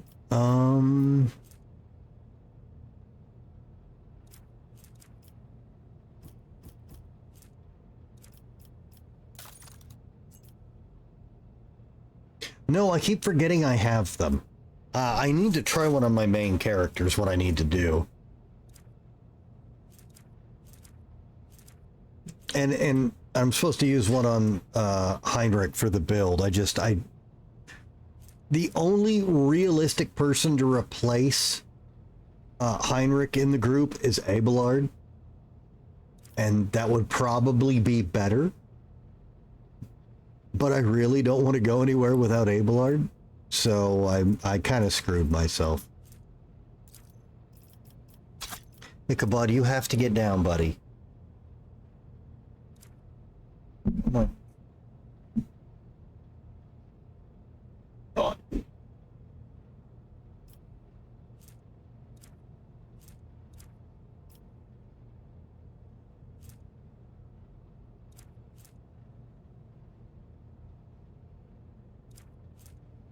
Look, honestly, I would love to play this again, especially to play it on an actual difficulty. But the game is just too fucking long. I do not have time. I can't do it.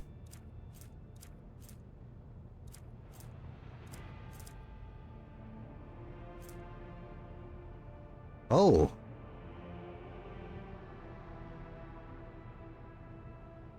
Oh, there you go.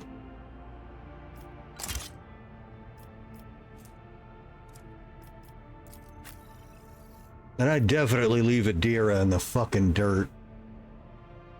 She's difficult to work around.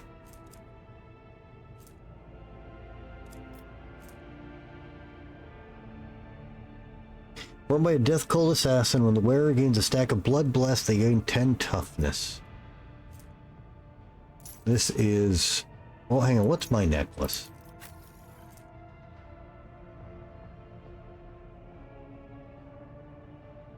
Yeah, it's better on her. Okay.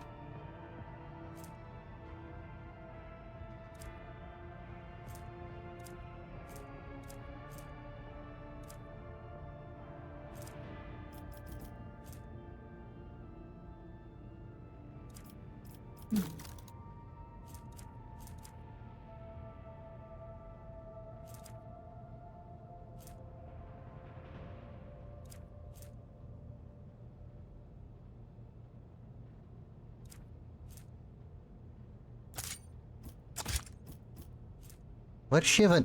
I didn't even notice she had this equipped. How long has she had this?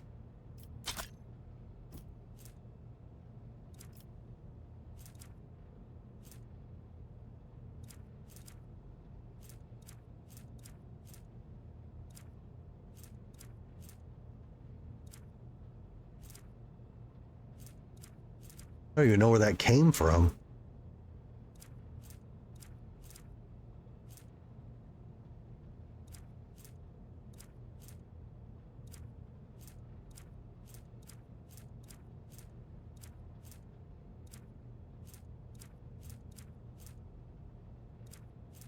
I'm sad I don't have a person to use those two revolvers.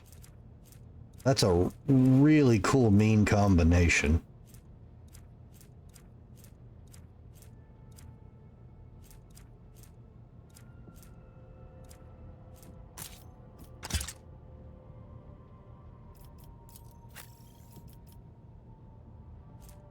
All right, 5 to 8, 3 attacks. Why is the rusty heavy rock saw better than the heavy rock saw? What the fuck? That shouldn't be better. Ichabod.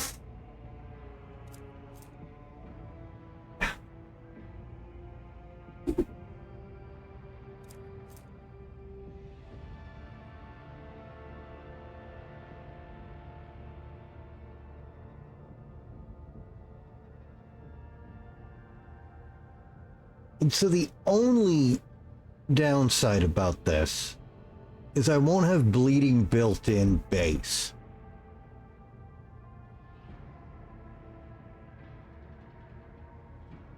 But let's try it out. Oh, that looks awkward. Is that how you hold that? Oh, whoa, whoa, okay. You figured it out. Ichabod!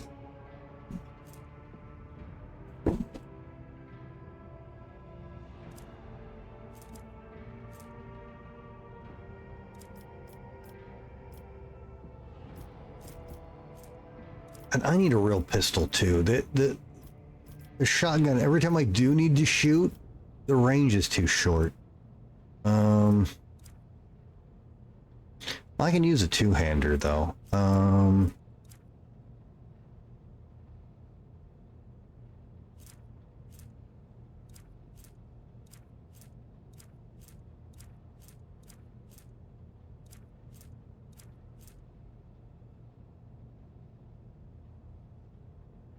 Sure.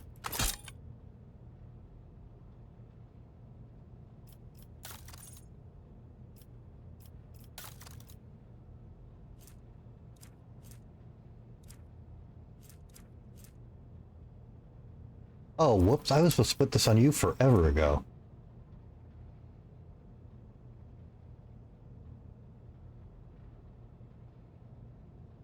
Oh no, that's not for you, that's for you. Oh, wait, no it's not.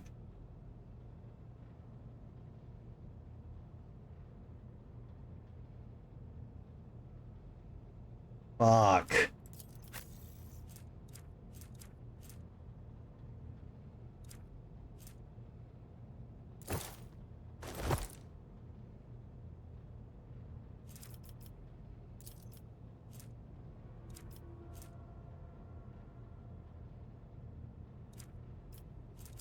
How do you not have an item in that slot?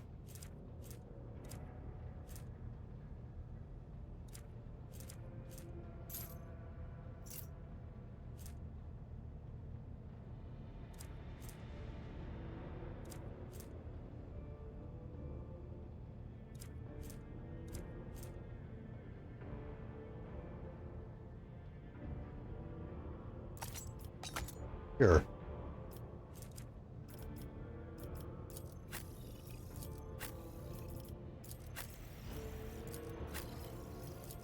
Was there anybody else I wanted to... I think we're good. Well, I gotta see if I like the rock saw. Actually, what kind of weapon is this?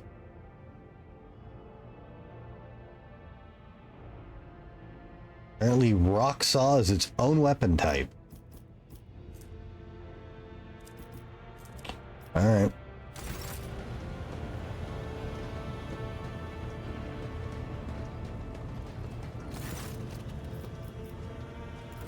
All right. Of course. Take heed, Nemo. Our blessed Domin honors us with a visit. The one who delivered this ark from the curse of your existence. NANI? The malformed skull in Cabela's hands has been polished to a pale sheen. Its empty eye sockets pose a question that can only be answered in death. Has she become a Yaoja from Predator? Who is Nemo? An aberration. Your former foe. His eternal foe. My new companion in shadow and my trophy. You once knew him by the name Nemesite, but now his name is Nemo. Cabela holds up the skull to your face. Whenever I feel the need to voice my thoughts, I turn to him. He is far wiser in death than when he was alive. What did you wish to discuss? Oh, apparently my girlfriend wanted to discuss something with me and I completely forgot about it. I have a very short life expectancy. Oh God. For years, I have been honing my body and spirit through sacred rituals. I have ushered hundreds of souls to the other side. In one round. The hunt for Nemesis was not my first. Yet, after my enemy fell, for the first time ever, I felt empty. And that emptiness only grew heavier under the weight of the question that formed in my mind during that hunt. She forces the words out of herself. I prayed. I longed for his guidance to put my mind at rest. But in my self-pity, I showed weakness in the eyes of the Undying One. And so, my only answer was silence.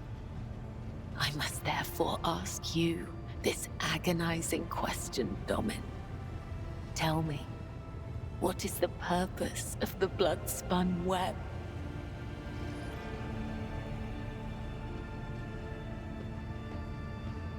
Does this have anything to do with our earlier conversation about your resemblance to Nemesis? Please, just answer me. Oh, fuck, alright.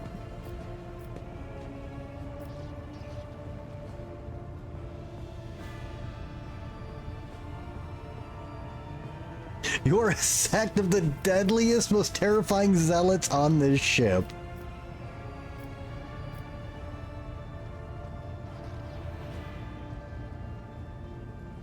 You serve the Undying Emperor, yet you also serve his faithful. You are the givers of his peace. Then that makes me a driver of the ignorant. One who guides people into following an idea they may never hope to comprehend. All my life, I have walked the road that was prescribed for me. I did as I was told. I searched for the truth in other people's words, then repeated them in my own voice. And I never once questioned my destiny, until you came along, Nemo. The way Cabela drags her metal claw across the skull in her hand seems almost affectionate.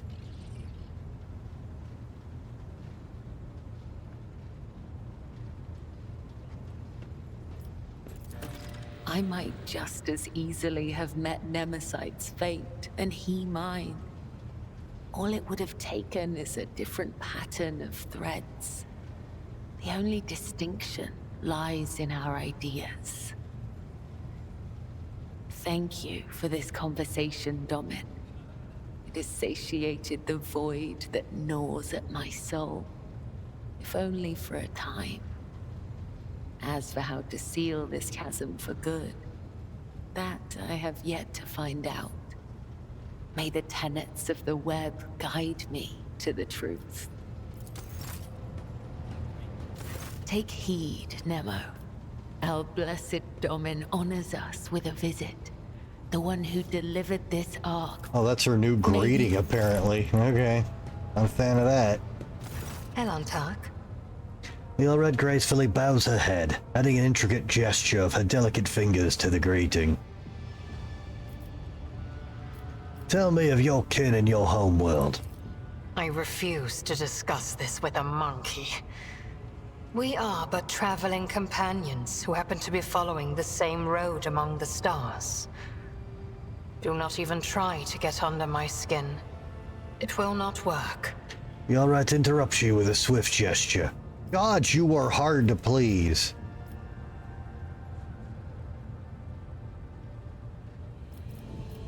I'm not gonna do this, but what gift would an Aldari give to someone they liked? Our species are too different from one another. What touches our souls is unlikely to make a significant impression on your kind. Just as I find your concept of offering material gifts to be clumsy and primitive. Oh my God, you are a bitch. Yoret looks at you in slight surprise, then cautiously replies. Alright, well, talking to you, as always, is a fucking waste of time. Shireen, light of my eyes, giver of boons and savior of the needy. From now on, two suns will grace the firmament of the Font Valancius Protectorate. One bright and powerful, like the rogue trader himself, and the other slightly more humble, like his unassuming partner, the diligent owner of the Mercatum Tabula Officiale, and all-around delight, Jai Hidari. Wow. Jai Hidari tenderly holds the piece of script-covered parchment like a young mother nursing her newborn child. As I promised before, my crew will be your eyes and ears across the entire expanse, Shireen. Just give them time.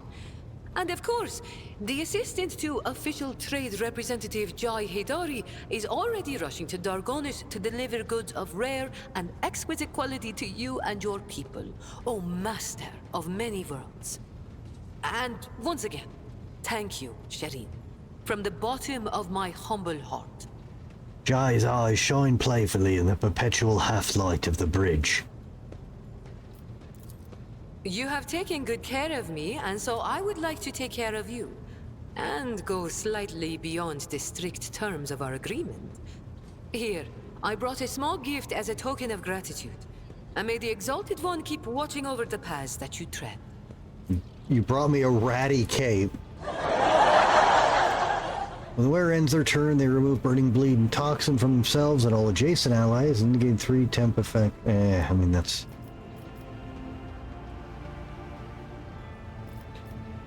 What? Wait, what? I already have... What? We already... I will help you acquire a merchant certificate. Oh, Shireen! Thank you for such generosity. I will humbly wait until you steer your vessel towards Dargonus. The Mercatum Tabula Officiale. It sounds almost as majestic as the warrant of trade. Weird. Why was that line there? Oh, I have no doubt. That was weird. You are spoiling me with the splendor of your presence again, Shireen. Have you decided to treat your soul to the fruits of my eloquence? Or do you wish to discuss business with the newly appointed owner of a Mercatum Tabula Officiale? Jai's smile shines brighter than any star you've ever seen. Oh,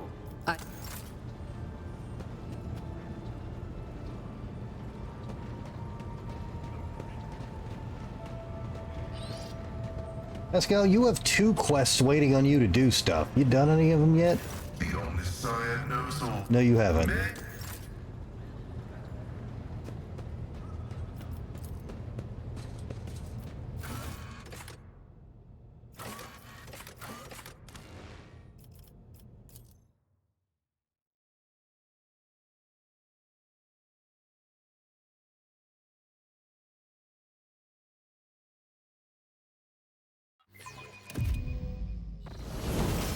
Whoa, what the fuck?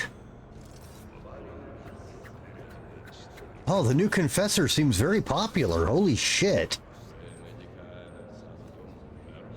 I wasn't expecting this to be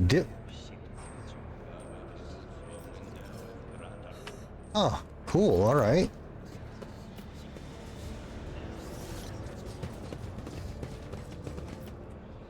We shall reclaim what is rightfully ours. Oh, that wasn't the guy we... Okay, was it... Yeah, what are you doing here? A young man is praying beside the reliquary. His hair is disheveled, and his sweat-stained uniform is crumpled. Dark circles have formed underneath his eyes. As you approach, he jumps up from his knees and makes the sign of the Aquila with a jerky motion. Lord Captain, you're here. I believe... Nay, I knew you would come.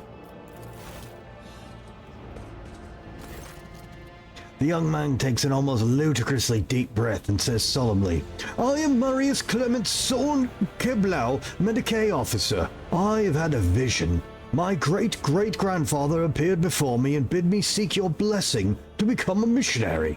Please grant me your gracious leave to embark on my journey. He freezes and stares at you without blinking. Okay, I examine you.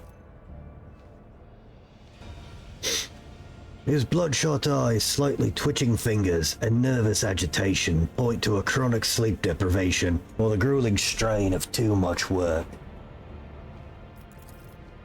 His colors burn brightly and feverishly, his zealous gold ready to consume all other hues. A beautiful sight, if somewhat frightening. You look unwell, Marius. How long since you've last slept? I require neither rest nor sleep. I feel energized and alive like never before. I am overflowing with faith. You did? No, don't be a dick. Tell me more of this vision you had. The officer raises his eyes to the ceiling and recollects with rapt abandon. First, I noticed a faint light out of the corner of my eye. I thought it was a surgical lumen someone had turned on. The light grew brighter, and when I turned toward it, it shone right through me. I saw my muscles, organs and bones under my skin. I was bared, body and soul, as if I was standing by the throne itself. An ancestor of mine stepped out of the most pure light. Marius pauses, his voice faltering. And he said, "My child, your destiny is to bring faith to distant worlds. Seek the rogue trader's blessing and set out on your journey." The words didn't seem to be coming from his mouth, but every direction at once. And other strong and pure voices echoed them, and for a moment Marius looks like he's about to faint, but he finishes his speech in a tone that is almost serene. It was a miracle. You speak of your great-great-grandfather with particular enthusiasm. What makes him so important? He had the honor of helping an ancestor of yours capture this relic. Marius points piously towards the reliquary. In that grueling fight, he not only treated the wounded soldiers, but shed blood for the cause himself. Prove to me that your epiphany was real. Put your faith to the test. Your words leave the officer awestruck. He freezes in place, waiting.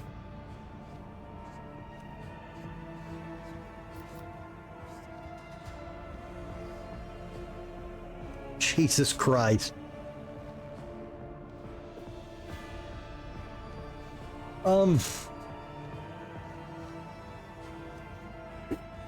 I have a sudden thought and problem.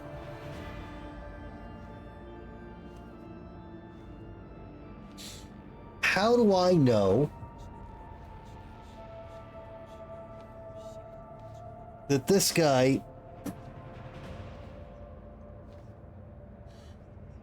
isn't another Tyranid doppelganger thing? He wants me to release him from the ship and drop him off at another world to spread faith. Isn't that what these fucking bugs have been doing?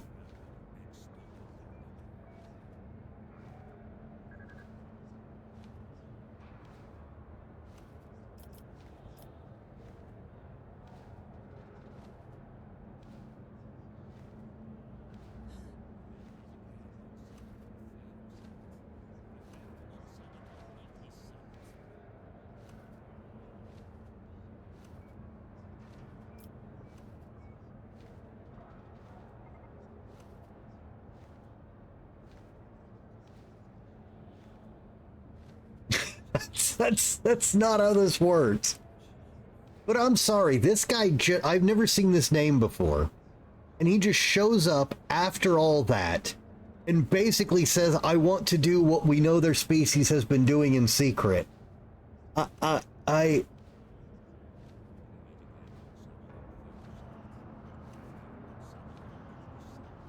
Sister Argenta, I entrust you with the test. And then a fire lights up in Argenta's face. You believe you've been chosen for missionary work. You know what hardships the bringers of his word must endure. Words alone will not make the faithless fall to their knees. Countless righteous men and women have died at the hands of those they were trying to save. Other foes lurk on remote worlds as well. Disease, hunger, destitution. The smallest flaw in your faith will have enough for them to break you and turn you away from the throne. Do you think you have what it takes to overcome these challenges? It is hard to tell if Marius is more intimidated by the Sister of Battle or the hardships she speaks of. However, he juts out his chin and replies in a firm voice, I will drink my cup of sorrows, no matter how bitter it may be, and will praise the Emperor for every trial. Argenta nods in satisfaction. Spoken like a righteous man. Okay. I wish this thing with Adira meant, she would read his mind or something.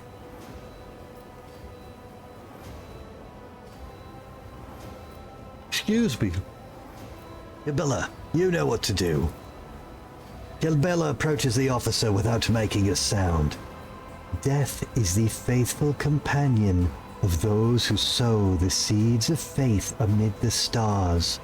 Though it has 1,000 faces, I will show you but one, the one you fear the most, the one you have seen in your nightmares.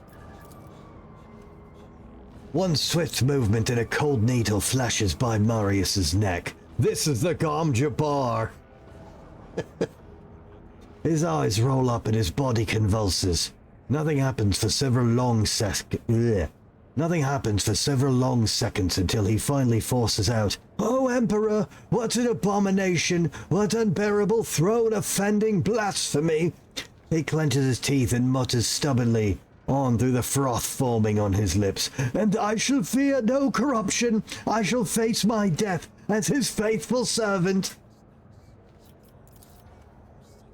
With another swift movement, Cabela administers an antidote to the officer. This one has gained knowledge of one's death's... This one has gained knowledge of one of death's manifestations. Another of his weaknesses has died off, making room for service.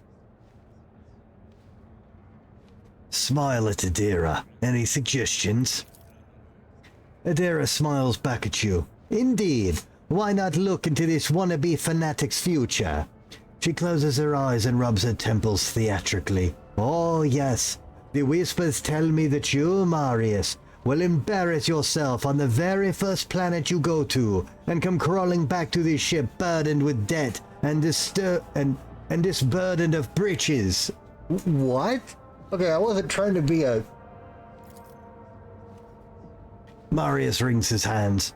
Your lordship, I've turned my inner eye to things I've never reflected on before. I think you're right. I'm not ready to be a missionary. He smiles a tired smile. A vision brought me to you, and you have shown me the truth. Correcting the flaws in my faith is what I must turn my efforts towards. Oh, and there he goes.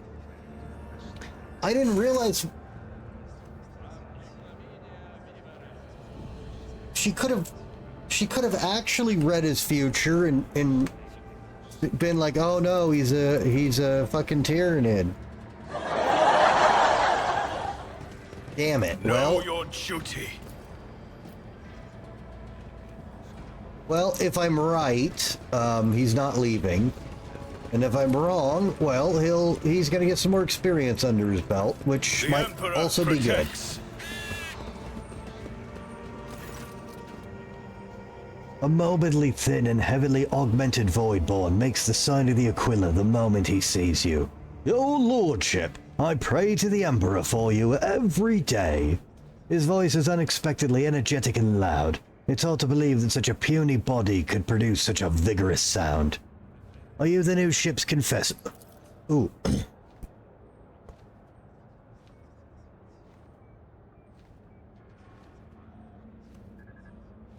That I am, your lordship. They call me Confessor Zerman now. I used to be the Master Helmsman's employee, and he kept saying how much my zeal was getting on his nerves. But he swore worse than usual when I was appointed Confessor. So I guess he did appreciate me after all. Oh, that's nice. How are you enjoying your new position? It's all new to me. but people are always stopping by for prayer and counsel, and the shrine confessional is packed to the brim. I just haven't had any time to take everything in. But I know everyone and have spoken on spiritual matters with my crewmen.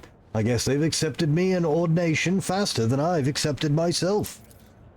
Not every preacher can understand the Voidsman, you see. Our lives are different from those dwelling on planets. Our way of life is alien and strange. Sometimes we even speak a different language. People feel relieved when one of their own who talks to them about the God Emperor. Okay, good. That makes it sound like I made the right choice. Oh, I'm getting... Okay. Lord Captain. He scratches the wires at the back of his head sheepishly.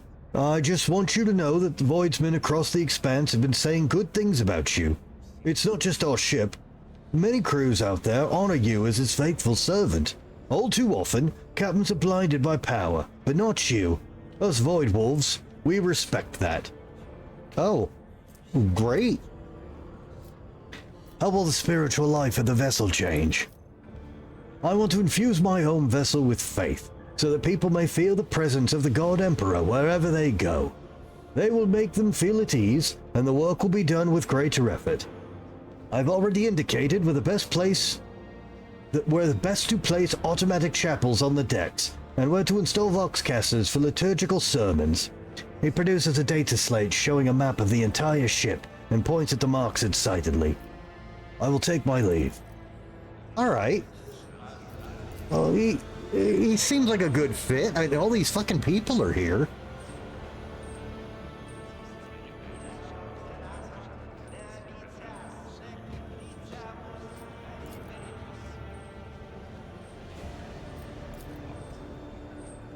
The sarcophagus contains holy remains, is polished to a shine, and smells of precious incense. Let us walk this path to the end.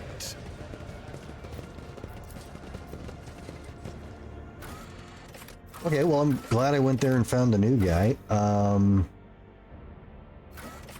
Why can't I go back to the freight line? Is there a reason to ever go back here?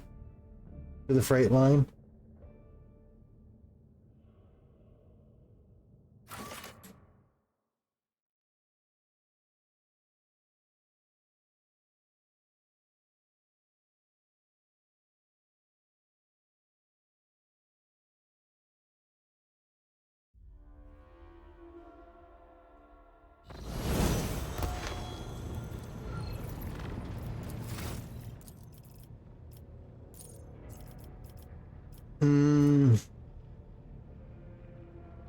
There will? Okay.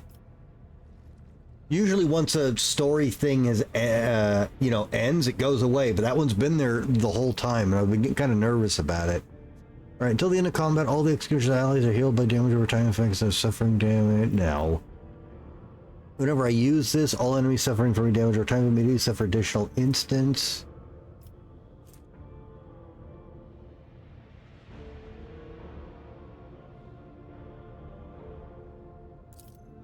Yep.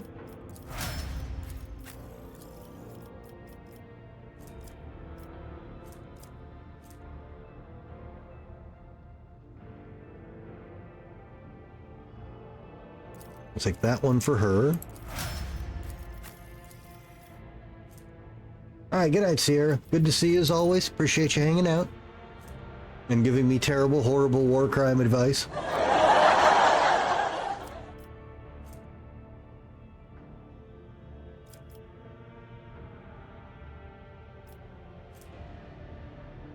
Till the end of combat, all allies in 3-cell radius suffer...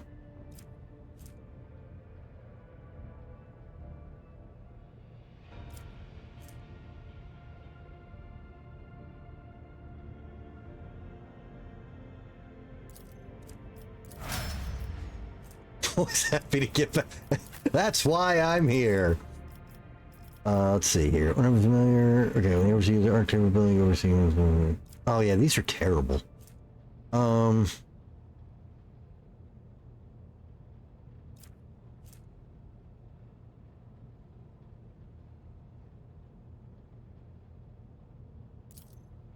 I guess.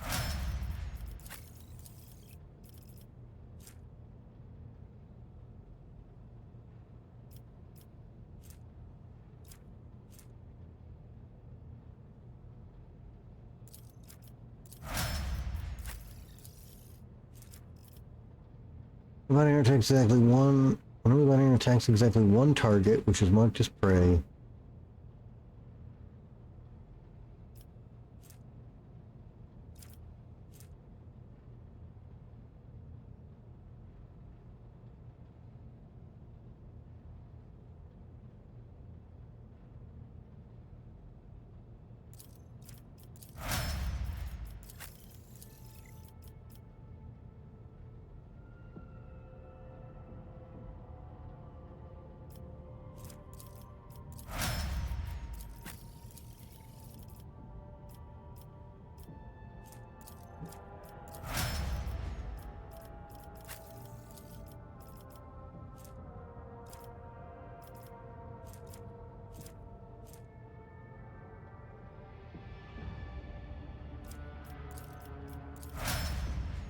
There.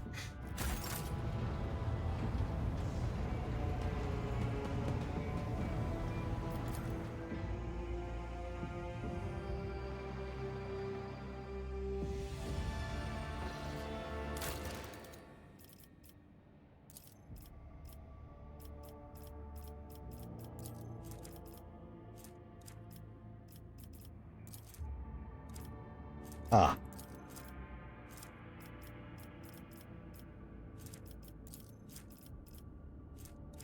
Okay, so we've actually done everything we can here except for finale, and we can't do crusade.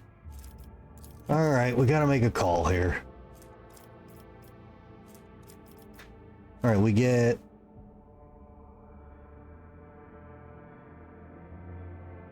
an okay item.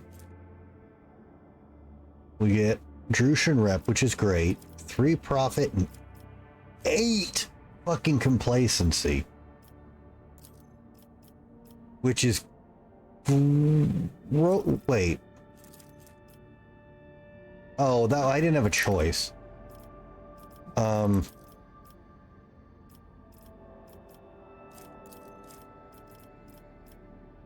Okay, or we can take the shrine. We gain a shitty hammer. I mean, it's not shitty, but all hammers are shitty. 2 profit and 3 to all stats.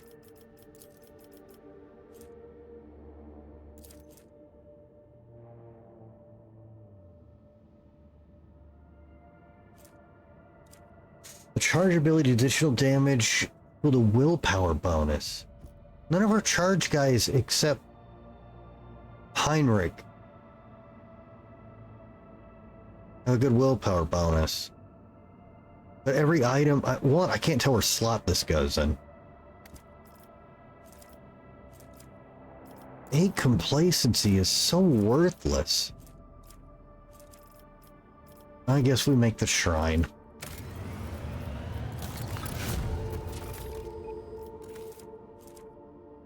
Okay. Alright, a science of virtue. Oh, we gotta choose between... Okay. All the corruption on Giannis originated in the sophistries of unholy scholars. Reverend Hermias Doloroso, a preacher of the cult of St. Drusus, is going to visit Giannis to perform the procedure of blessed delimitation of the agri-complexes and demarcation of irrigation systems. Instead of relying on the advice of godless genitors, he will be guided by the wise examples set in the hagiographies of the saints, teaching righteous scriptures and the pious sacred geometry of the iconographers. May faith triumph over sophistication of soulless metal. Okay, we get...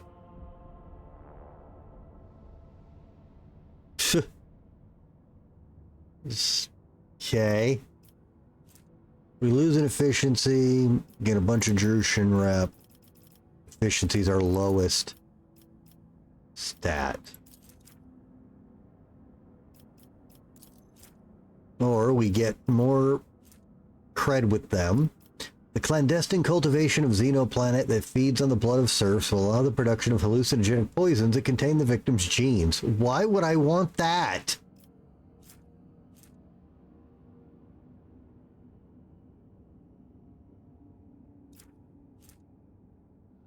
Okay, we can get hallucination toxic grenades.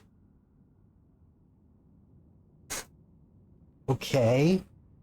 What? 2 profit, 5 chemicals, which is horrifically unnecessary. I don't like either of those options.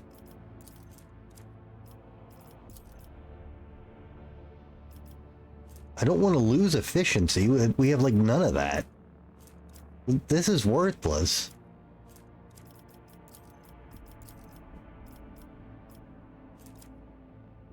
This is worthless. Well, we'll come back to that. Hey, the mag trains are done. Alright, Compassion for the Silent. A hospice for servitors will provide care for out-of-order automatons to the utter bewilderment of the Adeptus Mechanist. Lord Captain gains Medal of Metal feature.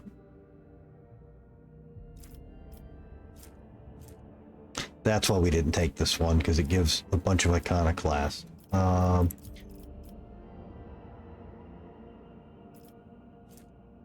In ship encounters, the Rogue Trader squad is supported by friendly combat servitor. Ooh! A servitor is superior to an ordinary worker in every way, being efficient, durable, and devoid of service-irrelevant brain processes. Kiavagama will have the capacity to provide the entire Protectorate with servants of flesh and metal once given appropriate amounts of human raw materials. The new production line will be deployed in an ancient and venerated workshop decommissioned for preservation years by Lady Theodora's order.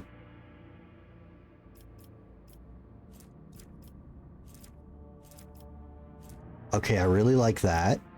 I like that. That blocks this. The Adeptus Mechanists, or Mechanicus, are concerned about the recent outbreak of heresy on Kiavagama. They offer to enter into solemn alliance with House von Valencius. Under its terms, an ancient workshop preserved by Lady Theodora's order will become the site of a Prioritas Guitarius, a factory which would produce the invincible tech guards. Those unrelenting warriors, impeccable in their digital vows, will secure every Adeptus Mechanicus facility in the Protectorate. I gain...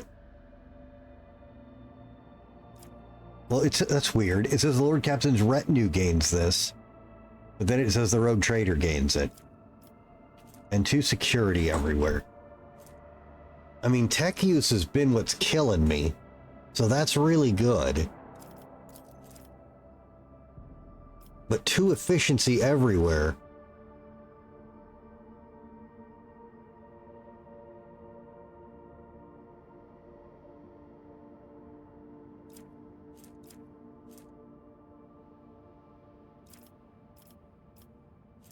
Okay, let's check these. We have to have flawless... Okay, so this one we can take no matter what. This one we have to have flawless servitors. And this one we have to... Okay, so we got to see if we care about this. Mysterious explorer ship, the Hexalation, has landed on the world's surface. The tech priests graciously informed the authorities they'd taken control of nearby manufactorums in order to perform the rites of ship maintenance, and made servitors of the worker units deployed there. Oh. Servants of the Omnissiah requested enormous quantities of priceless materials without saying a word as to the purpose of their visit or the details of their mission. They've expressed their gratitude for the assistance and vaguely promised a reward commensurate with the planet authorities' contribution. The auger system connected to the mighty cogitator blocks offered by the explorators as a gift to the Rogue Trader. Their computing power is so great the augers can pick up even the slightest vulnerabilities. Enemies so lose 10% evasion.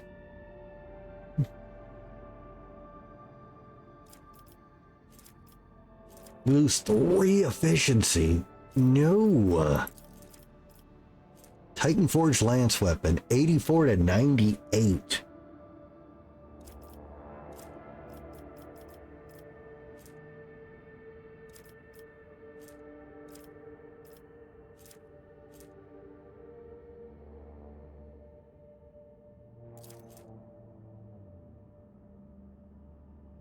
Why am I losing 6 adamantine at Foulstone? What the fuck? What is causing that?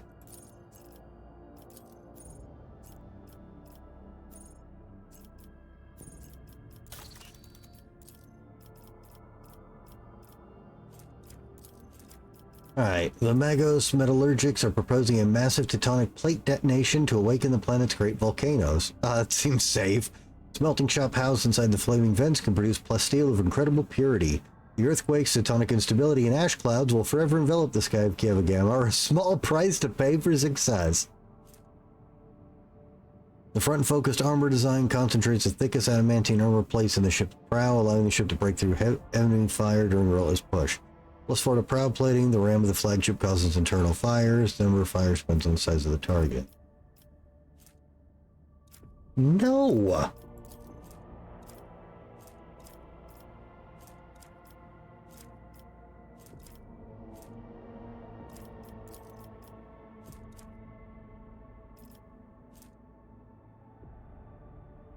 Well, that sucks. I like this one the most, but that means I have to take this. Which, I mean, isn't bad, but...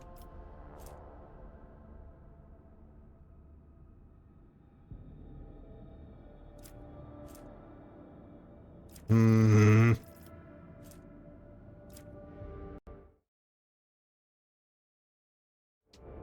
gonna take a break, get a snack, and think about this. I will be right back. Alright, sorry about that, guys. Chat, welcome back.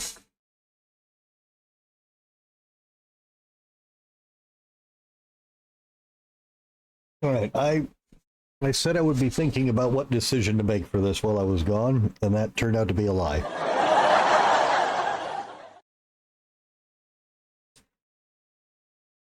Okay, let's look at this again.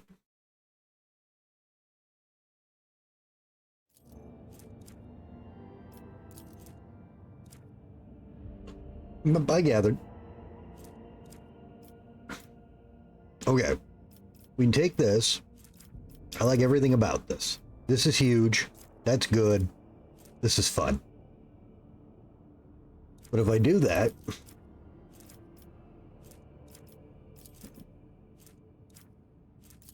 we can only take one of these. This is fucking horrible.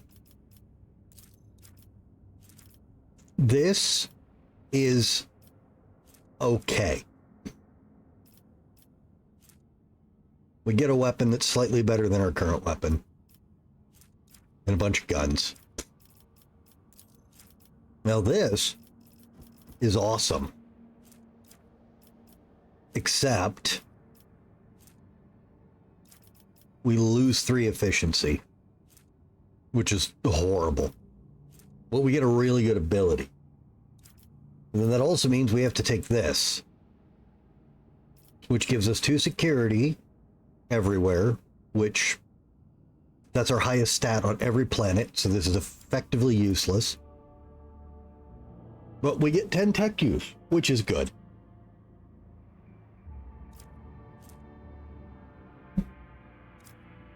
Why can't I take this and this?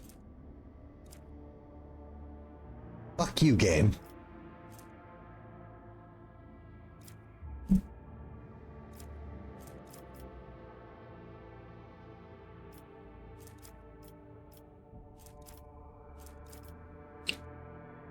All right, let's go archaic here and write on some paper. Okay. We get +2 profit, +2 efficiency, all, and we get battle bots. Okay. And then if we take that, that means we're taking this, because this is horrible. So then we get a gun or boat. We get +2 profit for a total of +4. And we get +9 weapons. Okay. So no negatives. Now if I take this, we get +2 security all.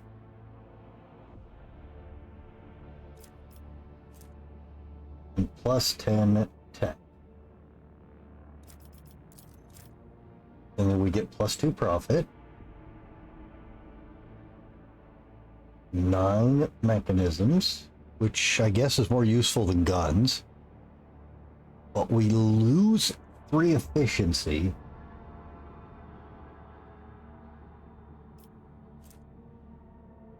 We gain neg 10 evasion on enemies.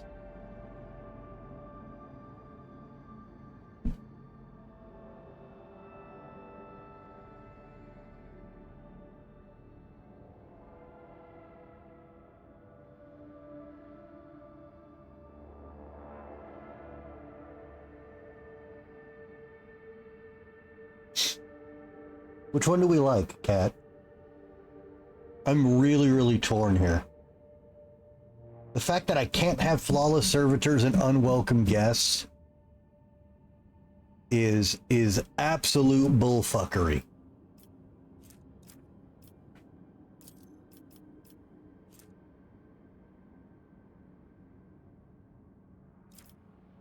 No, what any of this shit means. Okay, let's do it this way. So we get, I can have this.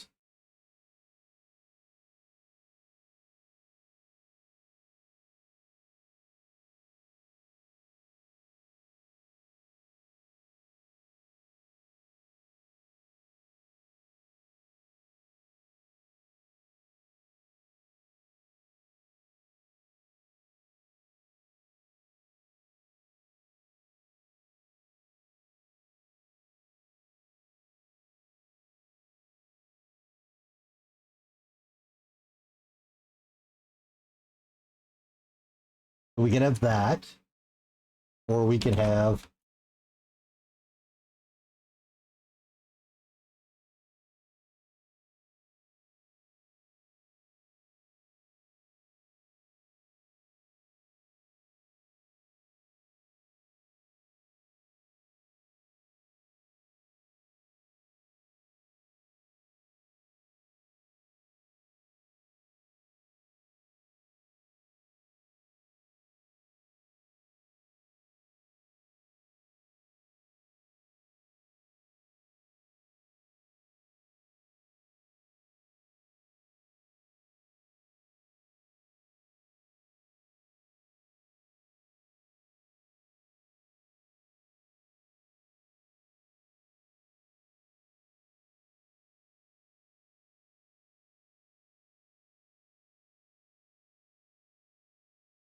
that.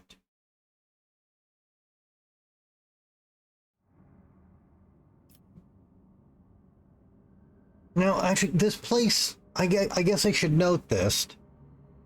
This place does have the highest better at building stuff stat. So I guess if anyone could afford to lose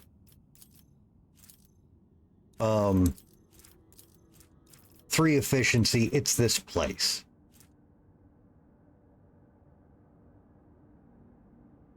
I'm used to all of them having bad efficiency, because they all do.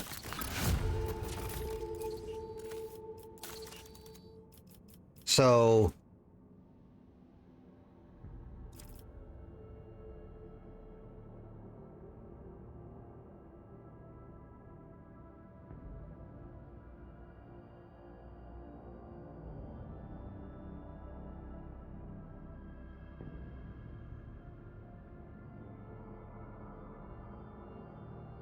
First one, all right.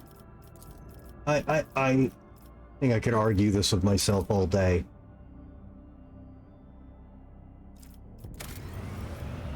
All right, what can we do here? Creon Diligence, what's this do?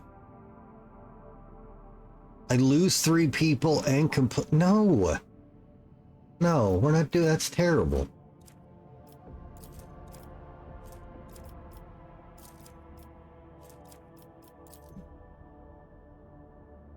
Oh yeah, and I hate this. Okay, so for this one...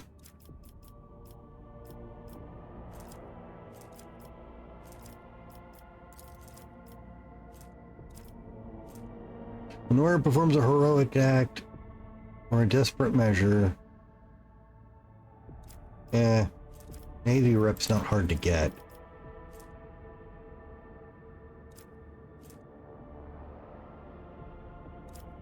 And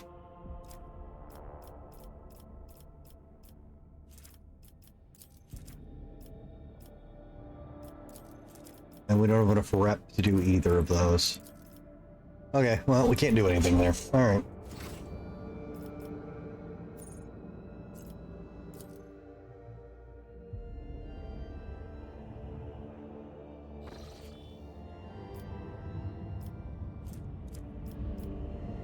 Hello.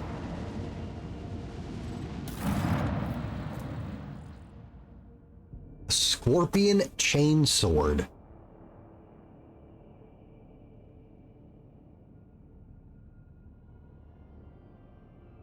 Okay. And a Cloak of Shadows. Whenever the wearer deals damage with an attack of opportunity, they gain the Shrouded effect. As long as the wearer has Shrouded, when becoming the target of attack, they automatically dodge. And then Shroud is removed. Wow, elf stuff is fucking terrible. Who could have seen that?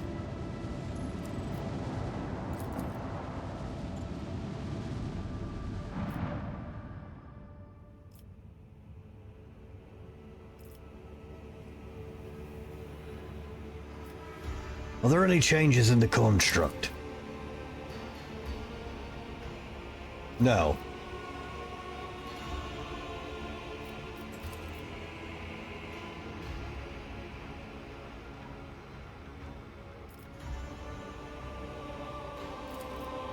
No, we leave.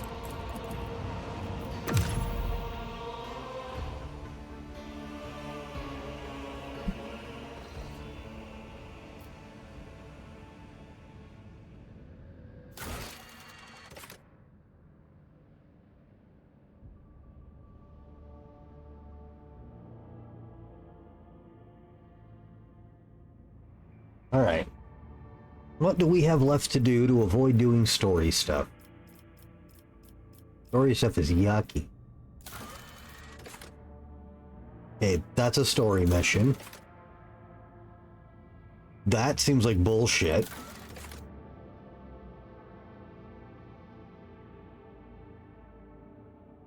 That's an ongoing thing we can't actively do. I don't want to do that yet. I'm working on it. I'm not giving her anything. Okay. Gross.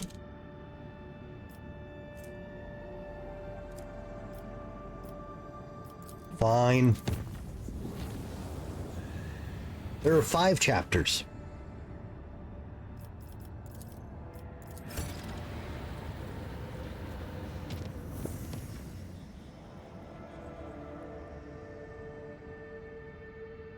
Chapter 2 is exceptionally long because I'm doing all of the side content and all of the DLC. Well, not all of it, but lots of the DLC. I'm doing lots in Chapter 2, which is making Chapter 2 insanely long. You want me to kill 12 people for 5 resources I don't need? Yeah, I'm not killing people.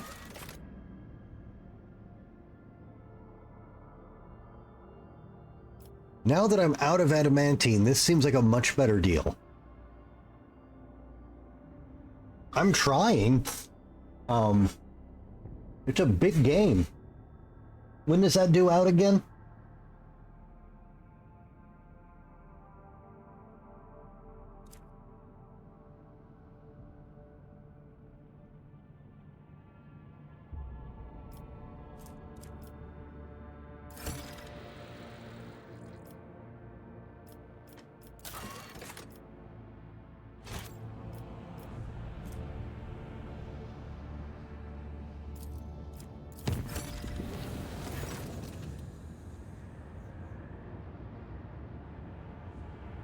The 25th? Maybe?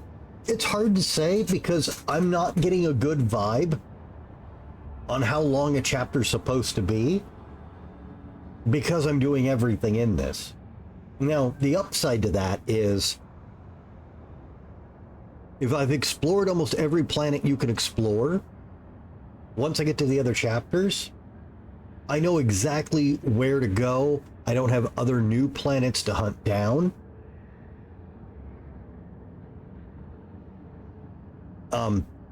Until the DLC stuff happens in later chapters, I won't have any DLC stuff to catch up on. It's hard to say. The warp jump went smoothly enough, although many crew members reported strange incidents while they were asleep. They sensed someone approaching them and laying a hand on their forehead. Then the hand seemed to pass through their skin, through their skull, and with tender motions sorted their jumbled thoughts into some sort of order. After the strange incident, Jai Hidari was uncharacteristically somber for almost 2 watches and spent several hours in the ship's chapel praying. She'll get over it. 2 weeks exactly. I think I can. Lord Captain, we've cross-referenced the key characteristics of the system with our astronautical chart data. The planet Viobos, was that 6? Yeah. Viobos 6 is located here. The problem is, the augurs detect an unusual change in the atmosphere, not unlike a massive release of toxins. It appears that something unfortunate's happened on the planet's underground storage facilities. Well, of course, why would anything not bad happen? It is impossible to land safely on the planet just now. Unknown ships are cruising the system. No need for any cog to analyze it. I can decipher this telemetry easily.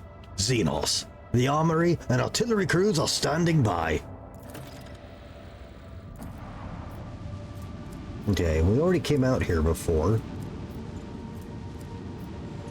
Okay, let's kill some fucking... Oh, wait, no.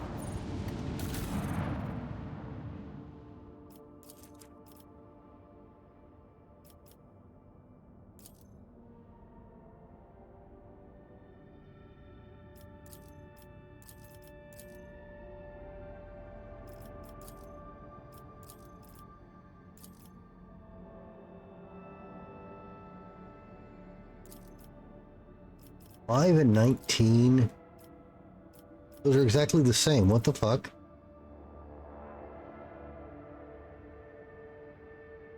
Oh no, that's burning. Sure.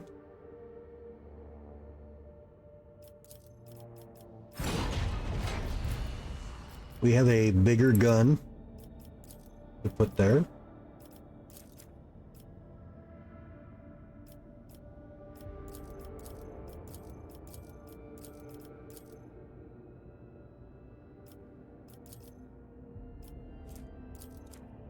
No different engines.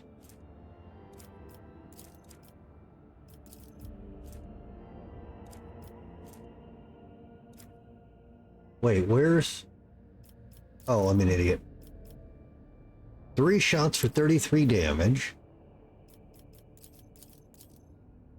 4 shots for 14. 4 for 21. 4 for 27. Let's do that one. Okay. Alright. Fuck these aliens. Also, worst case, if I haven't finished this when Silent Hill F comes out, we'll still play Silent Hill F, because that'll probably be 2 streams. Not counting other playthroughs or ending hunting or anything, so it won't be a huge diversion. And our resolve unbreakable. But I would prefer not to do that. The Last Hatred frigate.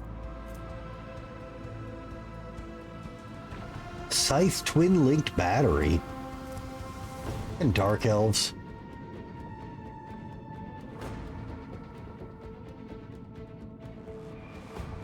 Full ahead.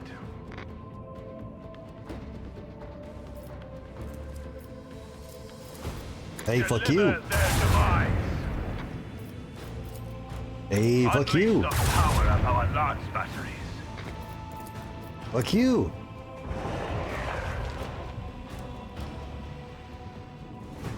I've seen 3 very long clips of it.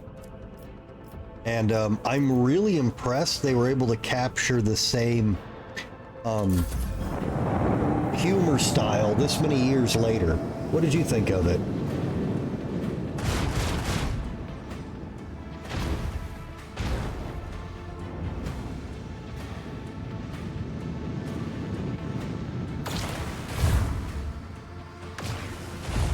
All right, good stuff. Yeah, that style of comedy doesn't really exist anymore. So I wasn't sure how that would work. I assumed they would make it very different, but all the clips I've seen, it's very Naked Gun.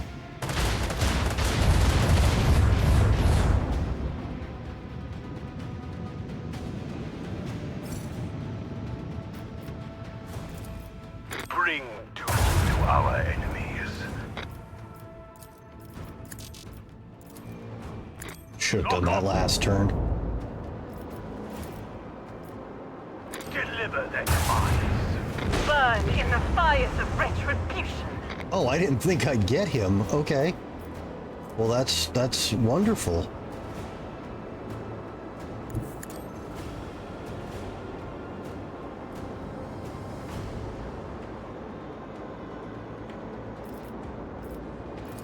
Well, have you seen the original ones? Show them the fury of our macro cannons.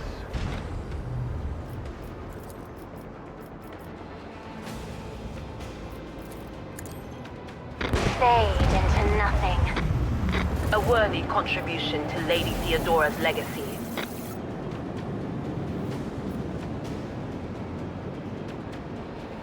Oh, okay, you haven't seen the original. So, what you should see the original so you can get half the jokes. But that's the same way Leslie Nielsen always played it. He played it completely straight, and then wondered why anyone else ever thought anything was wrong. And Liam Neeson is very good at doing that as well. So it was a very good casting call. Because that's always how Leslie Nielsen would play those out. Act like be super straight, full business, and then when anyone wonders why you're doing something weird, you question why they're being weird about it.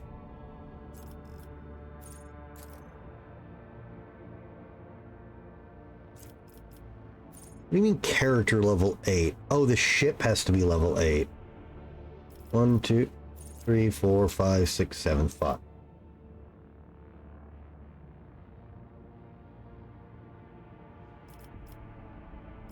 Well, when you see the original movies, you realize it can get worse. What really freaked me out as a kid is I'd seen Leslie Nielsen in all these comedies, and 70% of the time he's playing it straight and super serious. And then you see him in Creepshow, and he's the villain in one of the Creepshow episodes. And he's a cold-blooded, evil, wicked bastard. And I've only seen him be a nice, funny doofus. And seeing him be a, yeah, he was actually a classically trained, like, lots of good, like, pedigree acting, but he didn't do that. But yeah, him being this murderous fuckhead in Creepshow really screwed me up, because he's really good at it, but he never does that.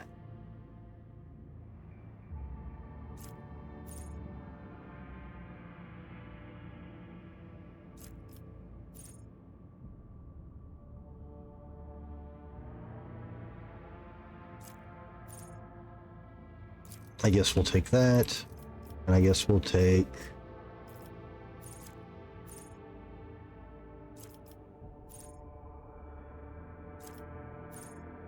I guess that?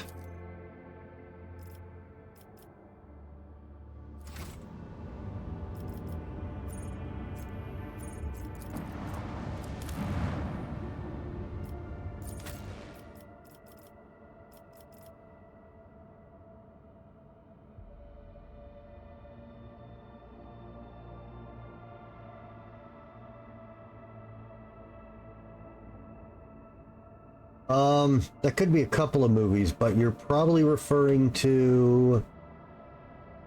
I know the name. Hang on, the narcolepsy's chewing holes in my brain. Wolf Creek.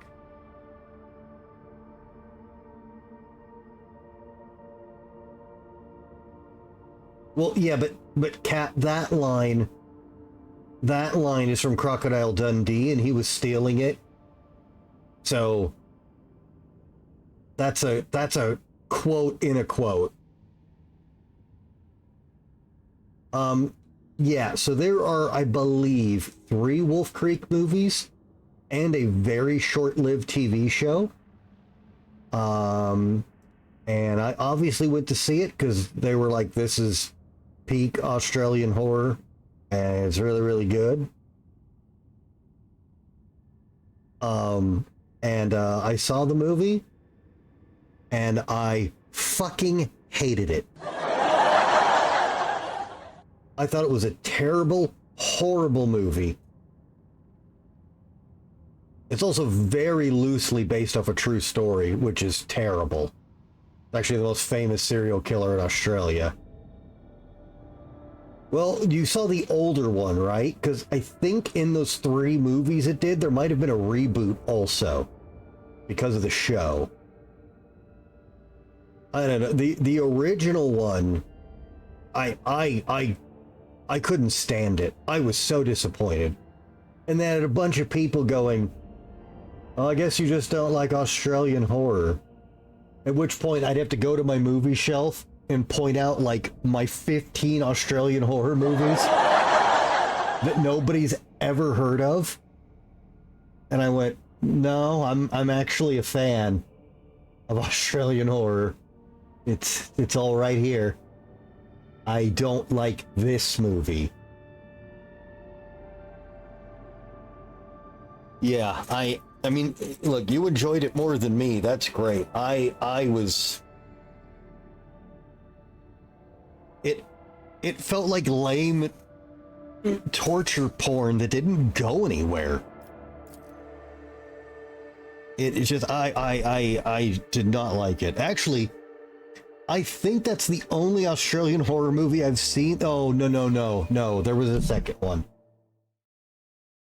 I didn't hate it, but it wasn't very good. It was,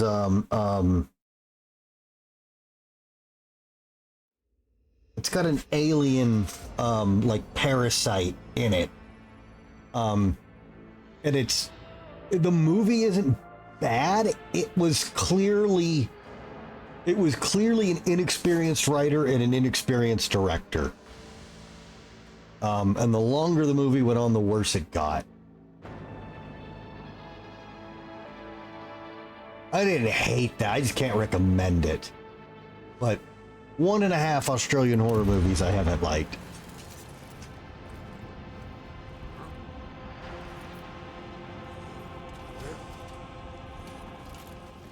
Verbo 6 always was a penal world.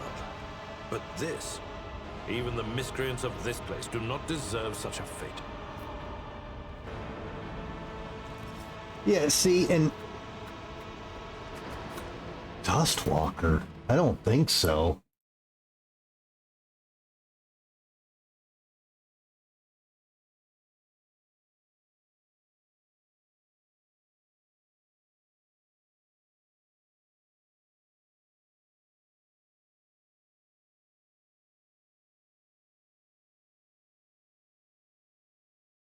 No, not the... Wow, this is a really low rating. Holy shit. No, I haven't seen this before. Apparently this is fucking trash, though. This movie has been dragged.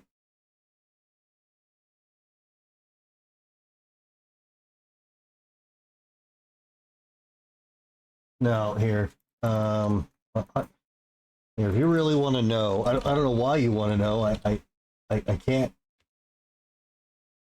It's not worth watching.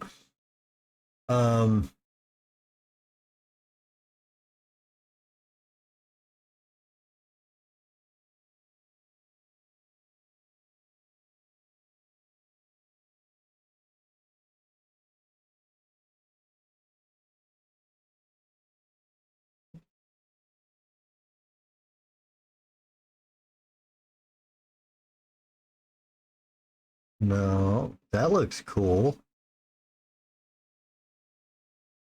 See No Evil was Australian, huh? I didn't know that. Oh, maybe I can't find it easy. Hang on.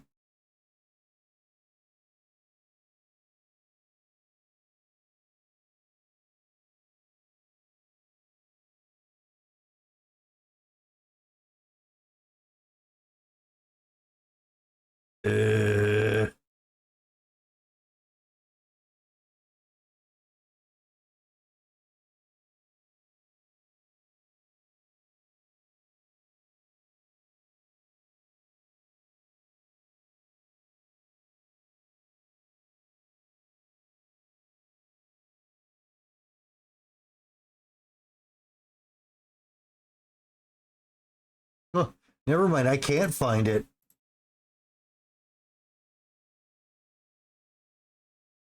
Well, I legitimately can't find it. I'm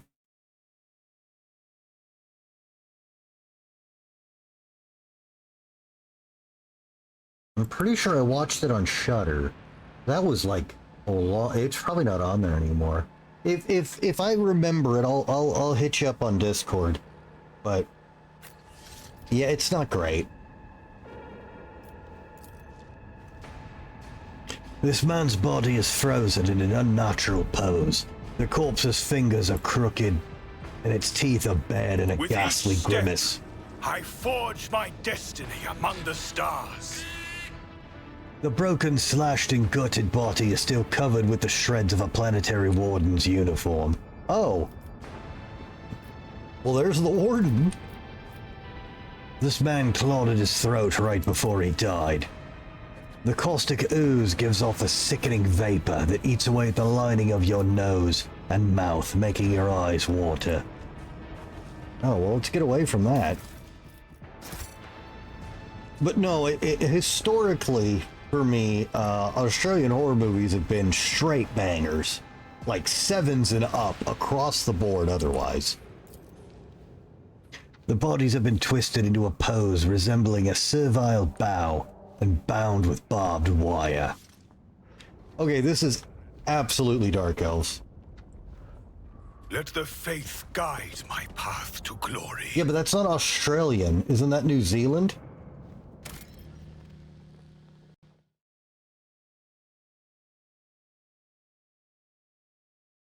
I'm pretty sure that's a Kiwi movie.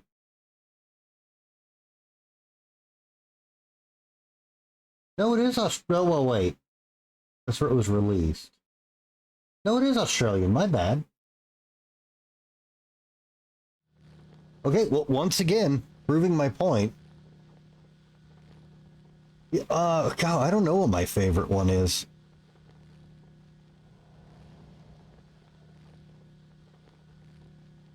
It's a tough call between... Well, I could be forgetting one, but right off the top of my head, it's a tough call between The Loved Ones and Daybreakers.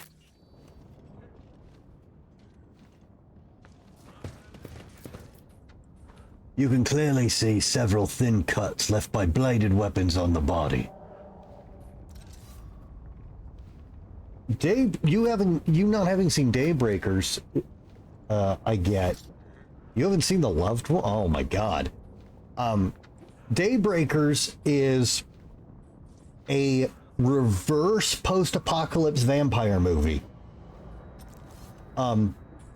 It's post-apocalypse for humans, but vampires won. Well, Daybreakers had a US release. It's just very obscure. Most people thought Daybreakers was an American movie. It's got American actors. But they're the two brother directors who got famous off of the movie Undead. You don't have to buy it. Anyways. Daybreakers is usually streaming on lots of things. But Daybreakers is vampires are real. The human post-apocalypse happened and vampires have taken over. So vampires are the people and humans are either vat bred for food or like hiding out. and a group of scientists is trying to figure out if you can cure vampirism, because that's needed to technically save the human race. The vampires are panicking because they're having trouble sustaining the food source. And if a vampire starts starving, they go feral. So the vampires are actually having a our world is ending crisis because they can't keep the human population up. And there's a lot of good actors. It's a very original. It's got a Willem Dafoe and Ethan Hawke are the main guys in it. So fucking murderously good cast. Yeah. He's a scientist, if I remember right. It's been a while. And then The Loved Ones is a really, really good take on the crazy girl at school movie. You didn't, yeah, in Black Phone, you didn't realize that?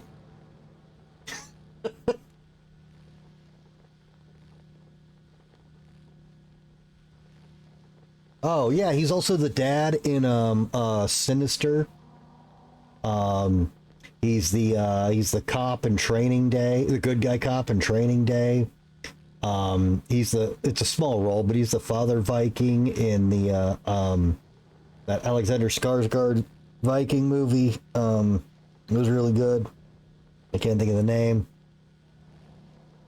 Yeah, Ethan Hawke's fantastic. But yeah, Loved Ones is I don't want to tell you much about it because it'll spoil it, but it's a crazy girl at school movie, and it's one of the best I've ever seen. The acting in it is incredible. Special effects are great. It's super creepy. And then bonus points. This isn't a rare thing in Australia, but it was rare for me and my friends. The guy's dog in it is a healer mix, and healers are an Australian hunting dog, and they're not really out here. My beloved dog Rakima was a healer with really strong dingo traits and pit bull, and the dog in that movie looks almost exactly like Rakima. So it was just weird because you never saw a dog like Rakima, and then we put on that movie and I'm like, that's a fucking Rakima. And now that she's gone, it's nice to watch the movie because it's like, oh, there's a video of my dog. So nice little bonus for me.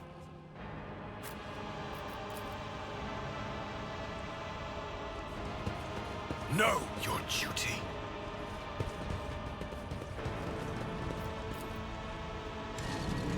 Uh-oh. Come on out, Dark Elves. Let's fucking dance.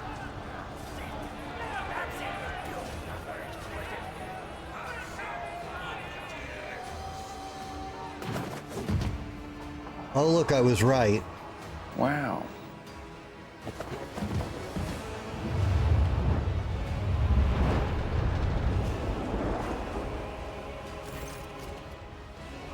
I kind of wish I brought the elf with us just so she could fucking lose her shit here. The tall, lithe Xenos moves with the grace of an otherworldly predator. The creature gives you a dispassionate glance and casually speaks a few words that are immediately picked up by your elucidator. Macandus Elith, what is this? Has one of the sisters found an amusing trinket in the ruins and saved it as a special treat for the Archon? The Xenos take a quick look over her shoulder, toward the platform where a few more silhouettes in tar black armor can be seen.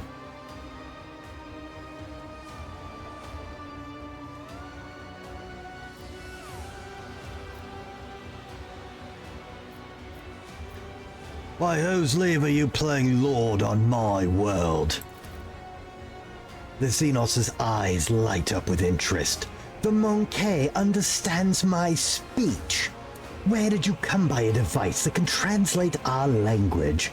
Are you trying to impress me by appearing useful? Such words will earn you a bout in the ring at most, without weapons, and soon without your skin. Adira spits on the ground.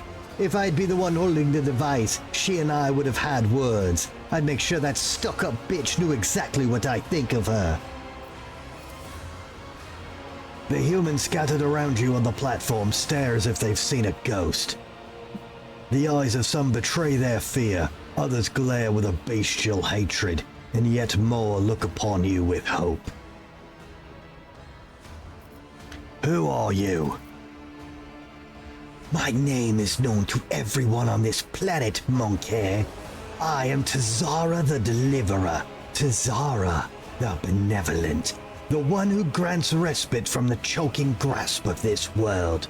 I decide who lives, who dies, and who finds new purpose for their existence in Kumarog's many arenas.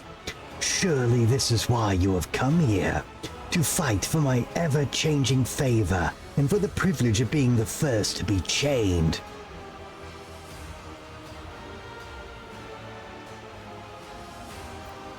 I presume this toxic atmosphere is your doing.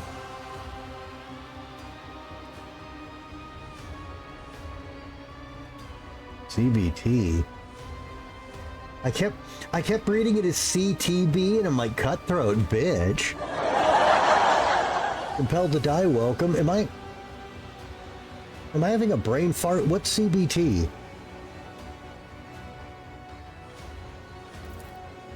It could be.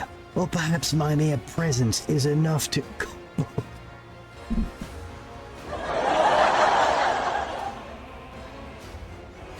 True. It could be.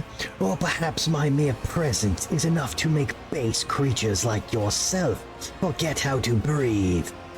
Tazara lets out a nasty chuckle. Are you really surprised at what happened? You wove the net right under your own feet. We merely knocked out the pin that drew it closed tight around you. A couple of volleys at the seals on this underground well, and the planet, the one you had turned inside out, did the rest. And your brethren finished what the planet had started. Oh, how they strive to please me and my entourage. How they slaughtered and tortured their own kin for mine and my sister's delight. How they decorated this little arena with still living monkey. You think all that you see before you is the work of our hands? Think again.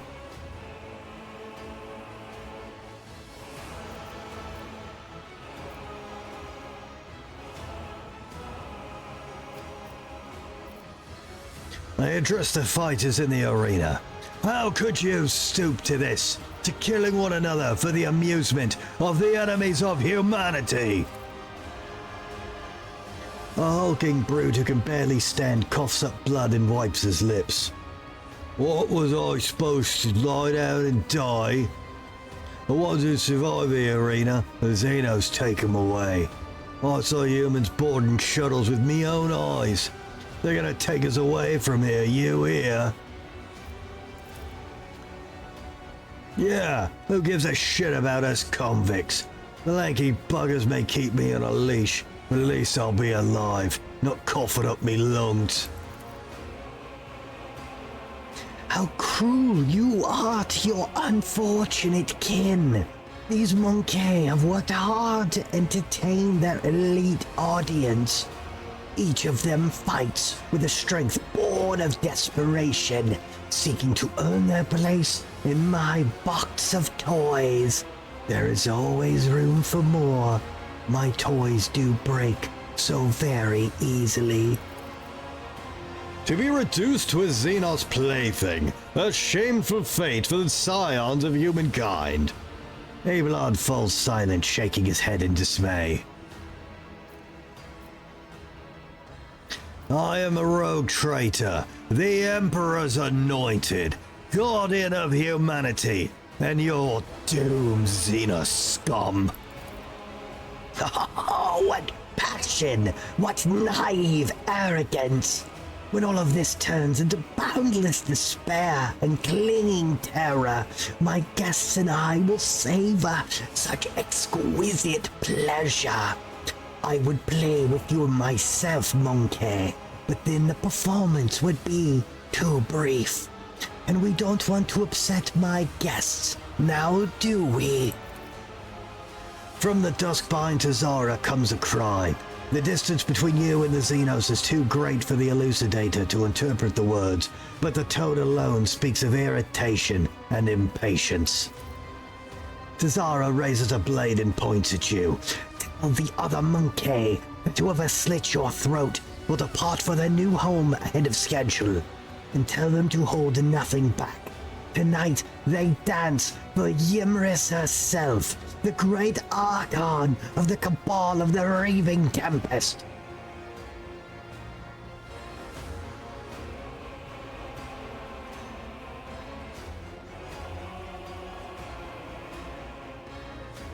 Dogmatic follower. Oh yeah, we gotta do this. I address the Xenos fighters in the arena. Dying to entertain Xenos is a path to eternal shame and a condemnation of souls touched by the Emperor's undying glory. Let us join our blades. We will destroy those who sought to kill you. Exhausted and defeated faces trade worried glances. The hulking brute next to you hesitates, then spits and breaks into a grin. We're gonna die anyway. Might as well do it without this heretic's brand. Slay the beast!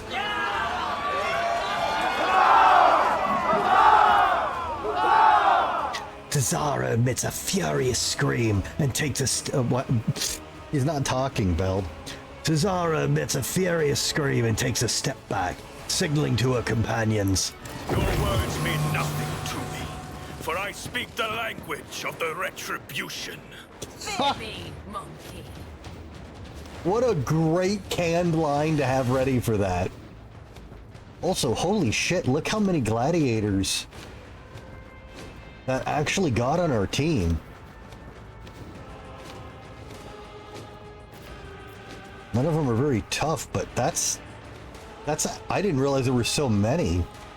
Okay, Hecatrix, Witch, a Witch Gunslinger, another Witch, another Witch. Wait, wasn't she up here talking? Why did she retreat like a punk? What do you mean I've been ambushed? I started this. What are you talking about?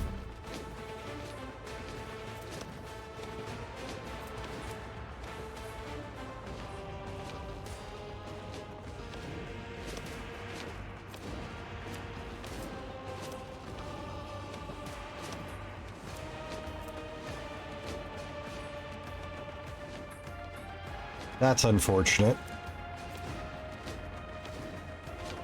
Oh, never mind. We just gotta hit him with a warp power. Okay, never mind. That's fine. Nobody cares.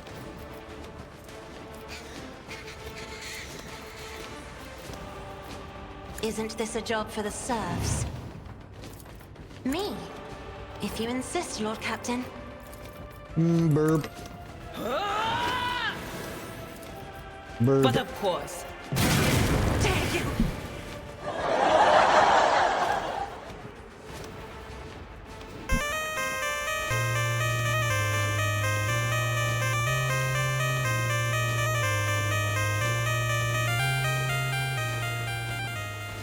I am so fucking sick of her screwing these up.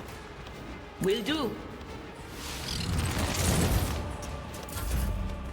I've taken everything that reduces the chance of that happening.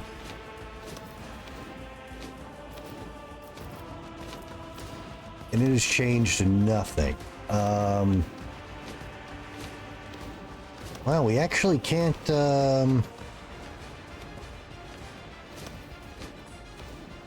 Wow, convincing these guys to join you is, huge. Be careful not to cross my gaze. Huge boost to this fight, actually. Isn't this a job for the serfs? There, no bonuses for you.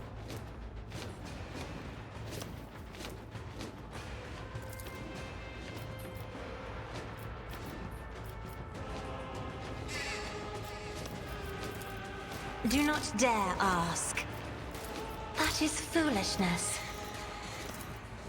If I may, Let the true master inflict the pain. Wow, the voice I was using for her is really close to the canned voice for her.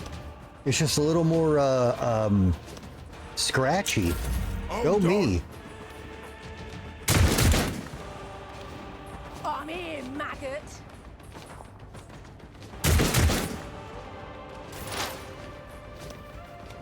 Alright, Adira, your bird is actually going to be awesome for here.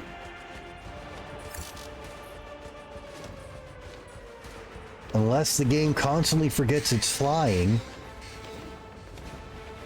Which it does. Quiet, Whispers! It's my toy, and I'm gonna control it myself. I'll show you the real pain. On it!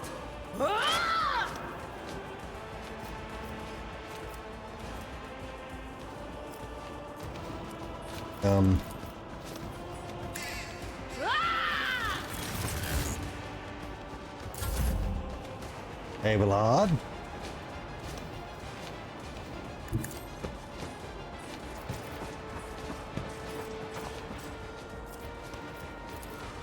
I'd rather not. I'm not interested. Unfortunate. Indeed. At your beck and call.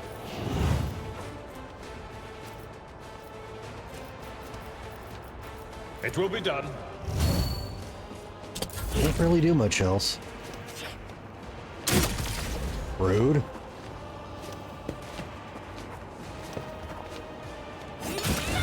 Oh, wait, compelled to die. How are you tonight, man? To slaughter someone. Slaughter.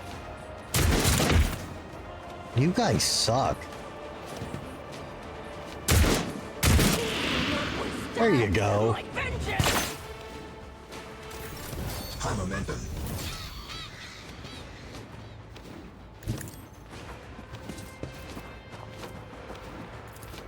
Rejoice in service. Your corrupt way has failed you. Holy shit, that fucking rock Let saw. my enemies tremble at the sound of my steps. The Emperor commands.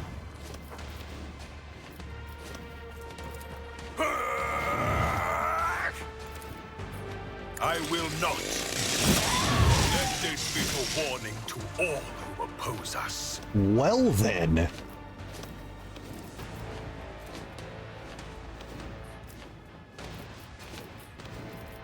I am but a vessel for the higher purpose. I am the chosen weapon that will crush the heathens.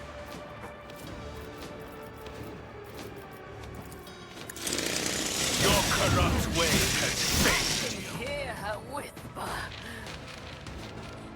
Oh, there's Cesara. She's up here. Marazai Yimaris. Okay. They look like, you know what they look like? I never even thought about this. 40k Dark Elves look like Shadar Kai from D&D.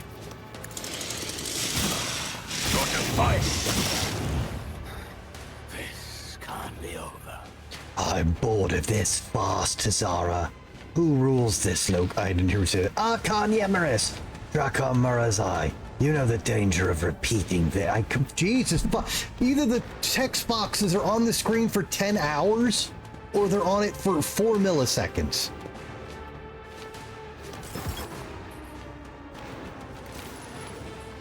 I'm bored of this farce, Cesara. Who rules this arena? You or the monkey? Arcanus Yemeris. Drakon Marazai. You know the danger of repeating this misunderstanding. Draw your own conclusions. Your word is command, Archon Yemeris. Oh, well, she's dead. Actions will let my fury reign. Let this be the warning to all who oppose us.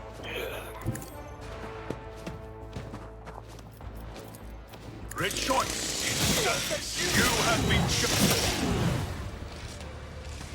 The surviving fight... Everyone survived. The surviving fighters turn their heads towards you one after another. All eyes on the battlefield are glued to you.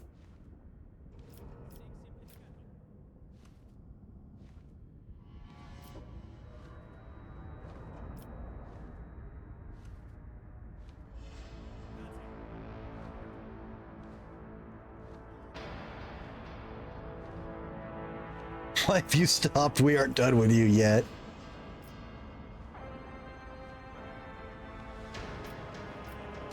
By destroying these foul Xenos, you have atoned for your transgressions against the Emperor. Get to the shuttle. The rest of you will be subject to selective punitive servitization, so that you may further toil for the good of the Imperium.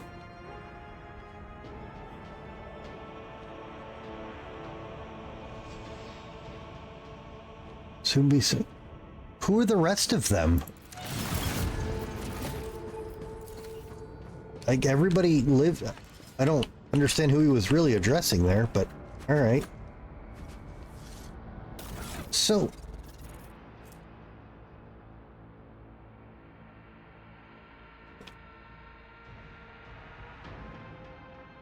not having a way to apply bleeds really sucks. Is there a rock saw that causes bleeding in this game? Witch armor, poison hectare, okay, bunch of Xeno garbage.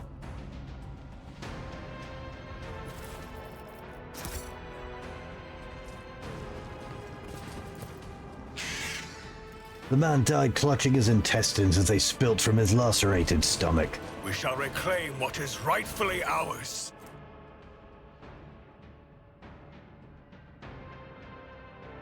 Okay.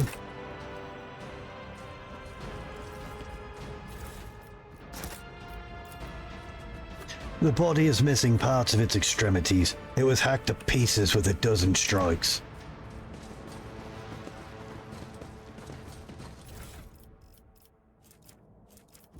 Why do you guys have swords? I need another poison sword.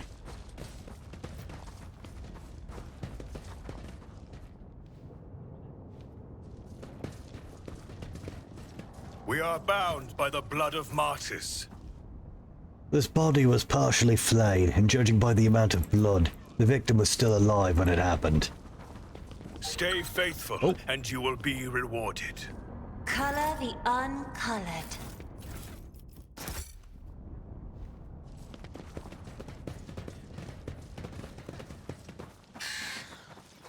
I already looted it, Burb. They're gone. Throne is my witness. We'll find those blasphemous wretches and make them pay for everything. Oh, that's Argento. Whoops. With each step, I forge my destiny among the stars. Wait, so where do I...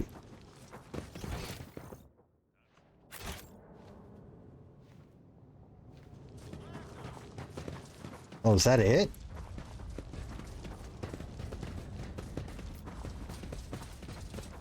I thought this was going to be like a whole place. Oh.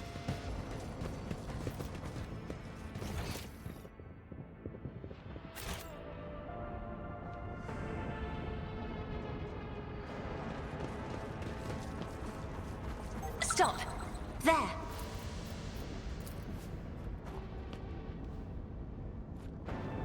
Huh, that wasn't so difficult.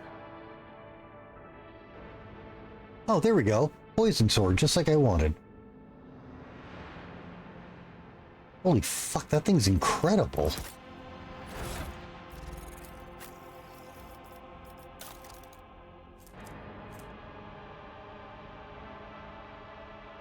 Good God, and that's one-handed?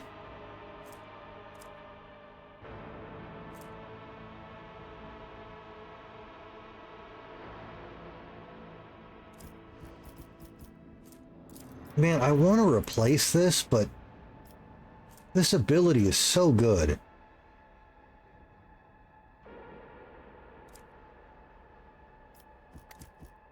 Well, considering that's like better than my old two-hander. My God. A massive crusher designed to extract ore from rocks is covered with a thick layer of dust from the rubble. Let the faith guide my path to glory.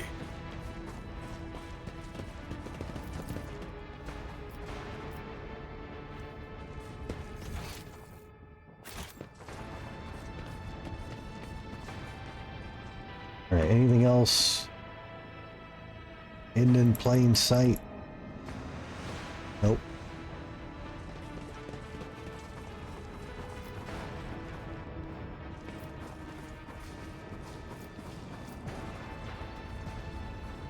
Alright, well, I thought that was going to be a big deal.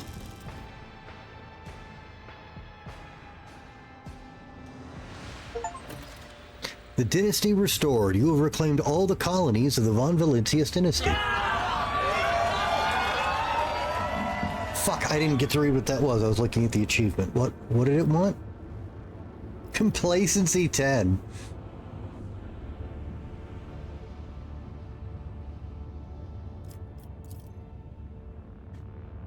Vibo 6 needs new convicts. Various dangerous, literates and idle thinkers could supplement the workforce. Grant 5% damage against psychers and navigators. How often am I fighting navigators? Okay, punishment of the thinkers, punishment of the outsiders. The quarries can be filled with prisoners taken from foreign worlds.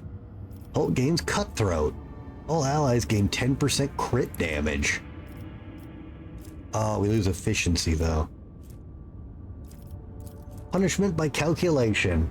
Purchasing foreign criminals is a potential solution to the problem.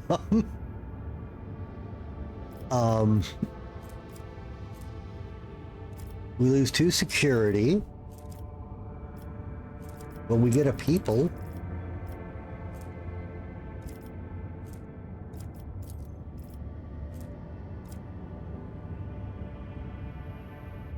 Okay, what are the base stats here? Okay.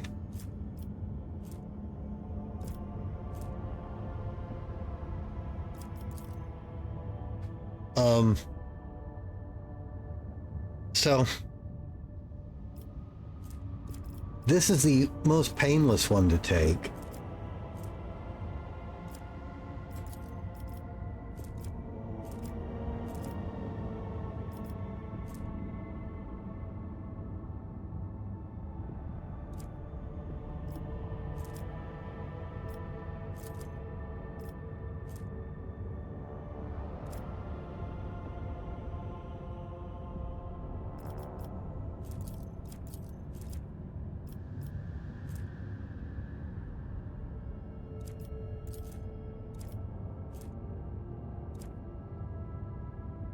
I think this is just too good.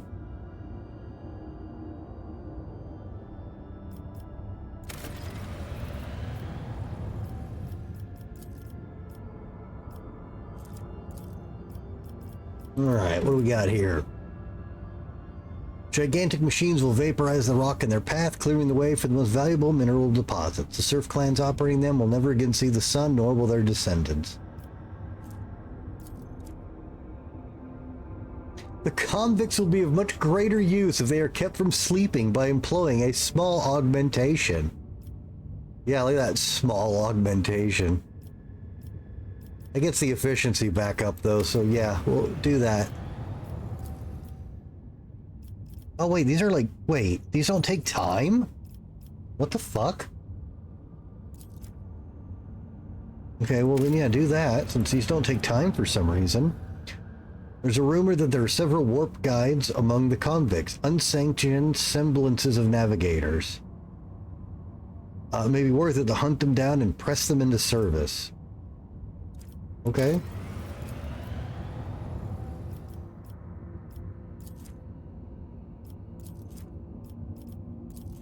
Okay, all of these block each. Okay, let's look at these first. The mining complexes are becoming overcrowded with convicts. The massive crystal flex domes, whose filtration altars purify the water and air, will fit far more workers. All allies gain +5 corrals and suffer -10% toxic damage.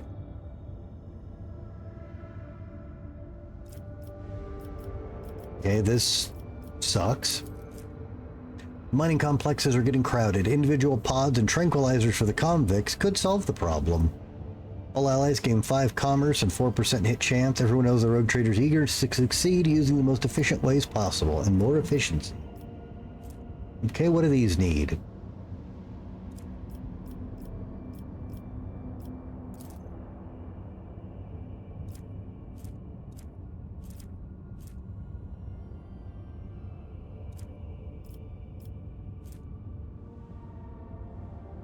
Okay, this can have either. Cannoneers recruited from the warlike tribe who was known for their outstanding marksmanship. Okay. Bloodsport. Wrath of Vile Rabble. Wow, look at the damage on that.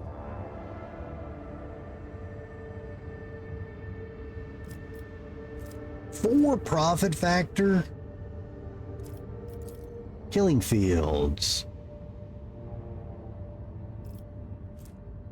All allies gain 5 ballistic, 5% damage to range attacks. So Argenta. Rogue Trader munitions are produced with Feesaline of the highest quality, Promethium chemicals.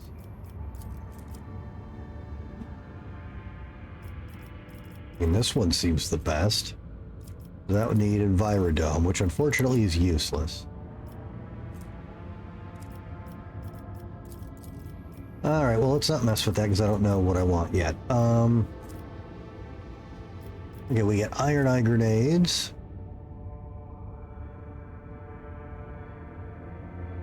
Okay, those are fucking terrible.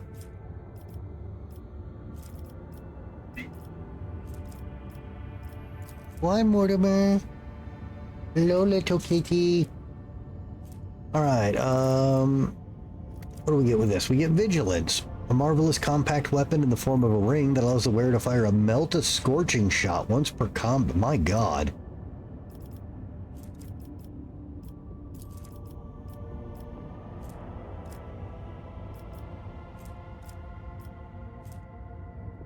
This is a... I have plenty of these. This is all garbage.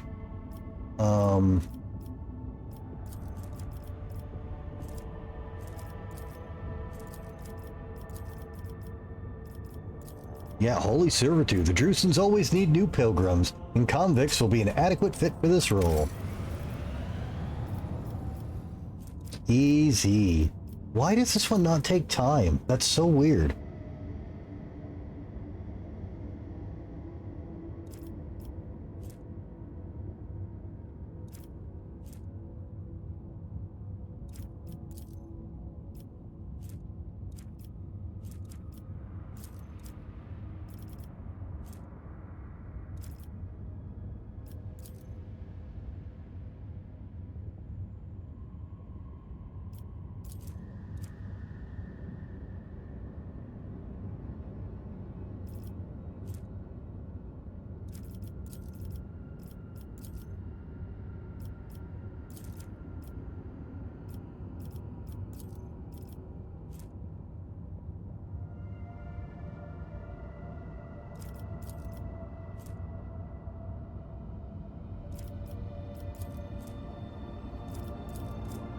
Man, why does this need the one I don't want?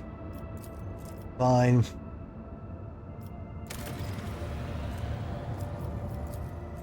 What more? Is this a bug that everything's finishing instantly?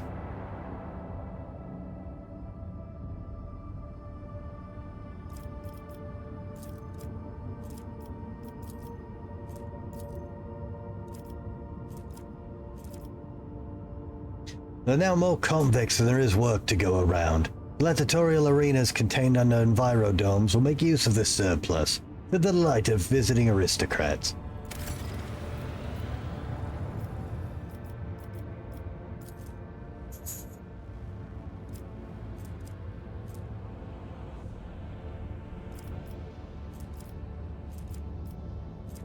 Okay, well.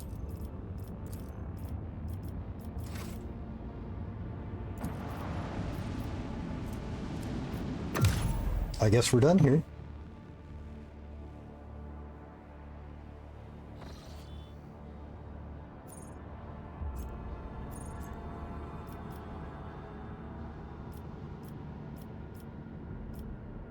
All right, so we can go back to Dargonis and move the plot.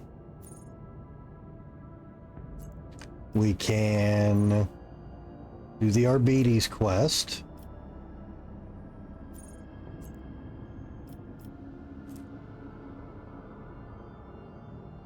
We can try to do the King of Distortion. Or I can go all the way back to Footfall and turn in a bunch of bullshit. Showing the way. What is that? Oh, for fuck's sake. An incredible find has been made on Foulstone, Lord Captain. A lost volume of St. Keith's diary has been discovered during the restoration of his crypt. By following the saint's words, the Order of the Hammer were able to find a crypto-ark containing a tech relic of St. Cognatius, the Crucible. Keith's writings on it are vague. It is called the Sculptor and the Transformer, granting life and grace. The explorators have sent a delegation to lay claim to the treasure, which has sparked a heated dispute that has been going on for many days. What are the points of this dispute?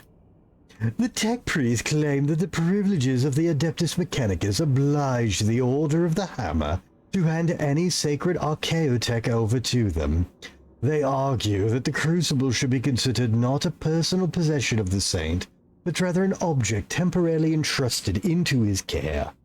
The Order of the Hammer rejects this thesis, insisting that the right to care for such sacred objects belongs to the Ecclesiarchy's cult, and since Cognatius was canonized, that the Crucible should be regarded as a blessed relic, not archaeotech. And how fierce are these deliberations? Quite. The discussions have been happening now for more than 8 cycles without interruption. Both sides have provided more than 100 experts on scholarly wisdom and laws, and have put forward more than 4,000 theses, arguments, and testimonies.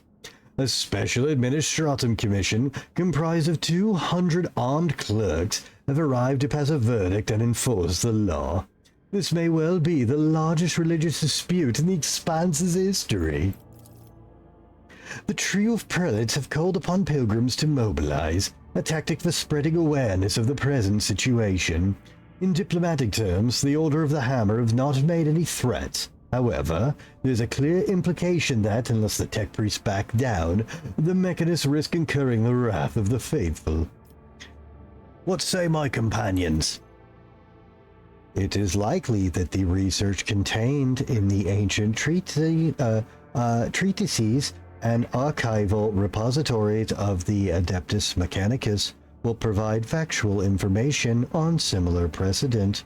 I can spare some of my computing power to find such a case and provide my brothers and sisters with the information necessary to win this dispute. I believe that the chronicles of the Emilian Conclave describe mystical miracles witnessed by zealots while praying at an ancient banner of St. Capius. Should the Crucible perform a similar miracle, then no doubts will remain that it is indeed a holy relic, and not the property of the Adeptus Mechanicus. Shireen, do you know the best motivation to make your enemies ripe for the compromise? The danger of losing any sort of benefit. If it is within your power to take the Crucible for yourself, using the privilege of your warrant if you so desire, why do you not imply such a possibility to the parties involved? God, she's a horrible person. Alright, this complete collection of tech litanies is a token of gratitude from the explorators to the rogue trader for giving the right to take charge of the Crucible. The ship's tech priests dutifully recite the litanies over the ship's weapons. All void ship weapons except torpedoes gain 3% crit, 3% crit damage. Cassie has brought up an interesting idea. Let a convincing miracle happen that could prove the Crucible is a true relic. 20 Imperium lore. The wearer gains 14% armor and deals 14% critical damage to Xenos and demons. They can also reroll effect. My God, that's good. What does that scale off of? It scales off of your lore Imperium. Oh my God. Jai is right. Wrong. Make it clear to those involved that if they will not come to a consensus, I will take the Crucible for myself. Medkits always heal Maroon by humbling the monk to tech priest who to a great mediator. Call a congress of believers and respected ecclesiarchs. We will overwhelm the explorators with sheer numbers. You gain church faction and 2 profit.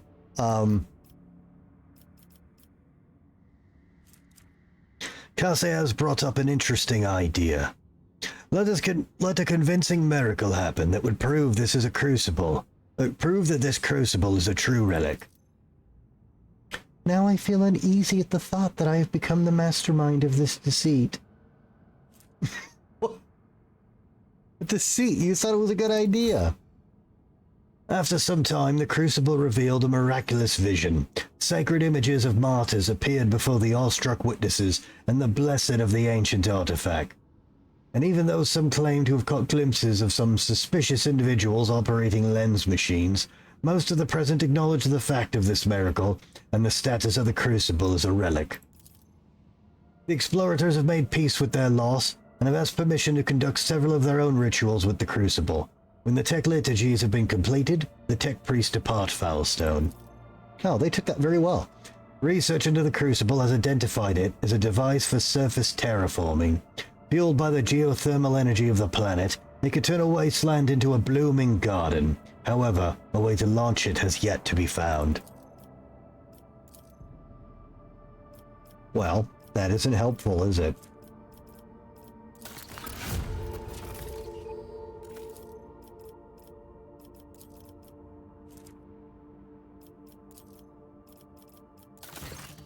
Oh my god. Lord Captain, after the unsealing of Lady Theodora's secret workshop on Kiava Gamma, an epidemic of mysterious tech leprosy has broken out. Augments mutate into distorted forms, killing their hosts. Machines and even entire assembly halls break apart into fragments that devour each other, fusing into grotesque and insane forms. The Omega-18 Manufactorum, the epicenter of the epidemic, is cordoned off, but the disease will burst out of there sooner or later. What the hell did she keep in there? What is known of this disease? We've not faced anything like this before. The plague only affects mechanisms, forcing them to transform and lose all functionality. Is it an energon cube? No one has been able to provide insight into the nature of this disease, or how it found its way into Lady Theodora's secret workshop. It is possible that some secret research was being carried out there. I wish to listen to the suggestions of my advisors. The eradication of the infection is the highest priority, but to completely eradicate the Manufactorum serving as the epicenter is to inflict serious damage to the resource supply. This unit, I can propose another method of purging. However, the sacraments of the Omnisaya that are available to me cannot be revealed to the laity. I ask that you place your trust in me. Shireen, do not be so hasty with this purge. This phenomenon may be of interest to other specialists. There are many who do not agree that all knowledge belongs solely to cogs. What appears to be a plague could hold amazing possibilities. If we could isolate the Manufactorum and let the inquisitive minds inside, they would happily compensate us for the loss of production capacity. I've suppressed 18 different epidemics aboard the flagship, and our officers have experience in setting up quarantines. We will send them to Kiava Gamma to lead a tech purgator squad. They will not return from the epicenter until the infection is eradicated and preventative exclusion zone is taken down. Even metal dies eventually, scarred by corrosion. To combat those who have stripped away their flesh and replaced it with machinery, the blood-spun web has procured a remedy, an acidic compound that burns through steel.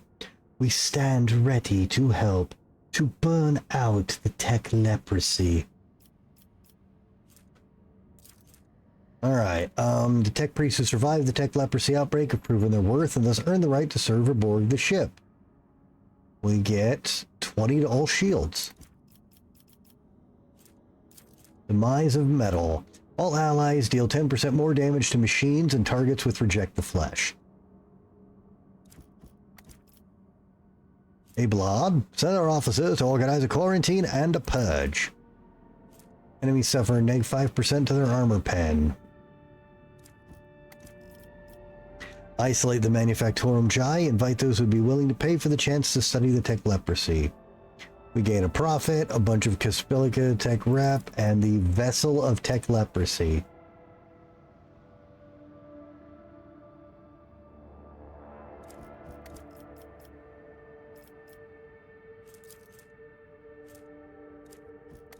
This is the option I liked the most from the story.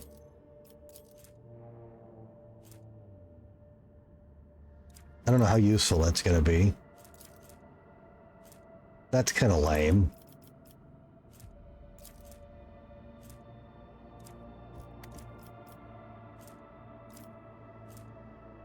Don't like that. Do as you wish, Pascal. You have my permission. Your request is accepted. I shall withdraw to perform the sacrament. The tech priests, armed with a mysterious device they assembled according to the instructions of Magos Hanuman, enter the bowels of the Manufactorum. What happened there is unknown. Reports speak of a blue and green flash that illuminated the Manufactorum, and the epidemic subsided overnight. The distorted mechanisms were honorably melted down, and so were the bodies of the dead tech priest who carried the machine of Magos Hanuman, as well as the burnt remains of the machine itself. The eminent Magos refused to comment on his chosen method of purging, calling it a revelation of the Omnissiah that he himself could not comprehend before it left him.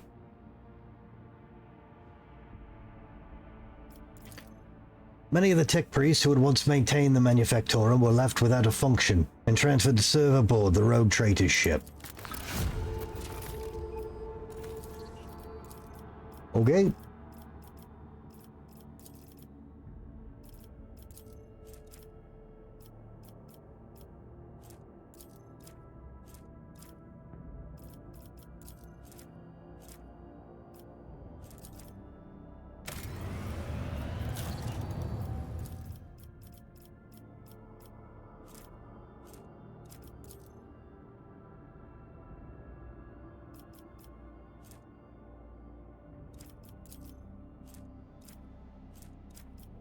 We'll come back to that. Oh my god. Lord Captain, a disturbing report has come from the quarries of Vibo 6. The convicts have lost their minds. They forget how to use tools. They huddle together and continue to stare aimlessly into space, even under lashes of the whips, ruining the mining deadlines. Some are possessed with the urge to use their nails to scratch blasphemous symbols on tools, machines, and even their own bodies. The most mad have painted the walls of several mines from floor to ceiling with the symbols and then gone off deep into the mining tunnels. None of them could be found. The overseers consider it a ploy to divert attention away from the escapes and an impending rebellion. Well, like none of that. What are the symbols being scratched out by the convicts? It is hard to give these drawings any sort of intelligible definition. Unnaturally round circles connected by lines. The lines are interrupted by a group of dots.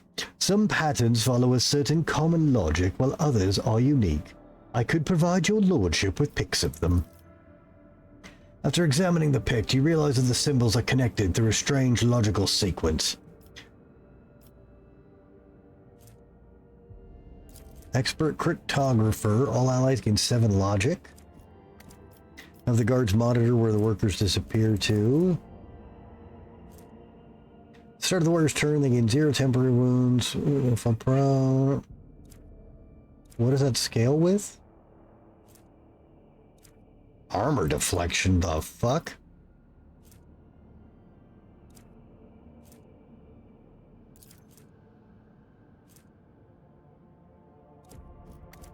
What do my advisors have to say?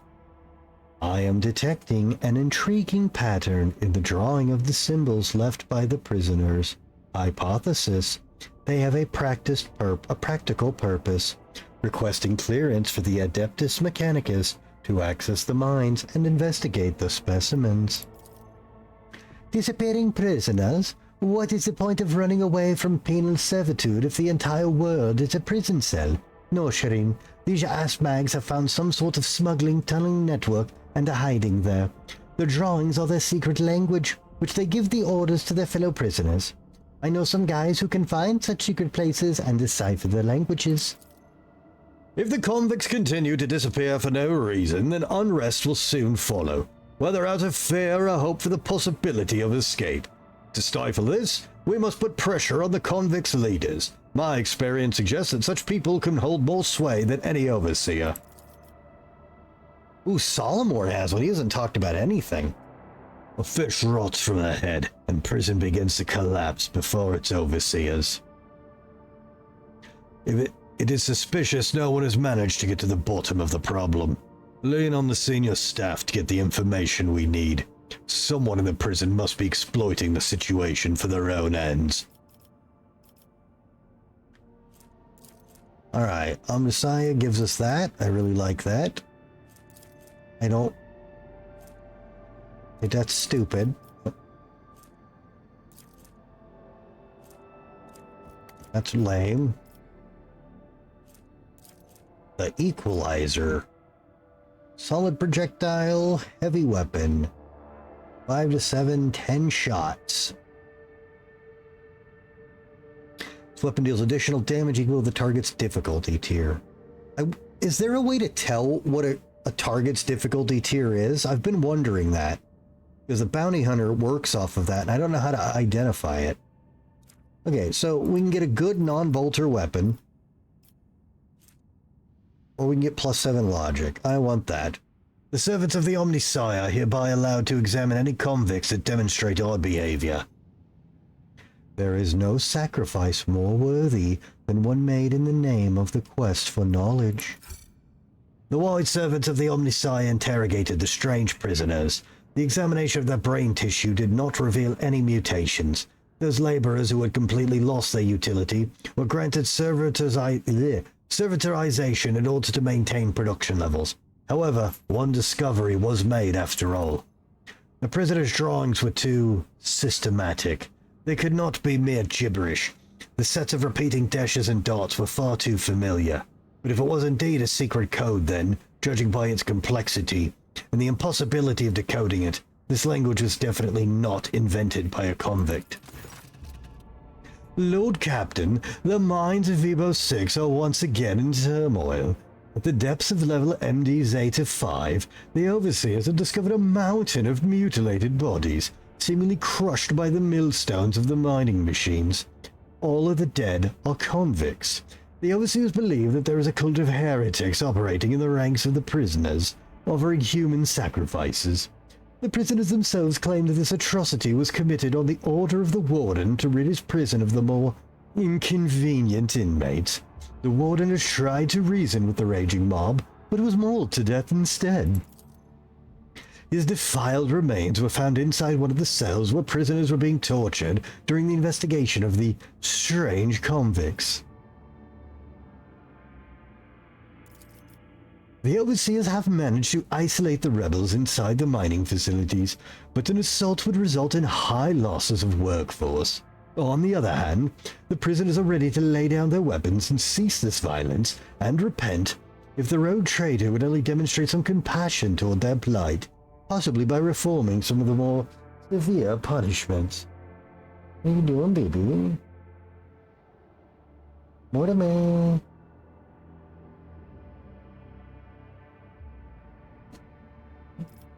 So who did kill the people found in the mines?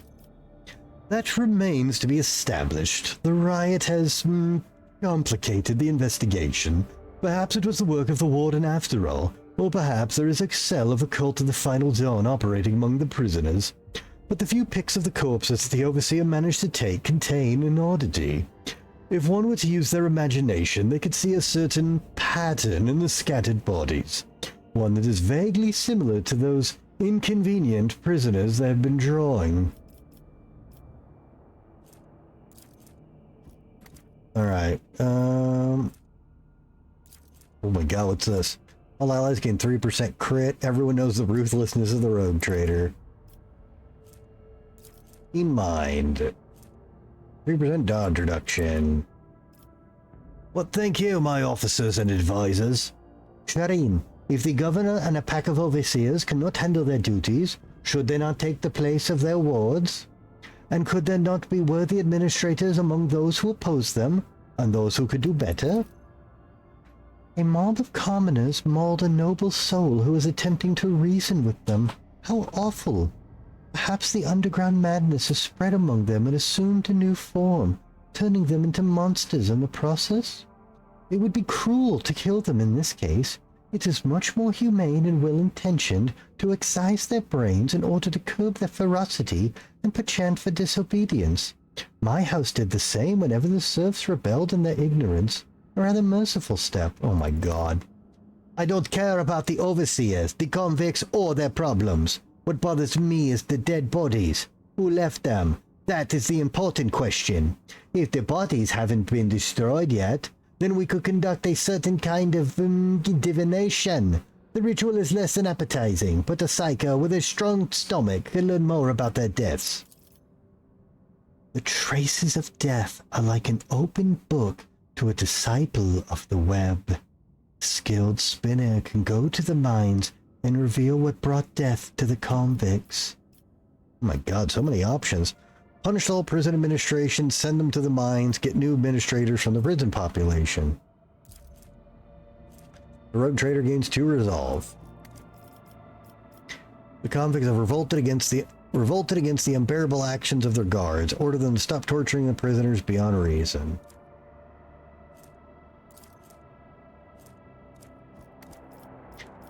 Shall I hope for House Orselio's aid in sharing their knowledge of brain excision and how it should be applied to serfs? Exterminate all the scoundrels who dare rebel against me. Adira, have them find a psyker strong enough to determine the truth about the killer from the victim's remains. Let the spinner of a blood-spun web examine the bodies and give us answers. Dark revelation. All allies gain...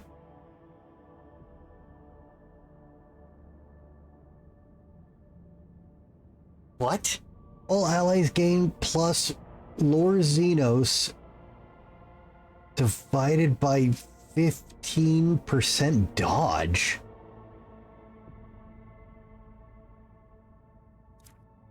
Wish that wasn't such a weird formula. We've got quite a lot of guys with Lore Xenos.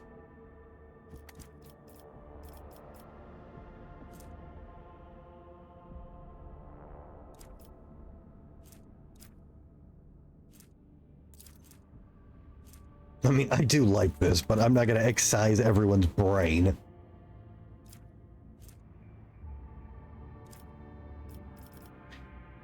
This is the best from a stat point of view, but we don't need complacency. Fuck it. Let the spinner of the blood-spun web examine the bodies and give answers. May the secret of death be revealed to the servant of the Undying One. The cultist spent days without sleep or sustenance, studying every wound on the mutilated corpses. At last, the Undying One bestowed a revelation on him. The spirit sensed the victim's dying throes and proclaimed that a dark entity had claimed the souls of the convicts. Crippled by his visions, the man lost his mind and kept rambling, spouting gloomy prophecies of the terrible adversary. But his duty was done, and the rebellion abated as fear of the unknown rallied the inhabitants of the colony. Whoops. Lord Captain, the astropathic choir has caught glimpses of a horrifying vision coming from Vibo 6. Something has breached the colony from underground. Soon after a new sector of deep tunnels had been put into operation, it was overrun by monsters. They lurk in the darkness, swarm in the shadows, attack quietly, and leave nothing in their wake. Consuming flesh, plasteel, and rockcrete, the churring of 1,000 claws heralds their approach. And desperate cries can be heard in the silence of the tunnels. Praise be to the Golden Throne, these creatures do not seem to be interested in getting to the surface. However, they have seized several active mines and are doing Emperor only knows what to them. Arm the convicts and overseers and have them fight the invaders. Time gets all energy damage dealt to the wearer 3 times. Blow up the tunnels. All allies gain 10 demolition and 10% more fire damage. What are these creatures? Few who have faced them have survived to tell the tale, so the information is scarce and hardly reliable. Their accounts, if you will, are a jumbled mix of facts mixed with wild speculation. The frightened workers call these monsters a swarm because they crawl along the tunnels like a wave. They say that the enemies are vast in number and resemble insects. One of the fortunate survivors, mad from terror, emerged from the mines holding a wrench engraved with strange markings. The pattern was exactly the same as the ones the mad convicts had been etching into the walls. I don't know why I just gained a reward for asking that, but okay. What think my advisors? The threat is unknown. Establishing the nature of the threat is the top priority. Collateral losses are insignificant. Requesting authorization to coordinate an offensive operation to be carried out by penal battalions in order to determine the nature of the attack. We have to block off this threat and protect the people. To do this, we must blow up the tunnels. But to make sure that the plan works, it has to be done in areas currently occupied by this unknown enemy. I am sure that a dozen brave souls can be found in the colony, ones willing to accept the grace of martyrdom and carry the explosives into the tunnels below. We drive those monstrosities back underground and use heavy drilling machines to simulate an offensive from multiple directions. Then, when we block the majority of the passages, leaving only the best defended ones open, let's see how those miscreants enjoy being trapped. Right, no. No.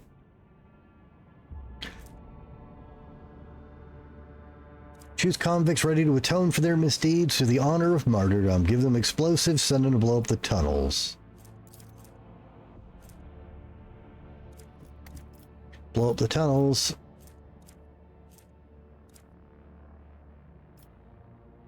Let's drive the enemy back into the darkness as Solomon proposed. There's an option that does nothing, huh?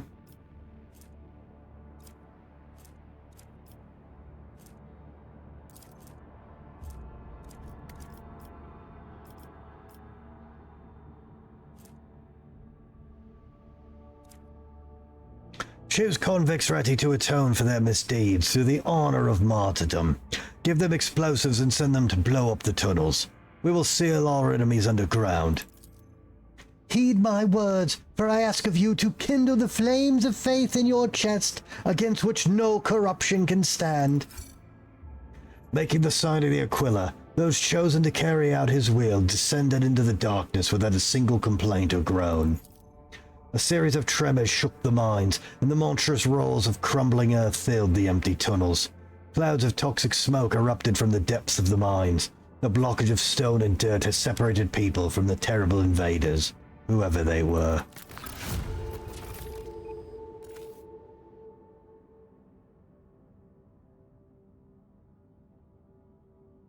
Well, I didn't see we were going to lose efficiency. God damn it.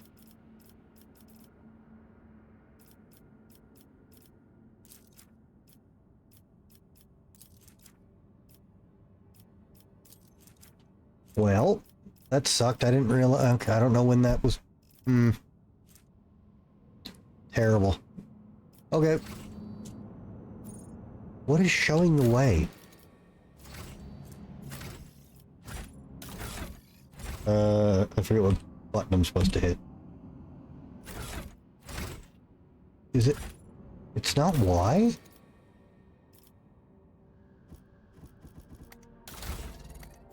J. I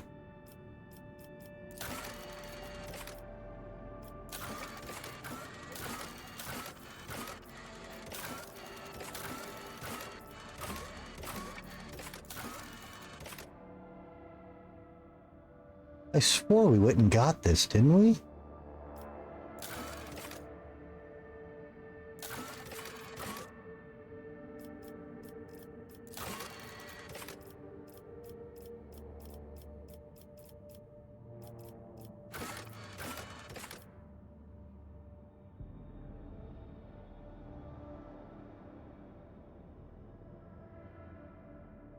Okay, we have to wait. No.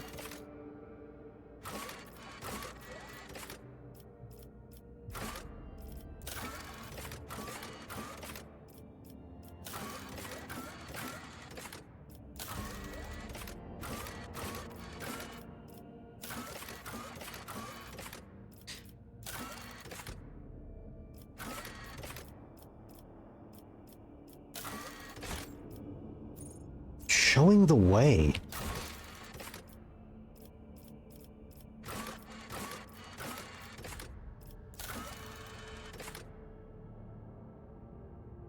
Oh, that's where the compass... Okay.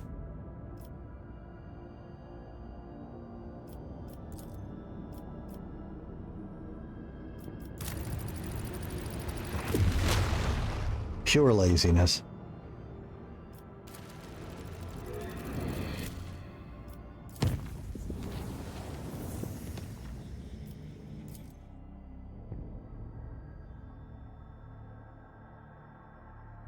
Mortimer.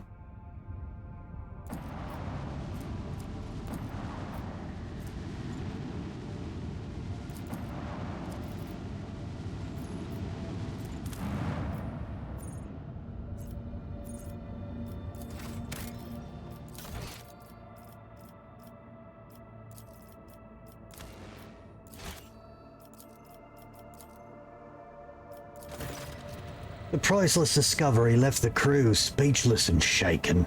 The ancient Imperial Ark, Hammer of Redemption, was hidden below the surface, impervious to the Augur's sight.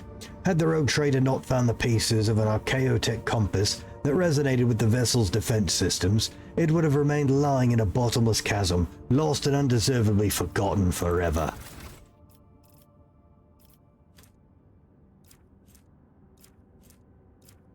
And it had a bunch of useless junk. The Adeptus Mechanicus acolytes studied the ancient data archives and concluded that the vessel crashed about 300 years ago after running into an asteroid stream. Hoping to rescue at least some of the colonists, the captain dispatched 4 lifeboats whose tragic fate you already know. Although time and weather were not kind to the Hammer of Redemption, the crew still managed to salvage plenty of valuable items. We really didn't. Had pattern data loom. Okay, that's actually incredible. What's this thing again?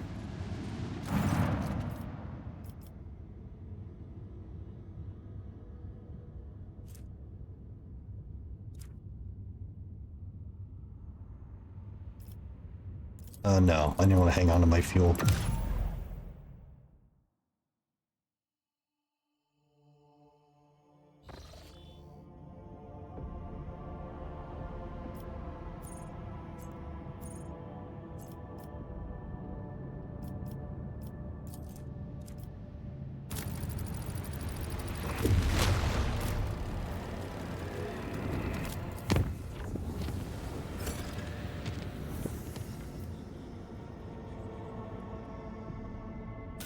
Alright, what did Kiava Gamma do? Lord Captain, a strange anomaly has been detected on Kiava Gamma. A series of orders defined as Procedure O-C has forced itself into the production algorithms. The servants of the Omnisire define its execution status as most sacred, and therefore follow its instructions to the letter.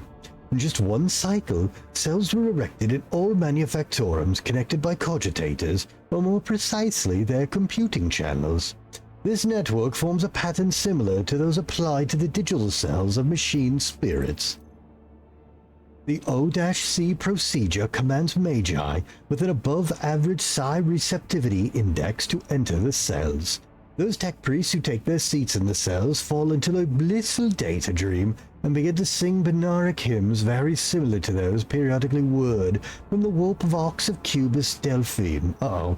The performance of the manufactorums has dropped. Many of the machine god servants have abandoned their posts and are pleading for the privilege of fulfilling Procedure O-C, but the enforcers have taken custody of the cells and wards these volunteers away from them. What do we know about this procedure? Could it be part of Delphin's legacy? We cannot trace the source of the signal that has activated the procedure or identify its purpose. The tech priest oppose the idea of studying the procedure as it violates the sacrament. Supposedly, the minds of the Magi immersed in the cells are involved in some grand-scale computation. The servants of the Omnisire have tested the planet's coordinational network 7 times with purifying algorithms of varying degrees of severity, proclaiming it clean. Alright, run the procedure. We get...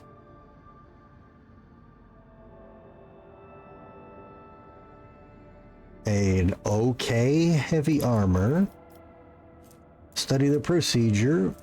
All allies deal energy and machine damage. What is machine damage? Take all magi out of their cells, destroy the cells immediately. Abolisher for all allies do 10% more damage to machine creatures, Necron creatures. Oh fuck, Necrons are in this? Spoiler alert. Perhaps my advisors have a few words to share. You say these cells need to be filled with high psi sensitivity tech priests? Sure, but why use our own servants? Just check out a few remote stations and outposts. Look for cogs who are banished as unfit. You will find 3 times as many more suitable candidates than the manufactorums. Psi receptibility rarely goes hand in hand with high rationality, and such tech priests often end their careers in some backwater. They are singing. It is surprising that your race was able to achieve such a harmonious form of interaction with crafted tools. My kinsmen, too, use psychoacoustic harmonics to guide our creations. I am not a bone singer myself, but I might be able to tell your servants of certain principles that define the sound of the universe. I find this sacrilegious suggestion to be in breach of the Data Unity Protocol. A signal seemingly coming from nowhere that has a high execution priority, a perfect weapon for capturing the planet. It should be anathematized, and I am ready to summon a cadre of competent Texorcists from the Texorcists from the Inquisition. Okay. Dairy machine taming. All allies gain plus 10 lore Xenos and plus lore Xenos dodge reduction against Xenos. What does this do again? Oh, yeah, that. Heinrich, so I would be grateful if the Inquisition could help with the procedure. You will gain the Abolisher.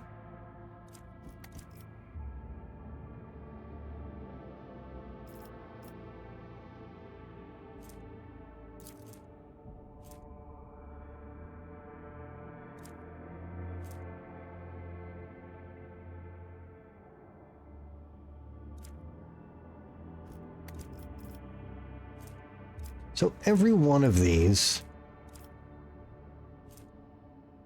has a downside. Now, this one, though, is giving 2 passives that are... this one's worded very badly. But that one's great.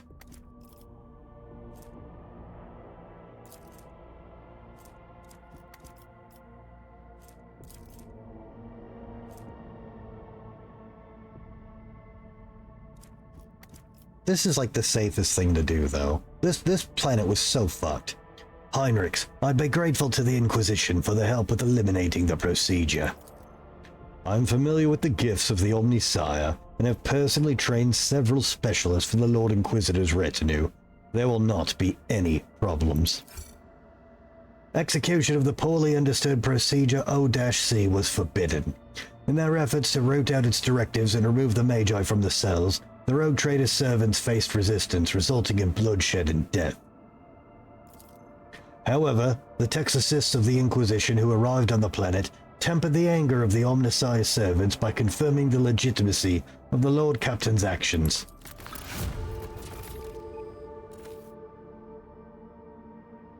Where do I see those? Or are those hidden until it's resolved? I don't...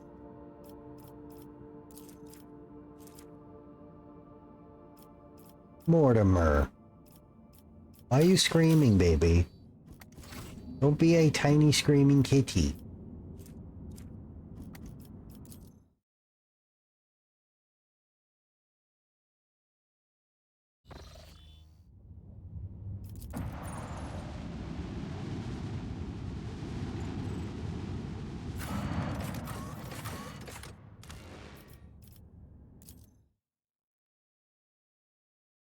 What, baby?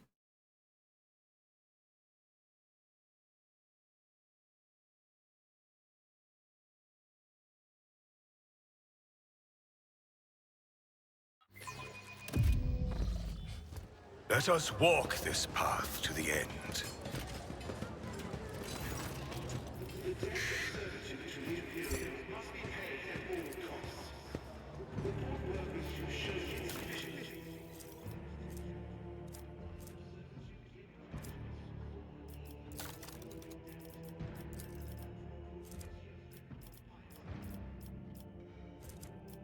Yeah, I'm really low on stuff.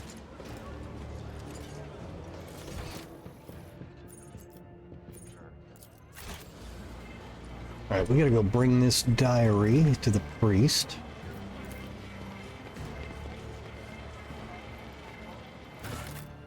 Oh, I don't... No idea what I just clicked on. I'm sure it'll be fine.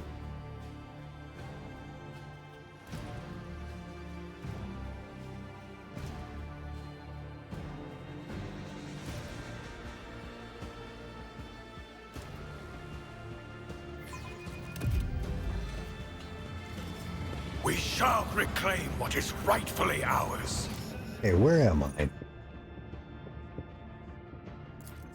Oh, we never talked to the old man back at the bar.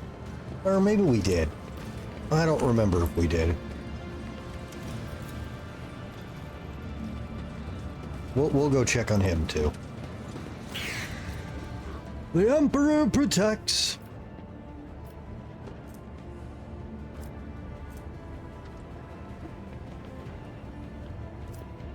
Give him the diary of the captain of the Wasteland Wayfarer. I'm afraid to say our expedition perished. He studies the diary for a while in silence, then says grimly, Captain Verkul was a kind but fallible man. So was my brother in service, Gravik. So were the millions of pilgrims who boarded the Wasteland Wayfarer many years ago. It grieves me that their kindness failed the test that the Void presented them with.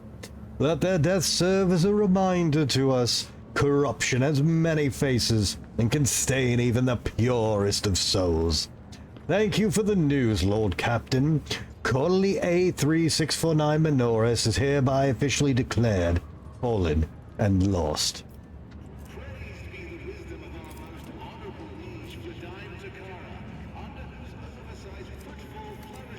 I found this scripture in their ruined abode on Jezivon. What is it? A martyr's work from a lost colony? No, Reverend. It is a blasphemous text, a product of the mind of a heretic and an apostate who betrayed humankind. One should know the face of one's enemy. Never mind, Miss nods grimly. Your vigilance is great. We will steel our hearts against this new breed of heresy that is pressed into these unclean pages. So tell me about yourself. And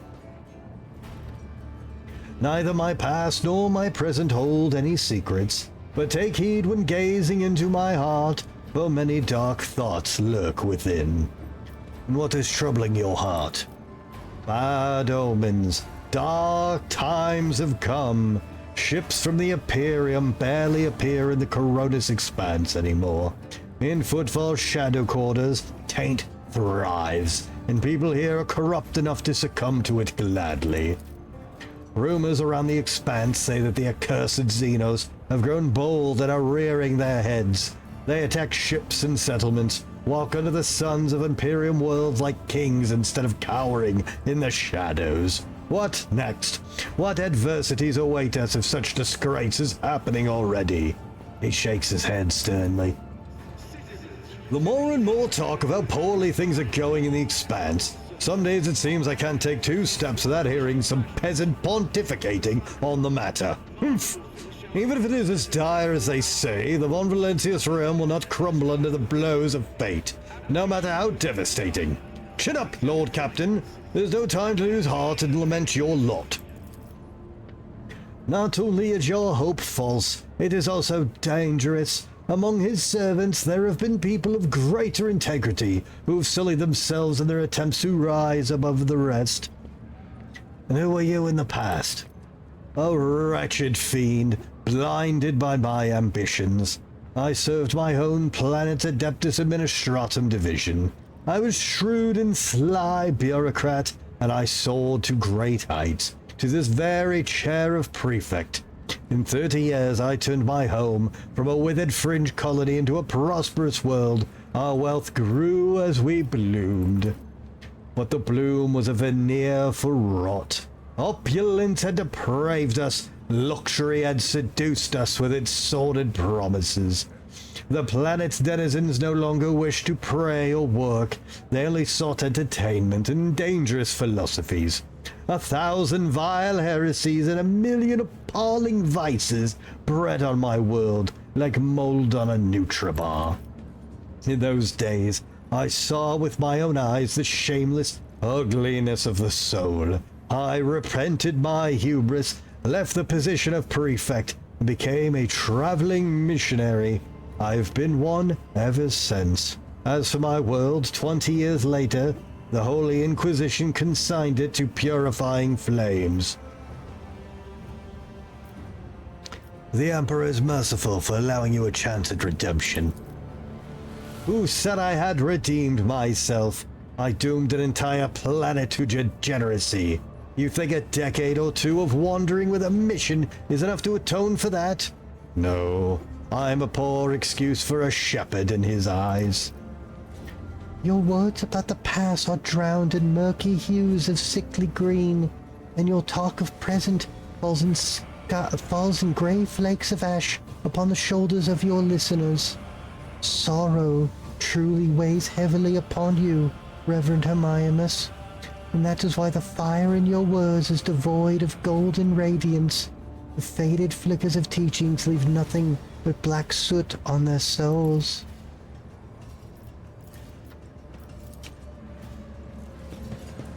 Know your duty.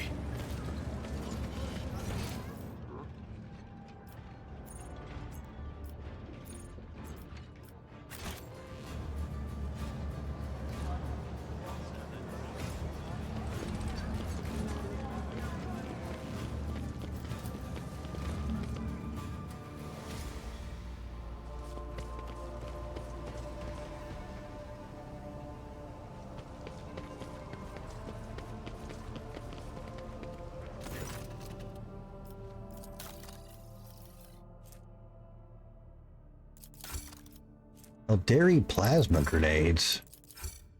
Mind scrambler grenades. Whenever the wearer kills a target with a single range attack for the first time in combat, makes an additional attack. Oh, dairy only. Who gives a fuck? Well, dairy only. Who gives a fuck? It's a really good weapon.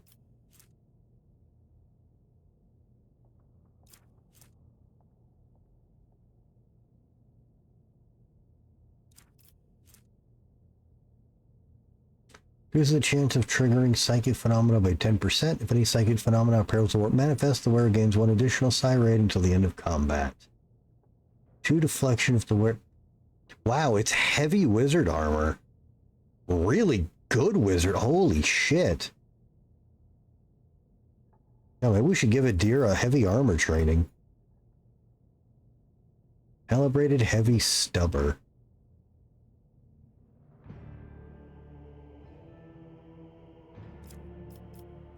Tactical boots.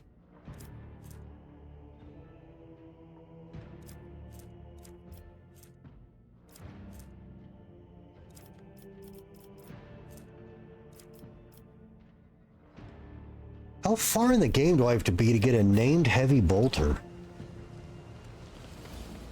With each step, I forge my destiny among the stars.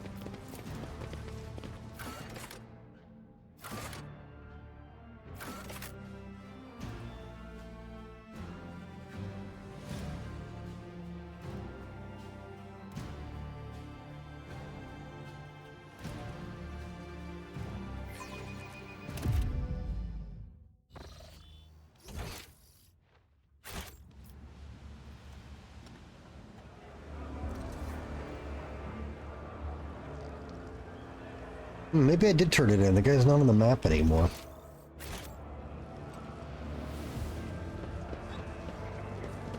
There he is. Oh, I didn't finish it. I found the final cache in the chain and had a message from Proximus Dwayne. It was the creator of Footfall himself who devised this series of riddles. A message from Dwayne himself. His eyes light up. The great dreamer and visionary. I should have guessed. Dwayne was passionate about his designs. It's no wonder he personally oversaw the creation of the booklet that described it, and even included a puzzle for the keen-minded. It's as if he spoke to me through ages back then just to lead me here. I feel I've been granted an honor. He takes a deep breath. I'm sorry. I should be thanking you first and foremost for listening to me and then solving the puzzle and then finding the time to tell me. Now I finally feel like it hasn't all been for nothing. I have an offer for you. Now that the puzzle from the booklet has been solved, how would you like to become my resident expert on all matters architectural? You could see dozens of worlds traveling aboard my ship. Such good fortune is beyond even my wildest dreams, exclaims Gorday, practically bouncing in his seat. I would be delighted to serve you in the interest of your dynasty. I believe I could offer you sound advice if you decide to build a cathedral, or something even more impressive. And I'll see to it that the Imperium architecture of the Coronis Expanse that I'll be fortunate enough to witness is all well documented. I will head to your ship at once. Thank you. The Divine watches over us. I don't know what that'll do for us, but cool, we got another crewmate. Assuming he does something.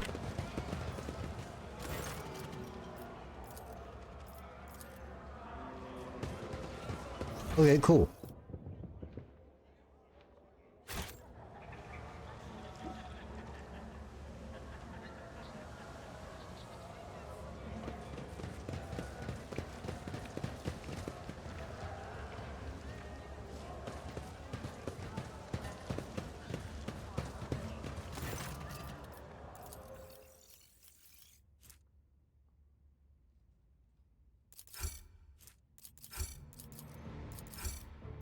Tactical backpack.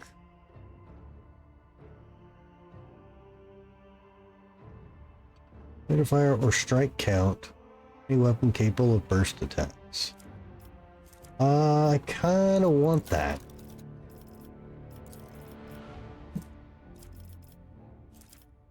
Well, I really don't have shit. Never mind, it doesn't matter what I want.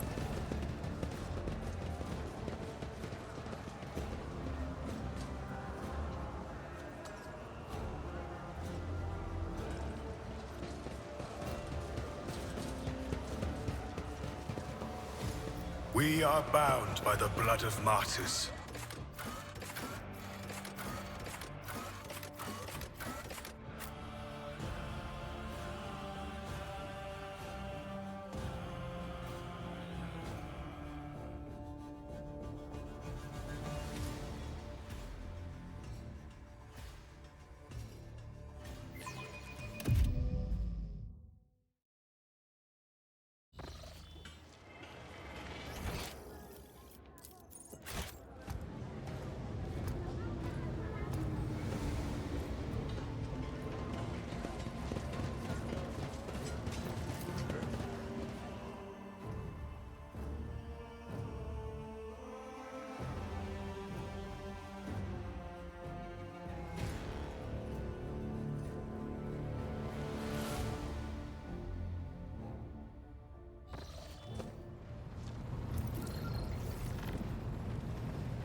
Abelard.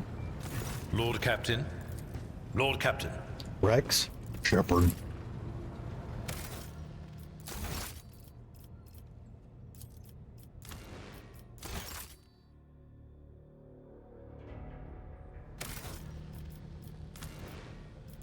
Alright guys, it is 4:30 a.m. We got a lot done today and we're still in chapter 2. Whoop, wrong button. This stream is over. Now it's the right button. Everybody, thanks so much for hanging out. I really appreciate it. All the bits, views, subs, and follows. Let me find us a raid target. You guys could hang out for the raid. I'd really appreciate it. Remember, anybody I raid is either a friend of the channel or someone I watch personally, so I promise they're worth it. What's tomorrow? Thursday? Yeah, we should be on tomorrow. I don't foresee anything keeping us from doing that. And, oh, we are going to raid Ash versus Evil Bread. She is playing the original Neo. Fucking awesome game. I actually really want to replay through that because I got the Neo 1 and 2 combo pack for PS5. So I'd like to play the upgraded one, and then I never got to play 2. So that'd be really cool to double down on those ones and get them done. We might do that soon. But alright, we're going to go check out Ash vs. Evil Bread. She's fucking awesome. Hopefully I'll see you guys tomorrow. Thanks so much for everything. Have a nice night.